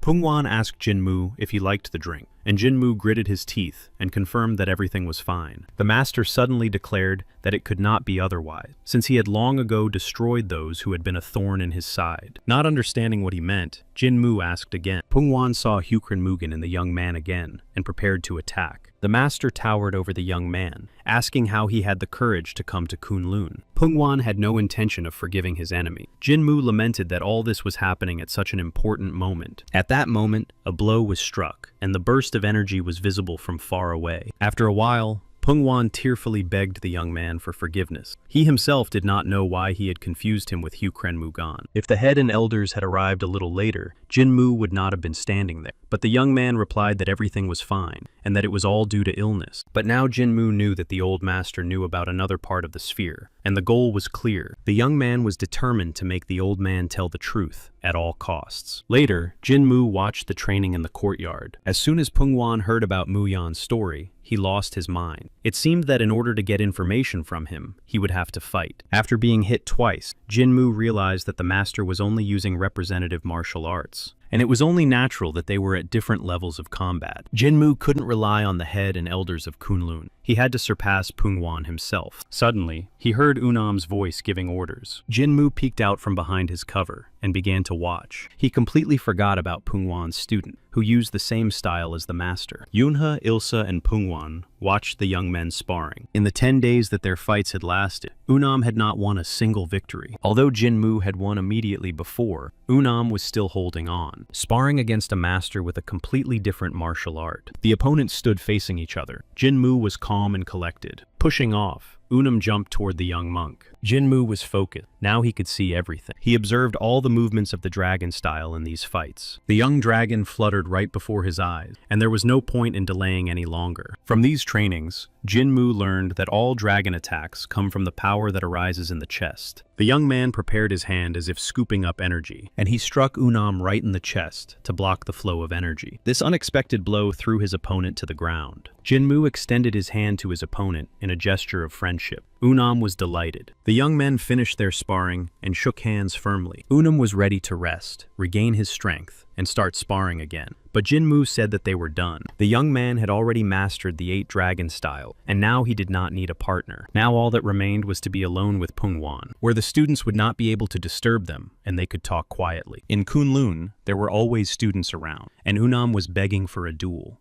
Pungwan almost never left the pavilion because of his illness. And then there was that annoying Unam. Exhaling mentally, Jinmu tried to calm down. It was all complicated. If the demon clan invaded Kunlun, everyone would be busy. Walking around the next morning, Jinmu noticed that the annoying Unam, who was always begging him to spar, was nowhere to be seen. And there was a training session that all the students were supposed to attend. Where did everyone go? A student running by told him that a clan of demons had attacked Yangpun, and all the martial arts masters were there. One of the elders who was on patrol was wounded. Jinmu couldn't believe such a lucky coincidence. Unam also came down from the mountain. He led the students of Chongyongat. The demons were serious. They were under the command of the head of the 7th Eastern Heaven. The Ilwol demon sect was a centralized force led by a leader. Under his command were the 12 Eastern Heavens. Without orders, they would not move anywhere. One Eastern Heaven was equal to one righteous faction. The head of the demon clan, whom he knew from Hukren Mugen, would never have gone for a full-scale takeover. Perhaps he had changed with age. While the people of Kunlun defended the Central Plains, Jinmu intended to take advantage of this opportunity. Upon hearing that Hyongporu had been completely destroyed, the monk's hand froze in place. It was said that the entire area had turned into rivers of blood. It turned out that Jinmu's inn had also suffered. No survivors were found there, and it was not even possible to identify the bodies of the dead. Jinmu snapped out of it. Why was he so worried? He hoped that the boy from the inn was all right. Kunlun would be able to deal with it himself. The government had generously allocated funds to them. The monk walked and thought that he should forget all this because it had nothing to do with him. But for some reason, his heart felt very heavy. Was it because of the boy? Or maybe he himself had learned compassion during this time. Suddenly, Jinmu found the answer. He had left his horse there. He had entrusted the government's gift to this child and given him a lot of money. It turned out that he was worried about the horse. If the boy died, Jinmu would lose a lot of money. Thinking this, the young man decided to quickly check everything and return. Jinmu rushed to the inn, but the formula in Pungwan's head would not disappear so quickly. On the way, the young man convinced himself that it was all because of the horse and nothing more. The master had entered the temple since the death of Hugh Krenmugan and had not left for 2 years, and now he had suddenly returned. Choke MJ, the Northern Sky Lido, and the head of the Ilwan Magyu clan sat on the throne. His subordinates knelt respectfully, greeting their master. Chokim-J looked around carefully. He did not see the elder Wanju. The junior chief reported that the elder was unwell and therefore absent. The clan chief called for Megan. If the elder was so unwell that he could not attend the meeting, then he should go immediately and behead him. His life had no meaning. Was it right for someone who could barely move to occupy the position of elder? The other elders present at the meeting froze in fear. One of the men rushed forward. He addressed the chief. Falling to his knees, the man confessed that he had told the elder to rest. Chokim-G raised his index finger. Could it be that the junior chief had given the order? This was strange, because the chief did not remember giving his permission for this. The junior leader had been instructed to report on everything that was happening, but not to monitor the elder's health. The man confirmed in horror that everything Chokim-J said was true. A terrible punishment followed. The clan chief asked if anyone else was unwell, to say so immediately so that he could put them out of their misery. Those present remained silent, bowing their heads. The meeting could continue. Chokim-G heard that Li Kangbek, the 7th Don Chong, had gone to Chonghae.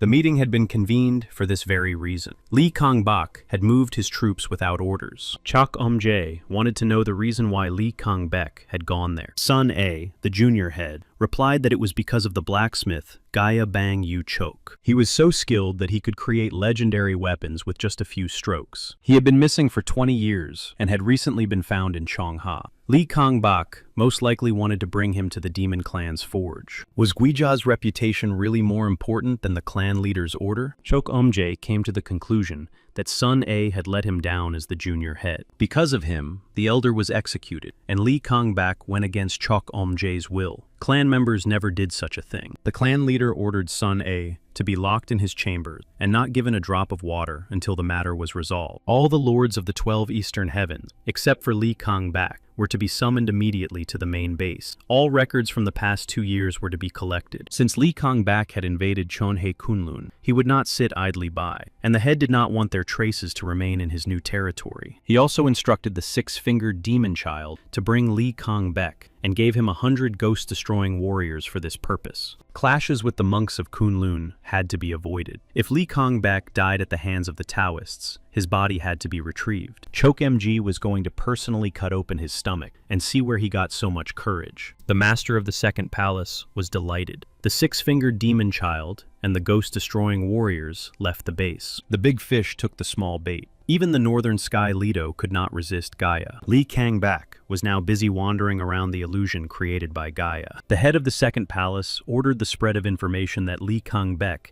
had set foot on the lands of the Demon Clan and Kunlun. If Gaia was caught, their deception would be revealed, so it was necessary for Li Kangbak to encounter the Kunlun disciples first. If a fight broke out between them, the Kunlun disciples would be destroyed. In a fit of rage, Jin Ryong and Pungwan would kill the demons, and then Li Kangbak. In that case, the head of the demon clan would definitely intervene, and the United Political Forces Alliance would not be able to remain on the sideline. The head of the second palace rejoiced. The plan was to expand the game through battle. Jinmu reached the place where the battle had taken place. Everything was destroyed. The young man looked at the remains of the building, and the bodies sticking out from under it. Jinmu turned to the men who were compiling lists of the dead and asked if they had seen a 12-year-old boy. They could not answer this question. All the bodies were mutilated, including the children. In a world where justice and evil coexisted, violent death had become something natural. But innocent people, and especially children, should not die in the process. One of the students from the Heavenly Dragon Pavilion ran to Jinmu at full speed. The young monk explained that he was here because he needed to check something, and he remembered that this student had come down with Unum. It turned out that Unum had followed the demon sect, and the young man had sent a letter to the Union, asking for help. Kunlun couldn't handle it on his own. The demon clan was acting strangely this time. They heard that Li Kangbek was pursuing Ban Yu Chok. It would be bad if he fell into the hands of the demon clan, so the master went ahead. The remaining forces of the clan could invade Chongha, so the support of the Union was so necessary. Jinmu asked which direction Unam had gone, and upon learning that he had gone northeast, set off. The young man knew the blacksmith Bang Yu Chok well. It was he who made Sapicheon famous, and these scoundrels from the clan were pursuing him. But that was impossible, because Ban Yu Chok had died 20 years ago, but few people knew about it. Was the blacksmith so famous that even the demon Don Chong, Hu Krenmugan's old rival, was looking for him?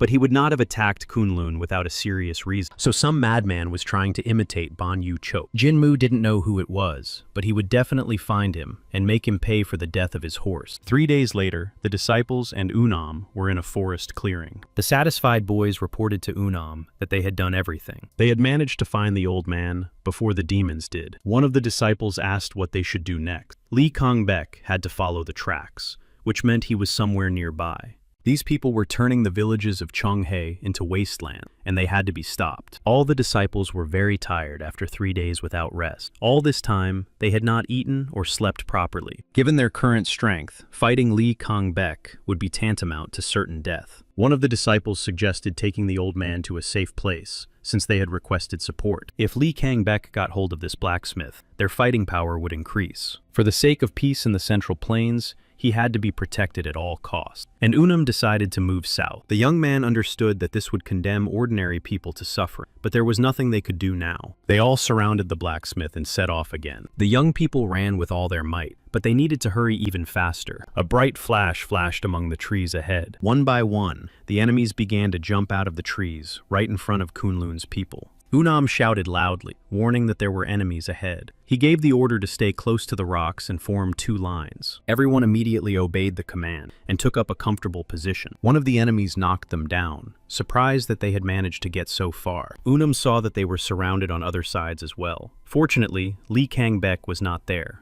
but the difference in strength was still great. All that remained was to maintain formation and reduce the number of enemies, and if the chance arose, to run. Unam shouted for everyone to stay where they were. The young man leaped forward, aiming for the very center of the enemy. The attack was successful, and Unam took out one enemy after another. One of the students holding the defense shouted for Unam to stop and conserve his strength. But an enemy was already running towards the young man, intent on finishing him off. Out of the corner of his eye, Unam saw the student who had given him advice. But now was not the time to relax. They had to protect Ban Yu Chok at all costs. The young man was determined to kill all his enemies, even if it cost him his life. The opponents watched the young Kunlun warrior in amazement. The others kept up with him and crushed the enemy. Many of the opponents were already lying on the ground. Unam was pleased that their numbers had dwindled. At least 10 people had to be destroyed. But at that moment, Kunlun's people sensed something strange. The disciples stared in horror at what was approaching them. Unam felt a suffocating demonic energy. The ghost sword Li Kongbek was approaching them, inspiring terror with his mere appearance. Coming closer, he was surprised that the children of Kunlun had decided to stand in his way. He warned them that if they wanted to live, they should hand over the blacksmith. Unam replied that he should not talk nonsense. Did he really want to start a war between the clans? Li Kongbek laughed. They had been fighting each other for a long time. If the Kunlun warriors did not retreat now, it would be the end of them. They were given a choice: either fight to the end or hand over the blacksmith. The demon directed his energy at the disciple, knocking the weapons out of their hands. Li Kongbek was one of the 20 strongest martial arts masters. Could Unam handle him? If the enemy was not stopped, everyone would die. And besides Unam, no one else could stand up to the enemy. But to his surprise, the disciples stepped forward with their weapons at the ready. Now it was their turn to defend Unam. They were going to detain Li Kongbek so that their leader could escape. The future of Kunlun depended on him, and Unam must not die in such a place. Unam looked at these guys and didn't know what to say. One of the disciples remarked that it was never too late for revenge. Even if they died now, their leader would defeat the enemy next time. They asked him not to worry about. Such an end on the battlefield was the most honorable for the warriors of Kunlun. Everything they said was true, but Unam couldn't move. What if they failed to defeat their enemies? The Kunlun warriors were the guardians of the Central Plains. For many years, they had defended their home. Unam made his decision and stepped forward. The disciples of the Heavenly Dragon Pavilion would fight the enemy. The rest would protect the blacksmith. It didn't matter whether they won or lost. Their main task was to protect Ban Yu Chok. Li Kongbek found this decision very touching. He accepted their choice and was going to destroy every last one of them. The battle began. On one side, the Kunlun warriors attacked, and on the other, Li Kongbek. After another skirmish, there was a short break. Unam coughed up blood. There were casualties on both sides, but Li Kongbek stood as if nothing had happened. He was impressed by the skills Unam had shown, even though he had not yet reached the level of a master. Unam thought it was the end. The 7th level master was too strong. Nevertheless, he had held out for quite a long time. If it weren't for his training with Jinmu, he would have died much earlier. If Mutong's sword were here now, they would be able to defeat Li Kongbek. But this was Kunlun's business, so such thoughts had to be pushed away. The 7th master of Danchong promised to finish off Unam with his strongest technique as a sign of respect. And with a mad smile, he rushed to attack the young warrior. However, a flash of blue energy appeared behind him. Its beam passed through the survivors, destroying everyone, until it finally reached Li Kongbek. The 7th rank master Danchong managed to block the blow with his sword. He recognized the dragon technique with indignation, but that could only mean one thing, that the heavenly dragon Punwan himself had come to them. Unam looked on in amazement at what was happening around him. The blue energy tossed and scattered enemies like fluff. Li Kongbek was forced to cover his eyes from its bright light. Following this wave of energy, Jinmu appeared. He was furious that these scoundrels dared to interfere with him. Unam couldn't believe his eyes. Was it really Jinmu standing in front of him? Mutong's sword approached Li Kongbek directly. Was this really the demon clan, where a master with power mocked the weak? Jinmu ordered the 7th Danchong master not to stare at him and to clear the way. Such insolence enraged Li Kongbek, and he swung his sword. But there was nothing in front of him. Jinmu had vanished from where he had been standing a moment ago. While his opponent was surprised, he already struck from behind. Li Kongbek managed to turn around and block the attack, but the blow was so strong that it threw him far back. Who was this guy who didn't even take a stance before attacking? Meanwhile, Jinmu turned around and headed towards Unam. He asked the Kunlun warrior if that was why he had done so. He risked his life to protect some Banyu Chok. It was a very stupid thing to do,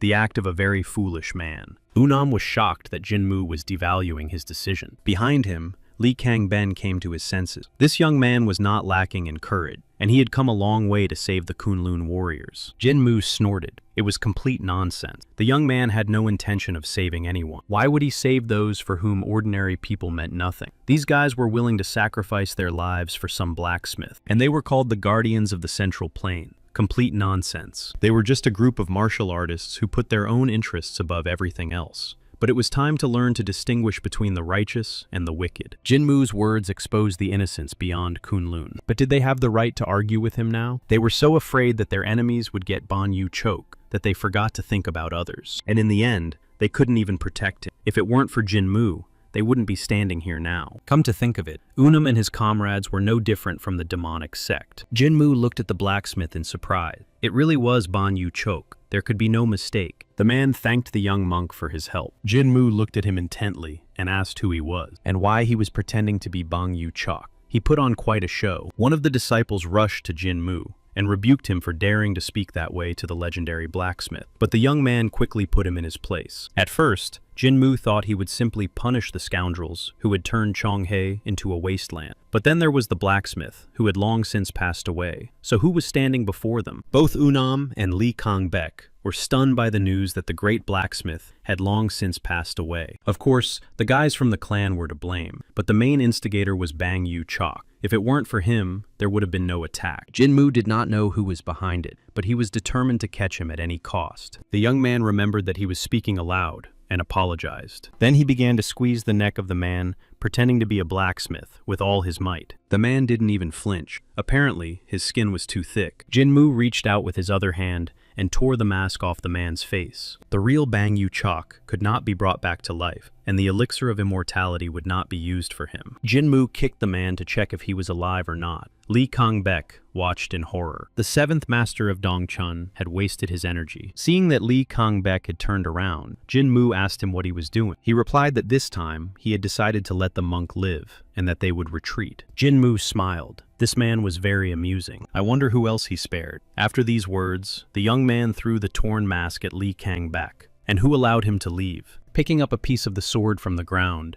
Jinmu said that he knew a child. He was very smart and might have become an innkeeper in the future. Another lost his father, someone lost their children. How could people live after that? Kunlun, or the Demon Clan. None of them even thought about these people, and they were not guilty of anything and had not even been trained in martial arts. Lee Kangbak laughed. Was the boy really going to take revenge for these insignificant commoners? Just because they weren't martial arts masters who lived for their swords didn't mean they had no right to live. So demons who destroyed all living things left and right were worthy of existing in this world. Jinmu raised his sword, restored with energy from the fragment. He had only come to avenge his horse, Lee Kangbek shouted, trying to reason with this insolent man. He was one of the 12 Donchong masters, but that didn't matter to Jinmu. Had they ever had a single day without fighting? When asked who he was, Jinmu replied that he was just the horse's owner, and attacked. The blow was incredibly powerful. A wave swept through all the enemy ranks. The energy cut through even tree trunks like blades. The enemy warriors were no exception. They didn't even have time to move. Jinmu used the soul-devouring tornado technique. Lee Kangbak spat blood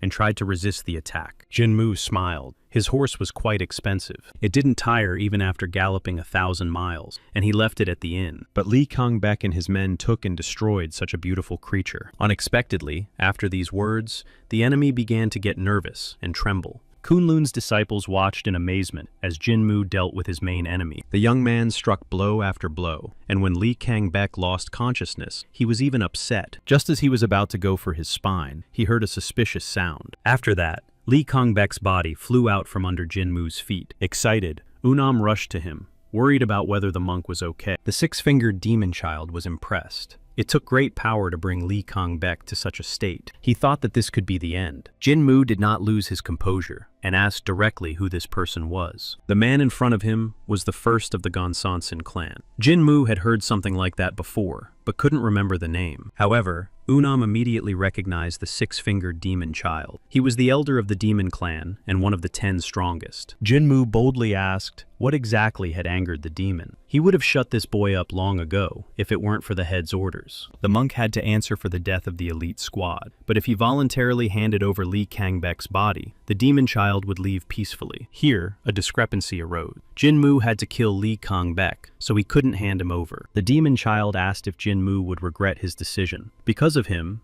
the warriors of Kunlun would die, and everything could escalate into a great confrontation. The young man did not expect such words from the demon. Did they not crave to trample the Central Plains? The six-fingered demon child hesitated. It was true. But in any case, Jinmu didn't care. He just wanted revenge. They did not have time to start the battle before the Kunlun warriors arrived to help. The leader stood next to Jinmu and asked him to calm down, saying that they would take care of it themselves. Yunhe Ilsa understood that the young man, as a representative of the righteous clan, hated demons and was angry because of the innocent people. But it was impossible to start a great confrontation now. Unam agreed with the leader that it was better to retreat now. By observing Jinmu's actions, the young man was able to understand a lot. Sword Mutang sighed and acknowledged that the leader was right. Moreover, he was exhausted from the previous battle. Yunhe Ilsa turned to the six-fingered demon. This time, they had caused irreparable damage to Cheon Ha, and Kunlun could not turn a blind eye to it. The latter only smiled in response. What could the chief do but challenge him to a duel? The demon would gladly accept the invitation, but he had orders from the chief. He couldn't keep him waiting, and the fact that they had come for the blacksmith was foolish. The demon clan leader had never been interested in them, and he had never given orders to pursue him. Jinmu was right. Their leader had not changed at all. However, the leaders of the demon clan did not even realize that it was a fake. The six-fingered demon child looked at the leather mask in surprise. They had been deceived. Someone wanted to cause discord between the alliance and the demon clan. He threw out bait, and Lee Kangbek took. These words impressed the demon child, and he asked Jinmu to tell him his name. The young man did not beat around the bush and introduced himself as Jinmu from Mutang. The six-fingered demon child promised to remember him. Next time, he would definitely take the head of Yunhe Ilsa. He felt the same way. But now they had to hurry,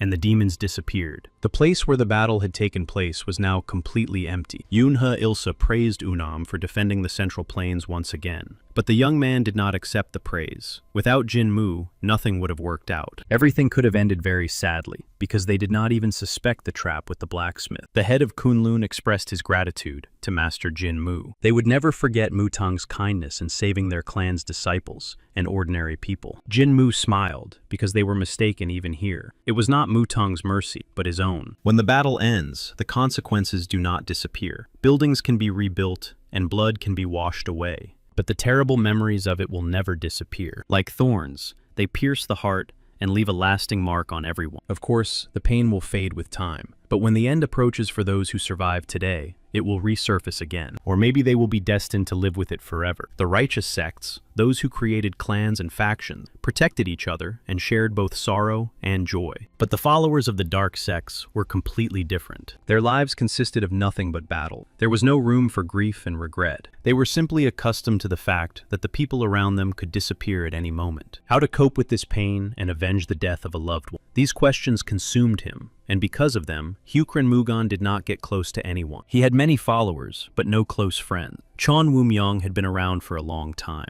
but at that time, the leader of Sapa was concerned about his own life. Otherwise, the souls of the soldiers who had fallen in battle would become a heavy burden that he would have to carry for the rest of his life. That is why the first rule in Sepechian was not to take the lives of those who were not martial arts masters. There was a special punishment for the violent death of women and children. In all other respects, Hyukran Mugan did not care about these people. But now, even though Jinmu was not a blood relative of this boy, his death left a mark on his soul. What if he had lost those he truly cared about? That was why he didn't want to get close to anyone. But given the personality of the body's owner, that was impossible. The Kunlun warriors were going to return to the mountains to regain their strength, but Jinmu wanted to stay a little longer. He needed to find out who was hiding behind the blacksmith's mask and heal his own wounds, and to calm the boy's spirit before leaving. To do this, Jinmu poured all the wine onto the ruins. The young man even scolded himself for creating such a melodramatic scene, but when he turned around, he saw a child's silhouette in the distance. Jinmu couldn't wrap his head around what a child who was no longer alive was doing here. The young man rubbed his eyes vigorously with his fist. He looked again, but the street was already empty. Could it have been his imagination?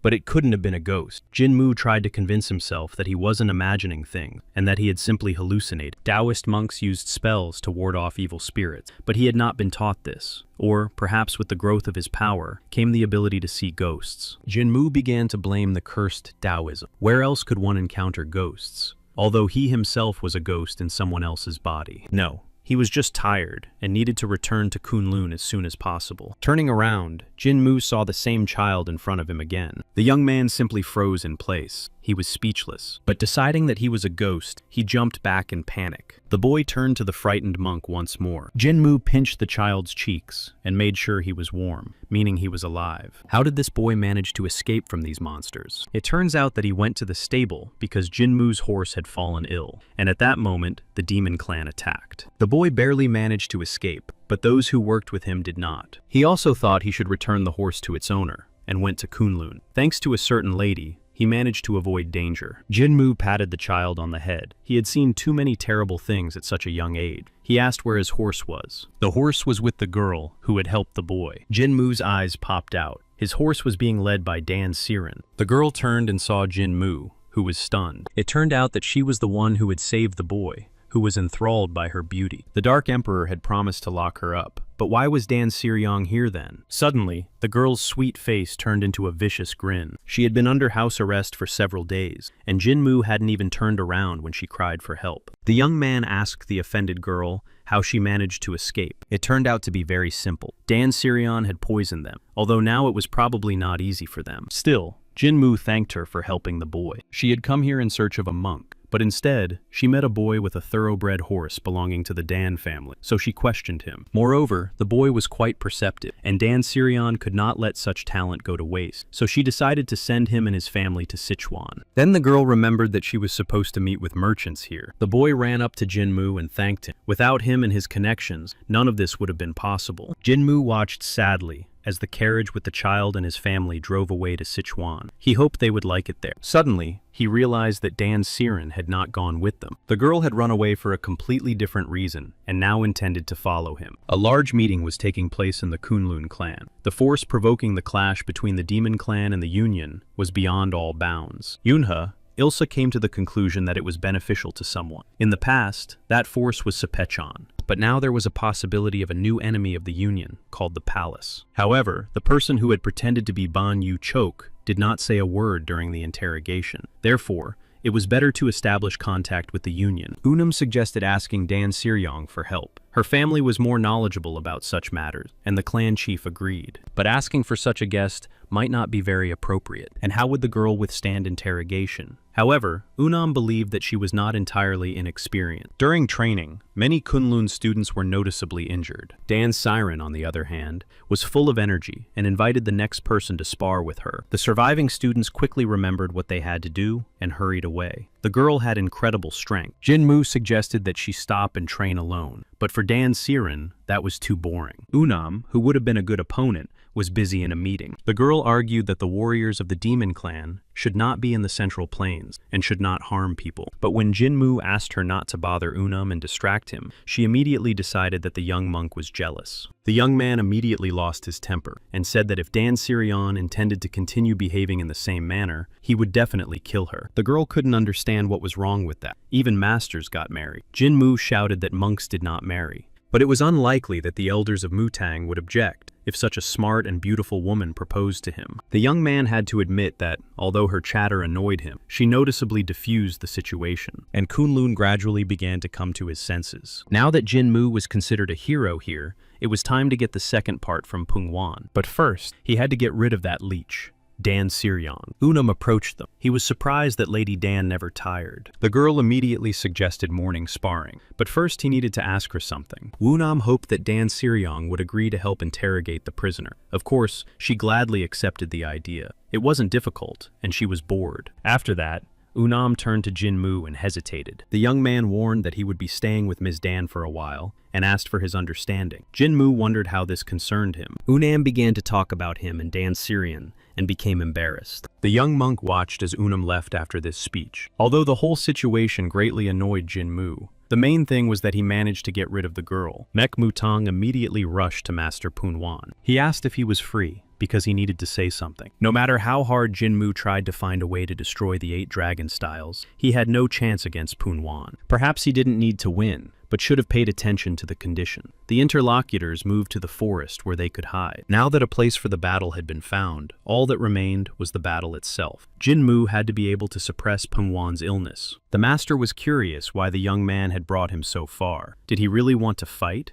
But the young man answered in the negative. Jinmu wanted to see the 8 dragon styles that Pungwan possessed. Not what Unam had shown him, but rather in the master's embodiment. Although they were masters of the same school, the monks and Kunlun followed different paths. Showing one's skills to outsiders was strictly forbidden, especially if they followed different paths. It could awaken a completely different meaning. Master Pungwan finally understood Jinmu's plan. He led him into the forest so that no one would see them. In Buddhism, they said the following about what is gained and what is lost. What is gained is what was there from the beginning, and what is lost is what was not there from the beginning. Everything that a person does not acquire himself is meaningless. One way or another, everything must be connected with the true martial arts. Master Pungwan prepared to show his dragon. It would be nice if Jinmu, being a monk, took another step forward. But the young man raised his hands and asked him to wait. It seems that Pungwan misunderstood him. Jinmu already understood the movements of the 8 dragon styles and wanted something else. The young man was curious about how powerful the 8 dragon styles were. Master Pungwan was puzzled and silent. He did not expect such a question. Jinmu asked him to use his inner strength and not be afraid to break trees and scatter stones. The master did not quite understand the young man, but since he wanted it so badly, he was ready to show him what he was capable of. He asked Jinmu to step back a little, otherwise he might get hurt. Pungwan took the appropriate stance and prepared himself. Energy swirled around him. He pushed off with his supporting foot, beginning the movements of the 8 dragon styles. First, Pungwan demonstrated the spiral mist of the divine dragon. Then came the essence of the dragon, which caused cracks to appear in the ground. Jinmu stood at a distance, watching the elderly master intently. This was what he wanted to see,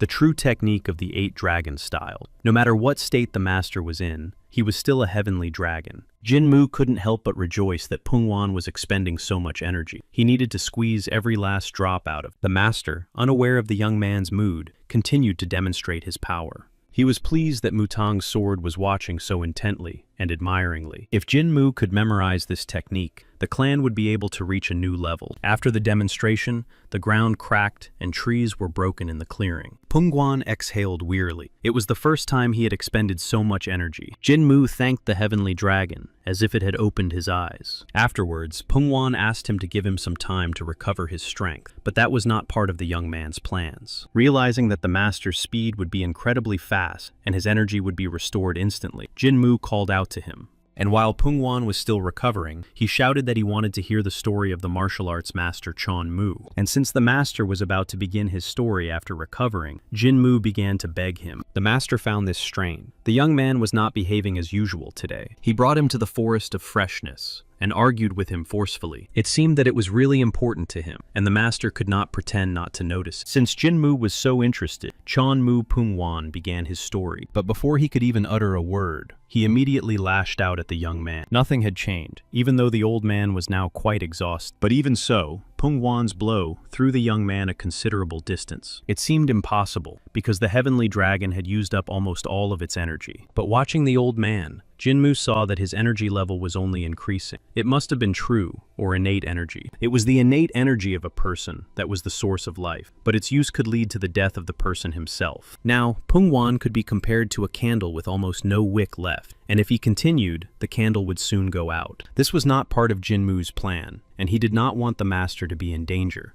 If the hero of the faction and one of the 7 stars died here, trouble was inevitable. The young man would be expelled from Mutang, and Kunlun would pursue him for the rest of his life, and he would never see the Yang Sphere. Jinmu understood that this was because Pungwan wanted so badly to save the monks, and his regrets were too great. But Mutang was not even a clan of the Heavenly Dragon. Was this old man really willing to give up his own life for revenge? Now the young man had no choice but to engage in battle, and dodge the blows of the enraged master Pungwan. The old man attacked again, and this time, Jinmu had to retreat even further. The young man had mastered 8 dragon styles, and the next one was to be the tail of the divine dragon.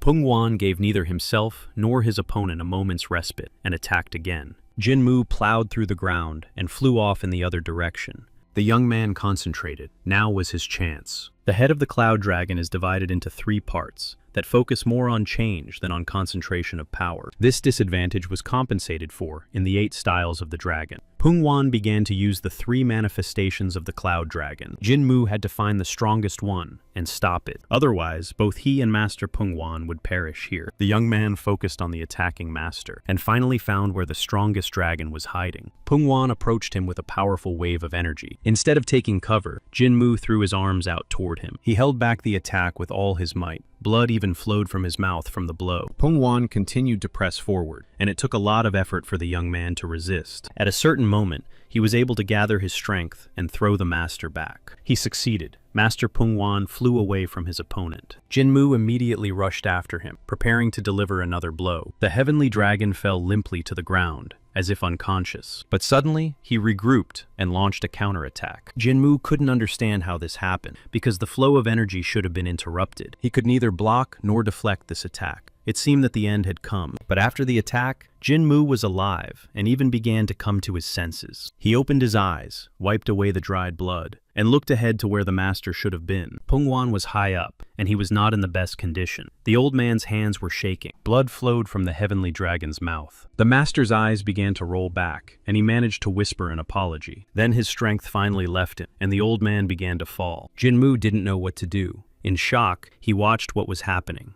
The young man ran up to Pungwan and began to check his pulse. Things were bad. He had lost too much energy. Jinmu sat the old man down and asked him to stop dissipating his internal energy. To help, he placed his hand on the master's back. Although the young man himself did not have much energy left either, but he couldn't let the heavenly dragon die right there, so he began to transfer his energy to him. It wasn't easy for Jinmu. The strain caused him to start bleeding. At one point, Master Pungwan spat out a clot of blood. It seemed they had succeeded. Exhaling with relief, the young man collapsed to the ground, exhausted. The frightened old man rushed to the monk, shouting his name. After a while, Jinmu began to come to his senses and smelled incense. Had he been in the afterlife? But at that moment, he heard the creak of a door being covered. A familiar voice asked anxiously if he was asleep. Opening his eyes completely, Jinmu immediately asked about Master Pungwan. Dan Siryong said that the heavenly dragon was fine and was now with the head. Unam looked seriously at Jinmu, and there was no trace of his previous enthusiasm. The monk could understand that look. After all, it was because of him that the young man's mentor had suffered. Without hiding anything, Master Pungwan told his disciple everything. Jinmu did not react. Now he would surely be expelled from Kunlun. However, the fact that the monk had saved the life of the heavenly dragon came as a surprise to him. When the two went to train in the forest, the master's illness worsened, but Jinmu was able to stop him. Unam heard that Punwan had even exhausted his life force, but Jinmu risked his own health to save him. Mutin's sword was a true blessing to the Kunlun clan, and the young man did not know how to thank him. Had Pungwan really lost his memory? If he was being thanked like this, it meant that no one understood the plan. That was certainly good, but now Jinmu felt guilty. Then Dan Siryong intervened and told him to get up and get dressed. She had been taking care of him the whole time, and hadn't even been able to drink. Once again, this crazy woman was annoying him early in the morning. Unam advised him not to be angry. For 2 days while Jinmu was unconscious, the girl never left his side. She constantly monitored his body temperature, and Unam had never seen Dan Siryong so depressed. While the young man admired the girl's humanity, Jinmu thought that she must have had some ulterior motive, but he was still grateful. Now they had to go. Unam prepared the monk's clan clothes. A little later,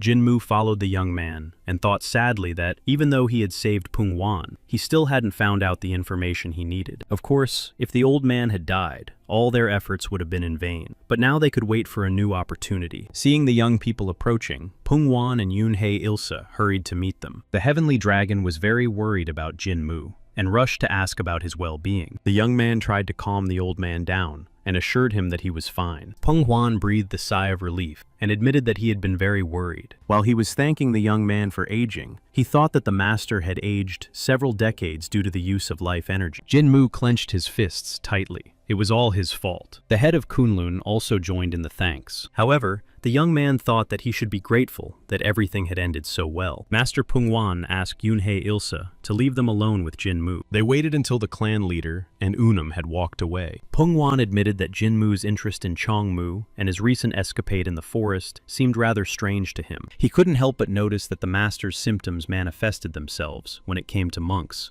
So, what was it all about? Jinmu lowered his head. It turned out that the heavenly dragon remembered everything. But even so, he didn't tell the Kunlun leader anything. But suddenly, the master spoke. The 5 elements protected and repelled each other in the heavens and on earth. The heavens were the top because they were hot, and the earth was the bottom because it was colder. After going through all the ups and downs, one can reach the heart of yin and yang. This is Tai Chi. Just like that, Master Pungwan revealed to Jinmu the rules of the Yang sphere. The young man was speechless. He had disturbed the old man's peace of mind and almost brought him to his grave. Pungwan knew this, but he still told him the rule and did not blame him for anything. The heavenly dragon continued to speak. He did not know why the last part had been divided and how it had ended up in Kunlun, but since Jinmu had come to him himself, it must have been fate. Originally, this part belonged to the monks, so it would be right to return it. Jinmu apologized to Pungwan, but he considered it unnecessary. Using life force was a reckless act. But as a result, the master's illness weakened, and the symptoms no longer manifested themselves. Jinmu was delighted to hear that the heavenly dragon could now speak easily about the monks. The young man sincerely thanked the old man, although he did not yet understand the meaning of the rule. But in exchange for the secret, the master had a request for Jinmu. It was an excellent chance to atone for his guilt, and the young man was happy to do anything. The cunning heavenly dragon asked him to take Unam with him on his journey. The young man agreed immediately, barely listening to the end. But then he was stunned to realize the meaning of what he had heard. Pungwan hoped that his student would be able to see the world. Jinmu did not know how to refuse now. He would have to take another burden with him. The old man noticed how nervous the young man was, and asked what problems this was causing. But since it would be very inconvenient for Jinmu, the master bowed his head and accepted the refusal with a heavy heart. Pungwan said goodbye, mentioning that he now had to write a letter to Mutang. He needed to report that Mutang's sword had led him into the forest of freshness, drained his strength, and then somehow saved him, for which the master was very grateful. Jinmu tried to stop him, but the old man assured him that everything was fine. He may be the great master of the clan, but he is not quite in shape. Everyone had to understand. The young man understood that Pungwan had not forgiven him at all, but was simply blackmailing him. In such a situation, Jinmu had no choice but to agree to take Unam with him. The whole clan saw the student off on his journey. The other students kept asking if he had taken this or that. Finally, the preparations were complete, and a huge bag was strapped to Unam's shoulders. His mentor, fellow disciples, and the clan leader surrounded him with words of encouragement. And so Unam was ready to set off. Jinmu suspiciously asked if his companion was really going to take all of this with him. The young man preferred to be prepared for anything. You could never predict what would happen on the road. Suddenly, Jinmu couldn't take it anymore and threw Unam's bag away. It was best to travel light, and a small bag on his belt was quite enough. Jinmu asked the heavenly dragon for confirmation, and he nodded in agreement. But suddenly, Pengwan became serious and said that it was necessary to do so. To ensure that the journey went well, all those seeing them off joined hands, forming a circle with the travelers standing in the center. They began to fill everything around them with energy and drive away evil spirits. During the ritual, Jinmu realized how much he hated all Taoists. Finally, they set off on their journey. Ahead of them was the last part of the Yang sphere, whose existence was in question. Jinmu managed to find a lot of important information in Chongshan and Kunlun. Perhaps it was because he had started to live honestly. Initially, the young man did not plan to take Unam with him, but perhaps this was an opportunity. Unlike Chonwu and Chonsan, Unam had reached a certain level and was the hope of Kunlun. His potential was unmatched. In addition, the young man respected Jinmu, and, unlike Dan Siryong, he could be used. In the future, when the monk became the absolute ruler of the martial arts world, he would make Unam his subordinate, so that he could manage affairs in his place. Meanwhile, his companions wondered why Jinmu looked at Unam so fondly. The monk changed the subject by asking if it was his first time sleeping under the open sky.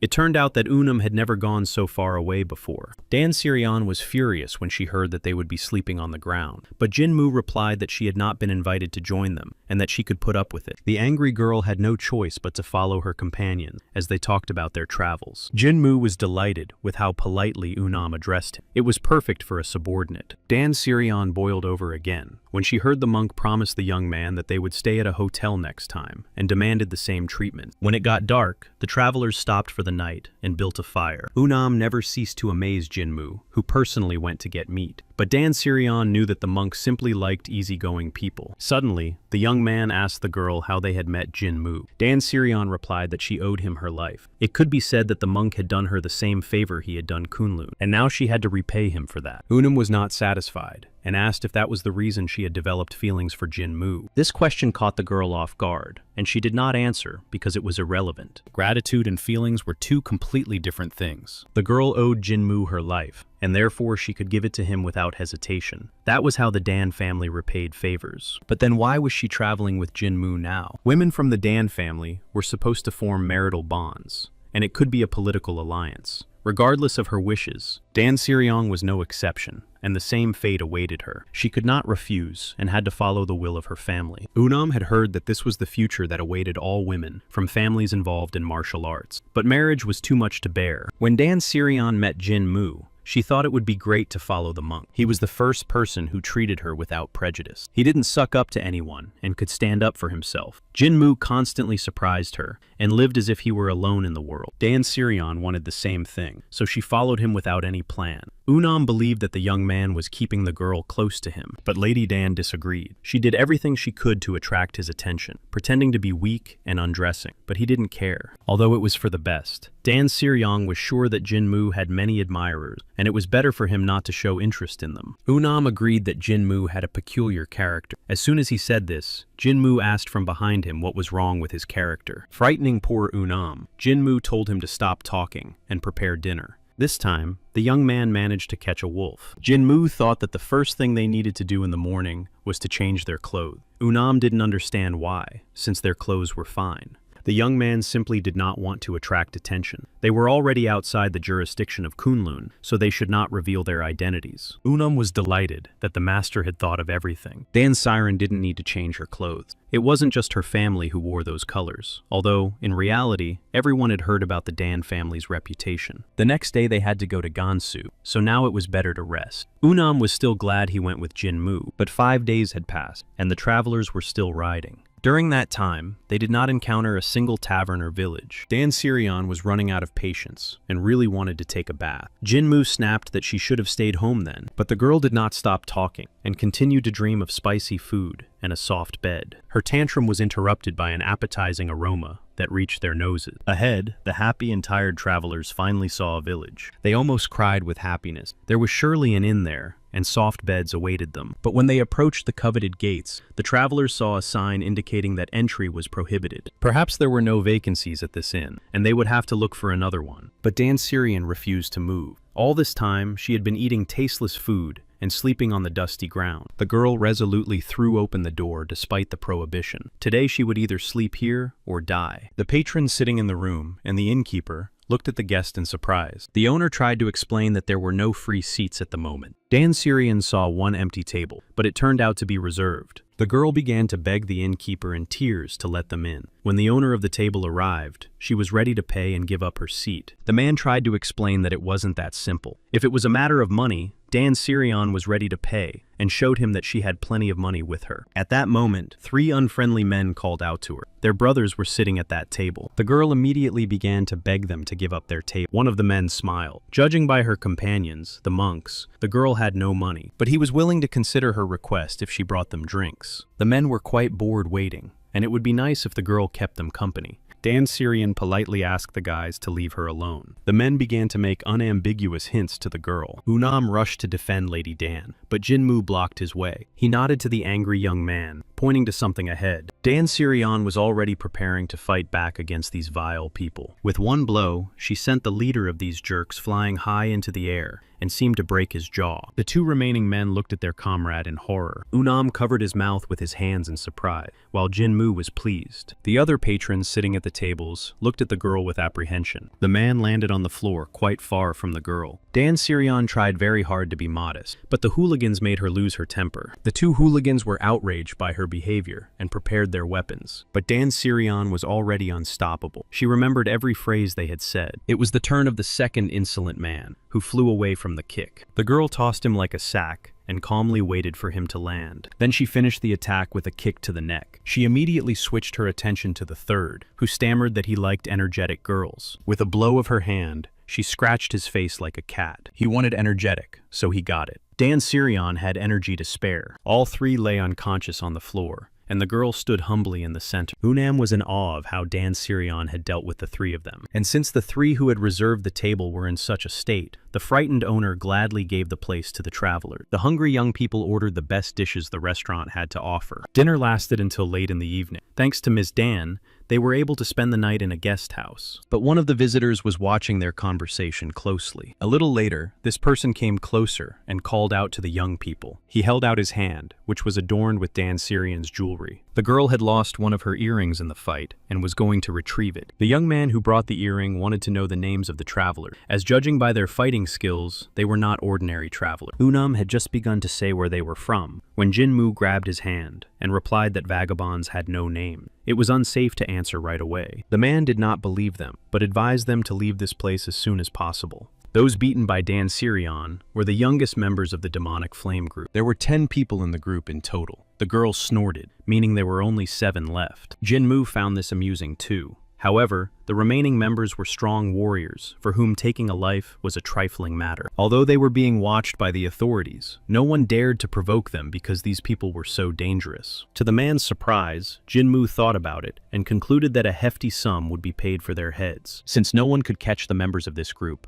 the reward must be generous. His interlocutor immediately decided that they were bounty hunters, which is why their martial arts skills were so unusual for their age. In that case, he could leave quietly, but he advised them to be careful. Even experienced hunters had died at the hands of these people. Now Jinmu asked the man his name. His name was Chok Sen, and he was the leader of the wandering warriors. When Chok Sen walked away, Unam asked who the bounty hunters were, and Jinmu had to explain everything to him. Unam was delighted with the knowledge Jinmu possessed, and Dan Syrian noticed that this man was kind to them. But that was precisely what was strange. Such warriors were usually accustomed to killing people, and were not interested in other people's affairs. The name Chokseon translated as collector of lives, and was fitting for a wandering warrior. For such people, it was normal to have a partner today and not tomorrow. They usually got together for a mission, and then went their separate ways again. Jinmu watched Chok-sen and his companion. It seemed that they cared about each other. They also warned the strangers about the danger. Members of the gang approached the tavern. They were met by one of those who had been beaten. Chok-seon, sitting by the window, immediately recognized the leader's voice. He was shouting for the crazy woman who had beaten up a member of their gang to come out into the street. The innkeeper, hearing who had arrived, trembled in fear. Unam was getting ready outside, as Dan Sirion had gone to the bathroom. Jinmu slammed his mug down on the table. He didn't think these guys would listen to him, so he turned around and called the trembling tavern owner. The young man asked him to call the guards and have them prepare the money, as he was about to arrest the entire gang. And as a reward for his efforts, he expected a very generous reward. After that,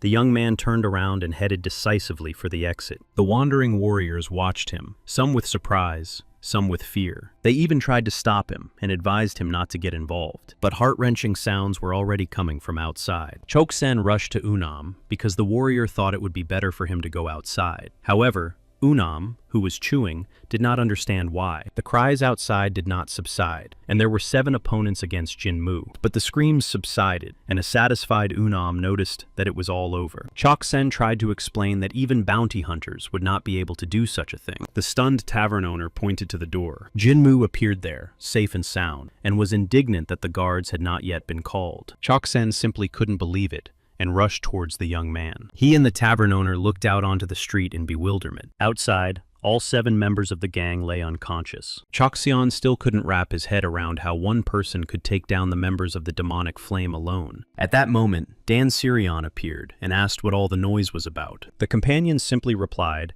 that they were re-educating bad people and earning some extra money. Chok-seon and the other warriors couldn't resist and approached to find out who these travelers were. Jinmu responded by inviting them to join the table. He wanted to repay these people for their kindness. They froze in surprise and fear. They were in complete shock and understood that if they were careless, it would be the end of them. Jinmu listened to Chok-sen's story with surprise. It had been 10 years since they became wandering warriors, and their group had not changed. His companions were convinced that it was not just luck, but talent. Chok-sen was an amazing strategist and knew how to read the battlefield. This intrigued Jinmu. It turned out that Chok-sen wasn't originally a wanderer at all. At first, he was an ordinary scientist and was even preparing to enter the Hanlin Academy. Jinmu knew that this academy processed royal decrees and that only famous scientists from the Central Plains could enter it. But after 3 failures, Chok-sen realized that he was better off pursuing a military career. He liked devising strategies more than studying. He did this for 10 years, and then he was expelled for protesting against his superiors. Jinmu calculated that all this took about 30 years. When Chok-sen was asked his age, he admitted that he would be 53 this year. This fact shocked the travelers so much that their jaws literally dropped. With such abilities, it would have been better to join a faction for stability, but Chok-sen's mind only worked during combat. It was very strange. A soldier who could only demonstrate his skills during battle. Therefore, Chok-seon was heading to Gansu with these guys. In Gansu, there was the Gondong faction and the Hall of Heavenly Warriors from Sapchakon. Just as the 9 sects and 5 great clans were the foundation of the political forces union, the Hall of Heavenly Warriors was a major faction. Its history dates back to a time when Sapchakon did not yet exist. Its leader, Wangon-hu,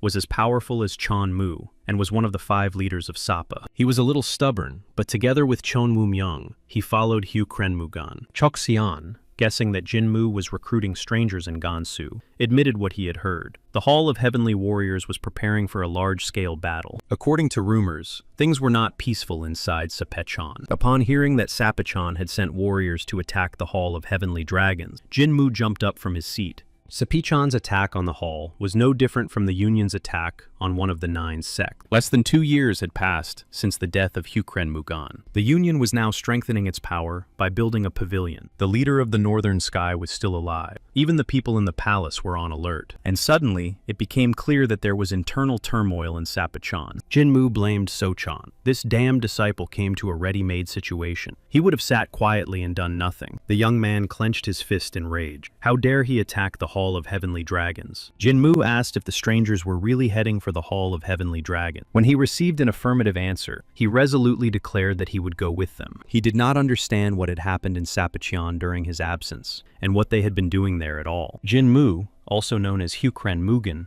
was determined to get to the bottom of it all. South of Mount Cheonchun in Hanam. In the north was Shaolin, in the south was the Union. In the west were Mutang and Juga, and in the east was Namgun. They were all sure that the righteous faction would take over this place. However, it was in its center that the foundation of Sapachan was laid. What was the secret of Mount Chonchun, since there were plenty of other places around? The answer was very simple. The founder simply liked these mountains, and in his youth, he vowed to build a house here. Even the name Chonchun translated as the center of the sky, and this suited Hukren Mugan perfectly. Everyone tried to dissuade him from this idea, thinking that he would not last there for more than a few years. But Hukren Mugan managed to endure there for 40 years. He went through life and death. He became the sky of the evil faction and the ruler of the warring world. Everyone knew his name. The second head of Sapachan, Sochan, was sorting through coins and jewels. These were gifts from the Merchant Association, brought by its representative, Sun Yiban, in gratitude for allowing them to settle in Henan for a whole year. Sochan thanked Mr. Sun for his help to Sapachan, with flowery and lofty phrases. Mr. Sun cautiously inquired about the situation in Sapachan. He had heard that many factions had broken away. Sochan blamed everything on the former Heavenly Lord, who did not let go of his grip, even from the other world, and did not teach them anything. In addition, they had financial difficulties, but they were on their way to solving this problem, and there was no need to worry. Mr. Sun did not see the head of Chan Wu-myung today. It turned out that So-chan had expelled him. This was because he had opposed him. Because of Chan Wu-myung, the Heavenly Lord barely had time to respond to Mr. Sun's request, which was to find children aged 15 and under. Other than them, hardly anyone else would take on such a task. Chan Wu-myung was against this request because of the previous head, who strictly forbade harming ordinary people. But this stubborn old man knew nothing. Mr. Sun had heard that Chan Wu-myung was deeply devoted to the previous leader. The man did not understand how one could follow someone who was no longer alive. So-chang felt the same way. If everything was left as it was, Sapachang would be no different from before. Therefore, the current Heavenly Lord gave the order to suppress the rebellious factions in Gansu province. To So-chan's displeasure, Qian Wu-myung believed that defending Sapachan was tantamount to obeying the previous leader. But the previous leader had aged too quickly, and Chan Wu-myung promised to find an elixir of immortality for him. Mr. Song was amazed that such a thing was possible. It was unlikely to be true. Otherwise, So-chan would not be sitting here. It was just a silly commotion. Mr. Sun had to leave, and the Heavenly Lord promised to prepare a banquet for him next time. The representative of the Merchant Guild and his warriors left the hospitable Heavenly Lord. Mr. Sun asked his subordinate, Yu Kyung, how he felt about the current head of Sapacheon, So-chan. Yu Gyeon expressed his opinion. The head was incredibly skilled in martial arts, but a tree that grows in the shadow of others cannot reach the top. So-chan's insight remained at the same level. He was petty and superficial, and could not see beyond his own nose. So-chan dressed in clothes that did not suit him, and ruled only over those who obeyed him unquestioningly. The division of Sapachan was inevitable. If everything is left as it is, the current heavenly ruler will not last 3 years. A sinister smile lit up Mr. Sun's face. Yu Gyeong was absolutely right. After the death of Hukren Mugen, Sapachan lost his position in the Central Plains. They became like pigs that needed to be fattened up. And now that Chan Eum-young was no longer here,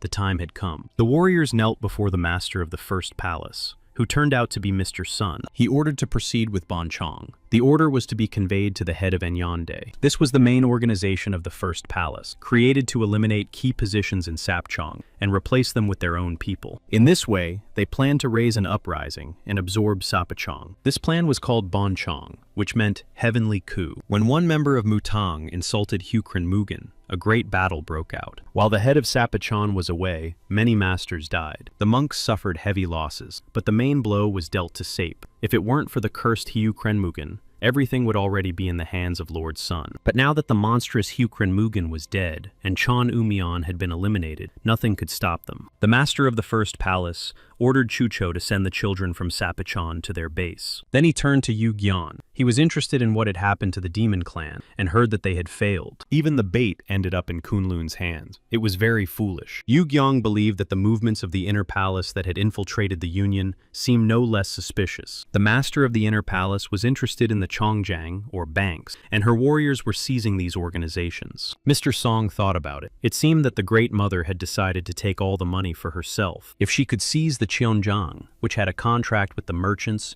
and was the main force of the Union faction, she would be unstoppable. No sect could survive without this money, and the Union would be plunged into chaos. It was very impressive. Mr. Sun thought that the master of the inner palace was an ordinary woman, but it seemed he had underestimated her. The master of the first palace smiled broadly. The time had come to prove himself. It would take less than 2 years to capture Sapachan. When the plans are implemented, an unprecedented confrontation will erupt. Then blood would erase the boundaries between day and night. Mr. Sun was eagerly awaiting this. In Gansu, a large crowd had gathered in the Hall of the Heavenly Warriors. Choxian and his companions had never seen anything like it. Everything around them seemed like an incredible sight, but Jinmu did not share their enthusiasm. Dan Sirion and Unum did not understand what was happening to the young man. Since their arrival, he had not uttered a word. Unum suggested that the girl find out what was wrong, but she did not consider herself foolish enough to walk into certain death. The man at the entrance who was making lists wrote down the names of the traveler. He heard the name Choxian for the first time and suggested waiting on the sidelines. The guys thought they would be sent to the front again, which was quite possible with their skills. Unum didn't understand what they were talking about because he was a newcomer and didn't know how everything worked. Nameless strangers like them were first evaluated and then sent to the battlefield. Even small sects did not send warriors without skills. Unum was delighted. So even despite the fighting, the opponents tried to avoid senseless sacrifices. Jinmu listened to their conversation. It was unlikely that the warriors of Sapa cared about ordinary mercenaries. It was simply a waste of money to hire inexperienced people. They were cannon fodder, so why bother? They were sent to the vanguard for various reasons. For righteous factions, battles were a means of protecting something important. That's why they put the elite at the front and kept the masters at the head. But for Sapa, the main thing in battle was to win. The vanguard was used to wear down the enemy's forces. That's why most of them died. It's a miracle that Choxion managed to survive after so many years of service, and it is quite possible that their skills were higher than Jinmu had assumed. Meanwhile, Unam turned to the young monk with a question. What was happening did not concern the Union, only Sapa. So why did they need to participate in everything? There were 2 reasons for this. First, to broaden their horizon. It was unlikely that Unum knew much about Sapachan, their methods and techniques. Therefore, it was better to see once than hear 100 times. Second,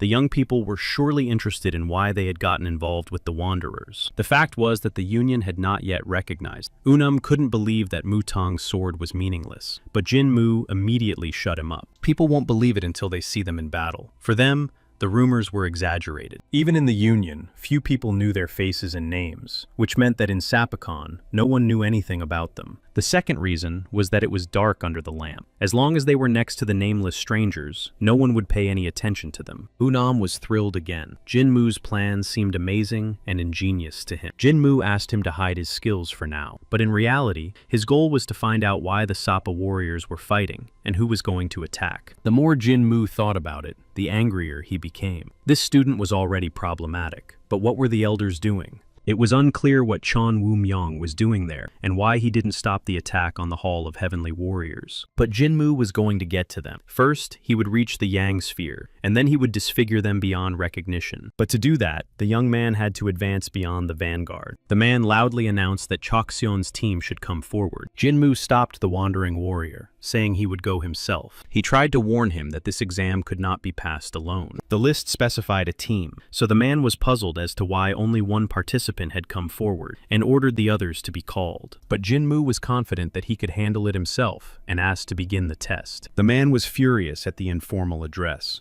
but the young man countered that he had started first and asked to be tested quickly so that the others could begin. The man decided that since this insolent young man had come for an assessment, his name must be so insignificant that he was not even recognized at the reception desk. The test consisted of standing up to 5 examiners for at least 15 minutes. The examiners decided that Jinmu was scared and were going to teach him a lesson. Jinmu couldn't believe that these were examiners. Their skills were not suitable for evaluating those who would be at the forefront. They would be immediately defeated in a clash with Sapa's warrior. The young man asked if he could strike first. The examiners even smiled at such an unexpected question, but the attack followed immediately, and both of them missed the blow. The same was true for the other two, who did not have time to block it. Jinmu stood in the center, surrounded by the unresponsive examiners. The observers were shocked. They didn't even have time to see his movements. Jinmu snapped his fingers to bring the man back to reality and asked him where he needed to go next. The young man was sent to the outer hall. He and his companions headed in the indicated direction, but Jinmu decided to call the observer as well. The observer's eyes widened, and he didn't know how to respond. Then, realizing that he needed to report everything to the leader, he rushed off. Sitting in the outer hall, the wandering warriors wondered why a master like Jinmu would work with their gang.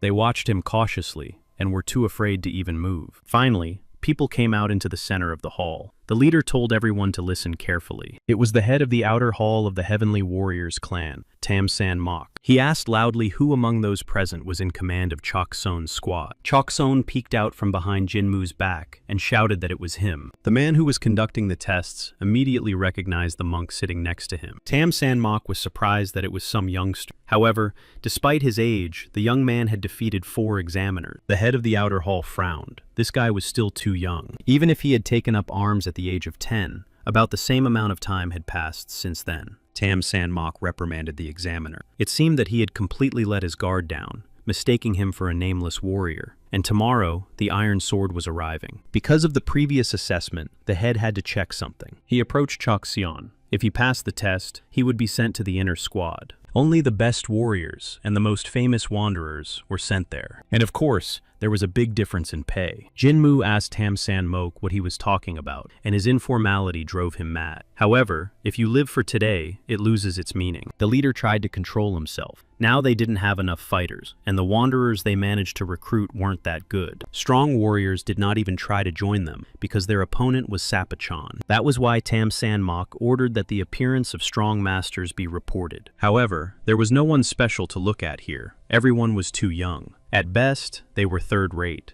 Nevertheless, the leader decided to give them a chance, but warned that people with loose tongues do not live long. Jinmu boldly replied that he would figure out how to live his life, and asked to continue the story about the internal squad. Chok-seon tried to calm the monk down, because the head himself was standing in front of him. There was no one in Gansu who did not know his name. There, San Mok was already gritting his teeth in anger. He said he would give only one chance, but in the end, he couldn't take it anymore and lost his temper. Jinmu looked at the man skeptically. Was the Hall of Heavenly Warriors really so weak that they put such weaklings in charge? Although it was to his advantage. If he got into the inner squad, he would be able to move freely and find out what was going on there. Jinmu beckoned Tam-san Mok with his finger and urged him not to hold back. Such behavior finally broke the head's patience. He immediately rushed to attack the insolent upstart. Chok-seon closed his eyes tightly in horror, so as not to see the gruesome punishment. But Dan Sirion advised him to open his eyes and watch the fight between true masters. The wandering warrior followed her advice, but opened only one eye. To his surprise, Jinmu stood calmly in place despite the chief's attack. The latter came very close to the young man. Also keeping his hands behind his back, Jinmu put one foot forward. This further enraged the hot-tempered and unrestrained Tam-san Mok. Jinmu coolly dodged the blows and was disappointed with the man's skill. Then he remembered that he was just a traveler now and shouldn't attract too much attention. Tam-san Mok was already flying towards him, preparing to launch another attack. Realizing that he had to take one blow, Jinmu positioned himself to receive it. Success inspired the leader, and a triumphant smile appeared on his face. Jinmu decided to pretend that Tam-san Mok's blow had gotten to him. The young man rolled over and took a stable position. Another blow followed, which the young man did not dodge. In response, Jinmu charged at his opponent with his knee. Even though the monk controlled his strength, the blow to the jaw was quite painful. The agitated examiner rushed to the head's aid. Tam-san Mok began to fall to his side, and the other warriors rushed to him, but he barked loudly for everyone to stop immediately. The young wanderer was very talented and managed to surprise him. It seemed unlikely that he had developed his inner strength separately, so how was he able to withstand the blow? Jinmu again replied boldly that if he repeated the Shaolin Iron Skin technique 13,000 times, he would also be able to do so. Tam-san Mok asked the young man to give his name, and he quickly began to think of what to say. He introduced himself as a wanderer from Hubei named Mu Jin. The chief loudly announced that this wanderer was going to the inner squad and turned to leave. But Jinmu was not satisfied with this, and stopped Tam-san Mok to say that he was the youngest in this unit. How could he be sent there alone, especially since they had agreed to go together? The leader considered this complete nonsense. Since Tam-san Mok was not going to keep his promise, Jinmu asked to test him again. The leader thought about it. This brat had already beaten him once in front of his subordinates, so was it worth repeating? Finally, he made a decision and ordered all the boys to be sent to the internal squad. The happy members of their squad received part of their salary. They were promised the rest after the battle. Those who survived could also earn extra money for their merits during the battles. Choksen cautiously approached Master Mu Jin. He never learned his real name. The wandering warrior couldn't help but ask why the young man was being so kind to them. They were certainly infinitely grateful to him, but would they be able to fight in the inner squad? That is why they wanted to return to the outer squad. Jinmu reassured him. It was unlikely that anything serious would happen there, and even if a fight broke out,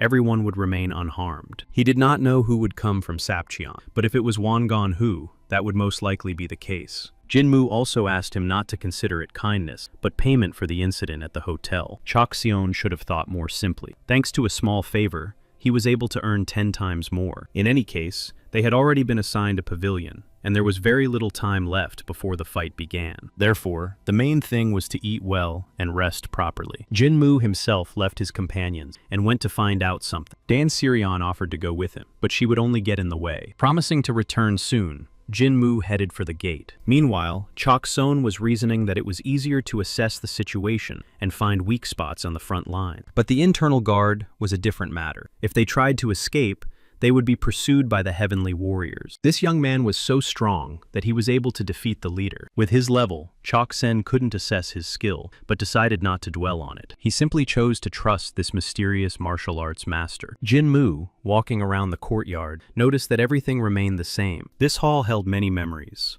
Wangon Hu often came here as a child. This guy was the same age as Cheon Woo Myung and respected Hugh Kren Mugan. They spent many years together, and when Sapachon was created, Wangon Hu provided the greatest support. Although he was very stubborn and often argued with Hugh Kren Mugan and the others, he couldn't even say how long it took for Wangon Hu to start listening. However, Hugh Kren Mugan never saw him before his death. When his illness overcame him, he told Sochon that he was giving everything to him, and Wangon Hu left Sapachon. The guards who blocked his way pulled Jinmu out of his memories. Jinmu introduced himself as Mu Jin and said he was a mercenary participating in the battle. Rumors had already reached the guards that he had defeated the leader, but he was sent back because a meeting of the leaders of the main sect was taking place there. But the meeting was an excellent opportunity to learn more about the upcoming battle, especially since Jinmu knew the way well. It was unlikely that anyone there would sense his presence except for Wangon Hu. The main thing was to get through unnoticed. The guard at the gate was struggling to stay awake. Jinmu crept up quietly and unnoticed like a cat when the guard turned away. Then, in one leap, he cleared the wide wall. In the center of the hall sat Wangon Hu,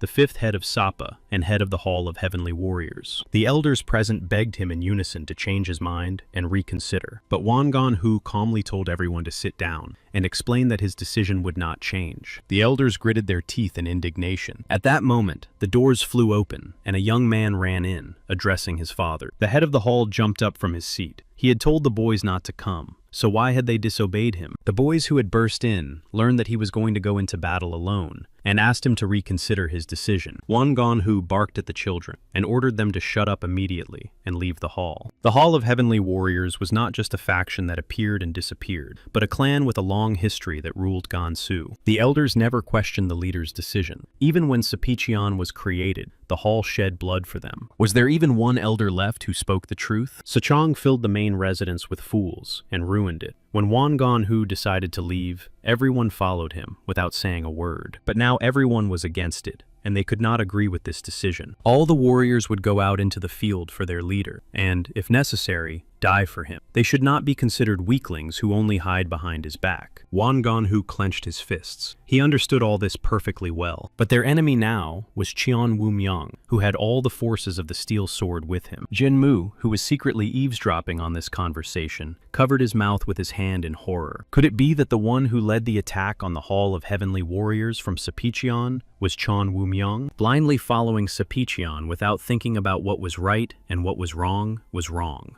And even if Wangon He sacrificed his life in this battle, his children would still not bow down to Sapachon. No matter how foolish Cheon Woo Myung was, he could see what Sochon was doing. Wangon He hoped that if he left his position, everything would be resolved. However, the head of the Hall of Heavenly Warriors was wrong this time. His old friend and comrade was now coming for him to destroy everything. Cheon Woo Myung was a threat in himself, but the Iron Sword was made up of warriors trained by Hukren Mugen. They would not be able to resist him. Wangon He understood this, so he decided to go alone, despite the protests of the elder. Jinmu fled in the darkness from the hall where the meeting was taking place. It couldn't be that Chan Woo-myung was coming here to destroy Won Gon-hee. Tears streamed from his eyes, and it was all the fault of those idiots. He had entrusted them with Sepicheon, and look what they had done to him. Dinner had already begun in their room. Unam Dan Seryong and Chok Seon were sitting at the table, but the young master's appearance frightened them. They immediately understood that something had happened. Jinmu was completely unlike himself,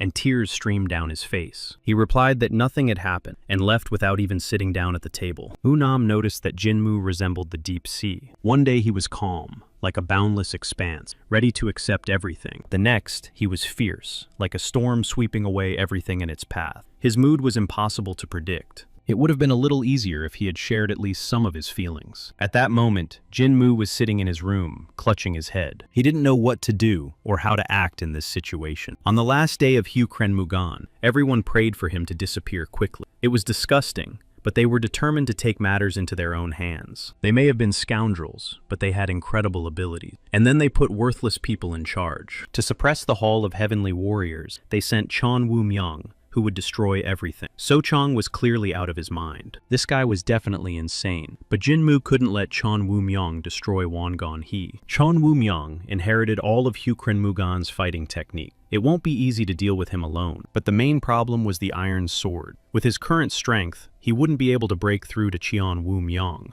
Jinmu grabbed his hair again. Was there really nothing he could do? The young man spent the whole night going over all possible options, but he still couldn't find an answer. Horses galloped across the eastern plains outside Nanju. Armed horsemen galloped at full speed. One of them reported that the vanguard of the Heavenly Warriors was visible ahead. Iron Fist Chan Woo-myung, one of the 5 leaders of Sapa, saw it himself. Won Gon-hee was well prepared. There, in the very center, stood his old friend, whom he was about to kill today. Chan Woo-myung understood why Won Gon-hee had turned his back on Sapa-chan. But for him, this place was his master's life's work, which he was obliged to protect. It didn't matter that he didn't like the new ruler. There was an order, and it had to be carried out unquestioningly. So Chan Woo-myung commanded his men to attack. The Iron Sword warriors rushed forward. Now everyone would see what awaited those who turned their backs on Sepicheon. Jin Mu-un and the other warriors stood calmly, waiting for the enemy. The confrontation began. Jinmu could only wait until Chan Woo-myung mingled with the Iron Sword warriors. Chok Seon watched the events on the battlefield closely. He noticed that the vanguard was shaped like a wedge, the center like birdwing, and the rear closed in a ring. Their tactic was to break through and destroy. The vanguard consisted of 300 warriors, who would not last long. The vanguard was only 100 paces away from them, with half an hour to go. With this setup, they would die without even entering the battle. If only they had chosen a different tactic. Jinmu was amazed that Chok Sen analyzed the course of the battle and came up with countermeasures on the spot. He remembered what his comrades had said about this man. The stranger was indeed a strategist. So that's what the words battle genius meant. Jinmu looked at the man in a new light. The young man rushed to Chok Sen and asked him to repeat what he had just said. Jinmu was interested in another way to deal with the enemy. Chok Seon tried to explain in simple terms that the Hall of Heavenly Warriors had chosen the wrong tactic. They were trying to slow down the enemy by holding them back with the vanguard. Then they would use their main forces to attack from the flanks. But this was ineffective. They were fighting in open terrain where it was impossible to set up an ambush. Not only did the enemy have a numerical advantage, but they were also divided into groups with different tasks. The first broke through, the second surrounded, and the third completely destroyed. This was the tactic that Hukren-Mugan had taught the Iron Fist squad, and Chok Sen understood its essence and came up with a counterattack in such a short time. The wandering warrior continued to speak. If he were in command, he would have done things differently. He would have lined up the vanguard, and as soon as the enemy began to break through, opened a corridor. Then he would have abruptly closed the passage, cutting off the second wave of the attack, surrounded and destroyed the breakthrough detachment. As a result, the enemy would have suffered losses amounting to 1/3 of its strength. After that, the surviving vanguard fighters would retreat, and the main force would engage the third detachment. And he would send a diversionary detachment to wear down the enemy. But the forces are too unequal, and the plan will not work. In that case, the vanguard would fall, and the main force would have half an hour left. And yet, they still had a chance. Jinmu grabbed Chok Son's hand because he needed his help. After that, Jinmu asked Dan Siryong if she had taken the poison and throwing weapons. He ordered her and Unam to use everything they had to slow down the Iron Sword Squad a little. They just needed a little time. Jinmu told them to throw everything they had at their enemy and then run to the camp. And with a plea, he uttered the word, "please," which probably no one had ever heard from Jinmu before. It surprised his companions so much that they froze in place. Dan Sirion didn't know what had come over the young man, but since he asked so earnestly, she was going to do everything in her power. Unam was also willing to try if it would help.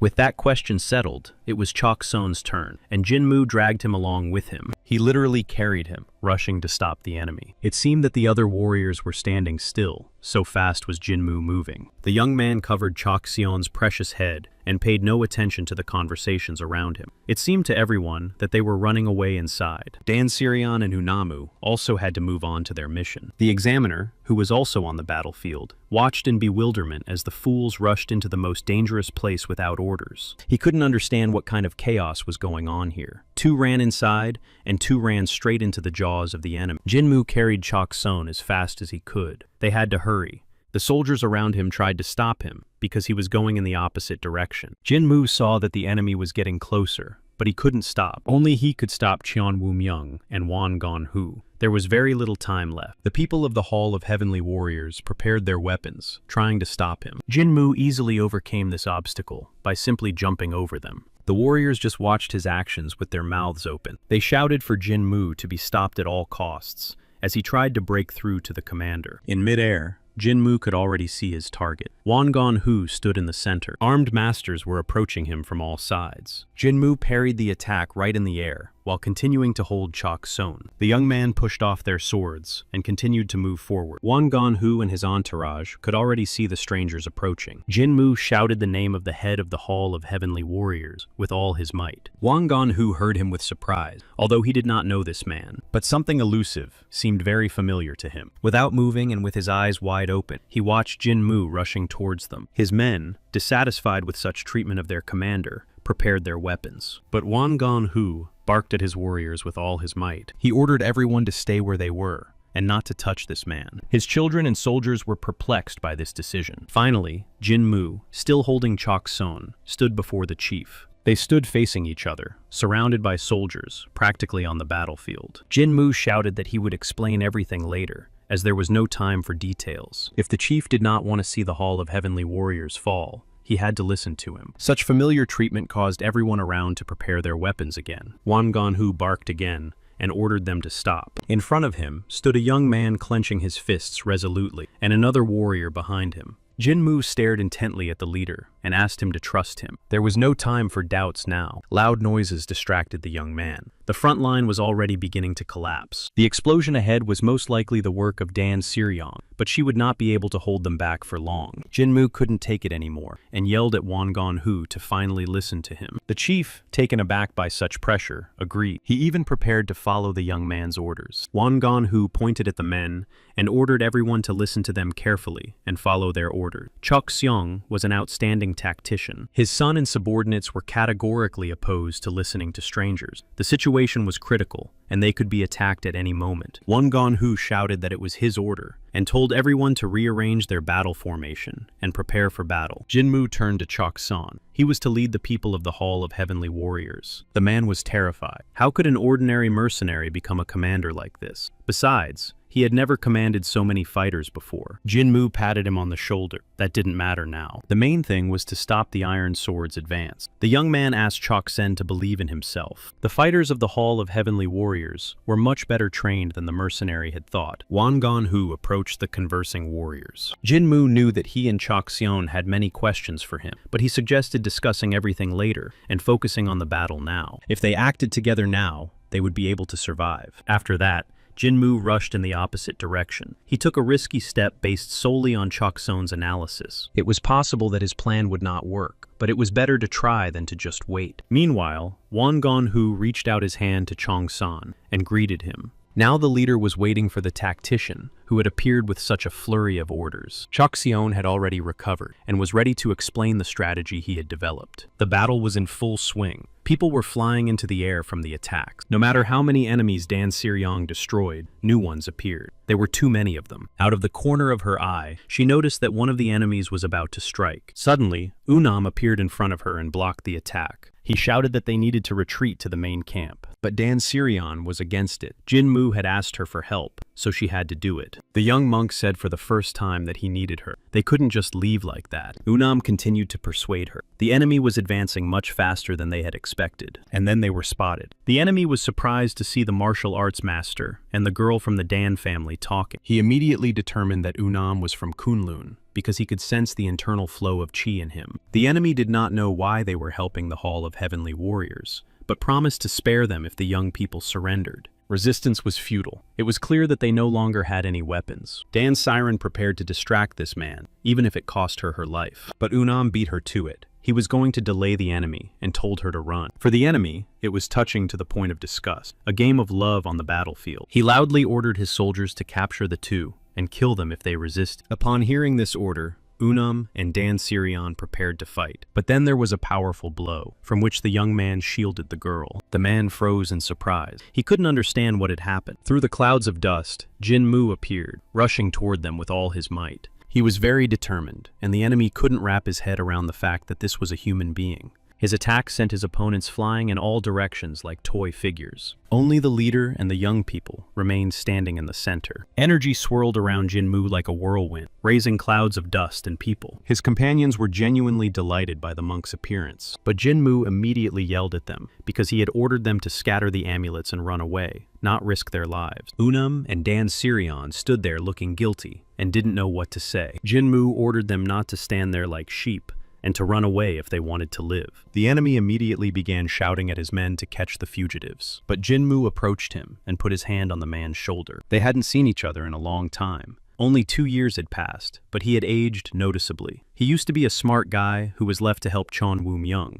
Jinmu nudged him with his elbow and said his name. The enemy's name was Mo Wan Ryu. The young man laughed and promised to deal with him later. Jinmu took a step, and cracks spread out from his feet, and the opponents scattered again in different directions from the blow. Mo Wan Ryo tried to shield himself from the flying stones with his arm, and was surprised to find that the mysterious young man had disappeared. The man looked around the battlefield in bewilderment. What was that all about? This master had simply wounded everyone, but had not taken anyone's life. At that moment, Chon Woo-myung approached him to find out what was going on. Mo Wan Ryo fell to his knees and began to beg for forgiveness. He told him about the sudden attack and was ready to accept punishment. Reporting on the situation, he explained that his men had broken through the vanguard of the Heavenly Warriors, but then the masters suddenly appeared. One of them was a Taoist, and the other was a girl from the Dan family. Chon Woo-myung frowned. How could these two have thought to get involved in the battle between demonic sects? But the main problem was not even them. After that, another monk appeared, and this man had reached the level of Kang. This news stunned Cheon Woo-myung. Could it be the heavenly dragon from Kunlun? It was not Pung Wan, but a young monk who looked no older than 20. Cheon Woo-myung cried out in amazement that this simply could not be. Perhaps the Hall of Heavenly Warriors had turned away from Sapicheon and joined the Union. How else could one explain the appearance of the monks and the Dan family? Cheon Woo-myung did not believe that his old friend could have done such a thing. Even though they had orders to destroy the Hall of Heavenly Warriors, he still trusted Wan Gon-hu.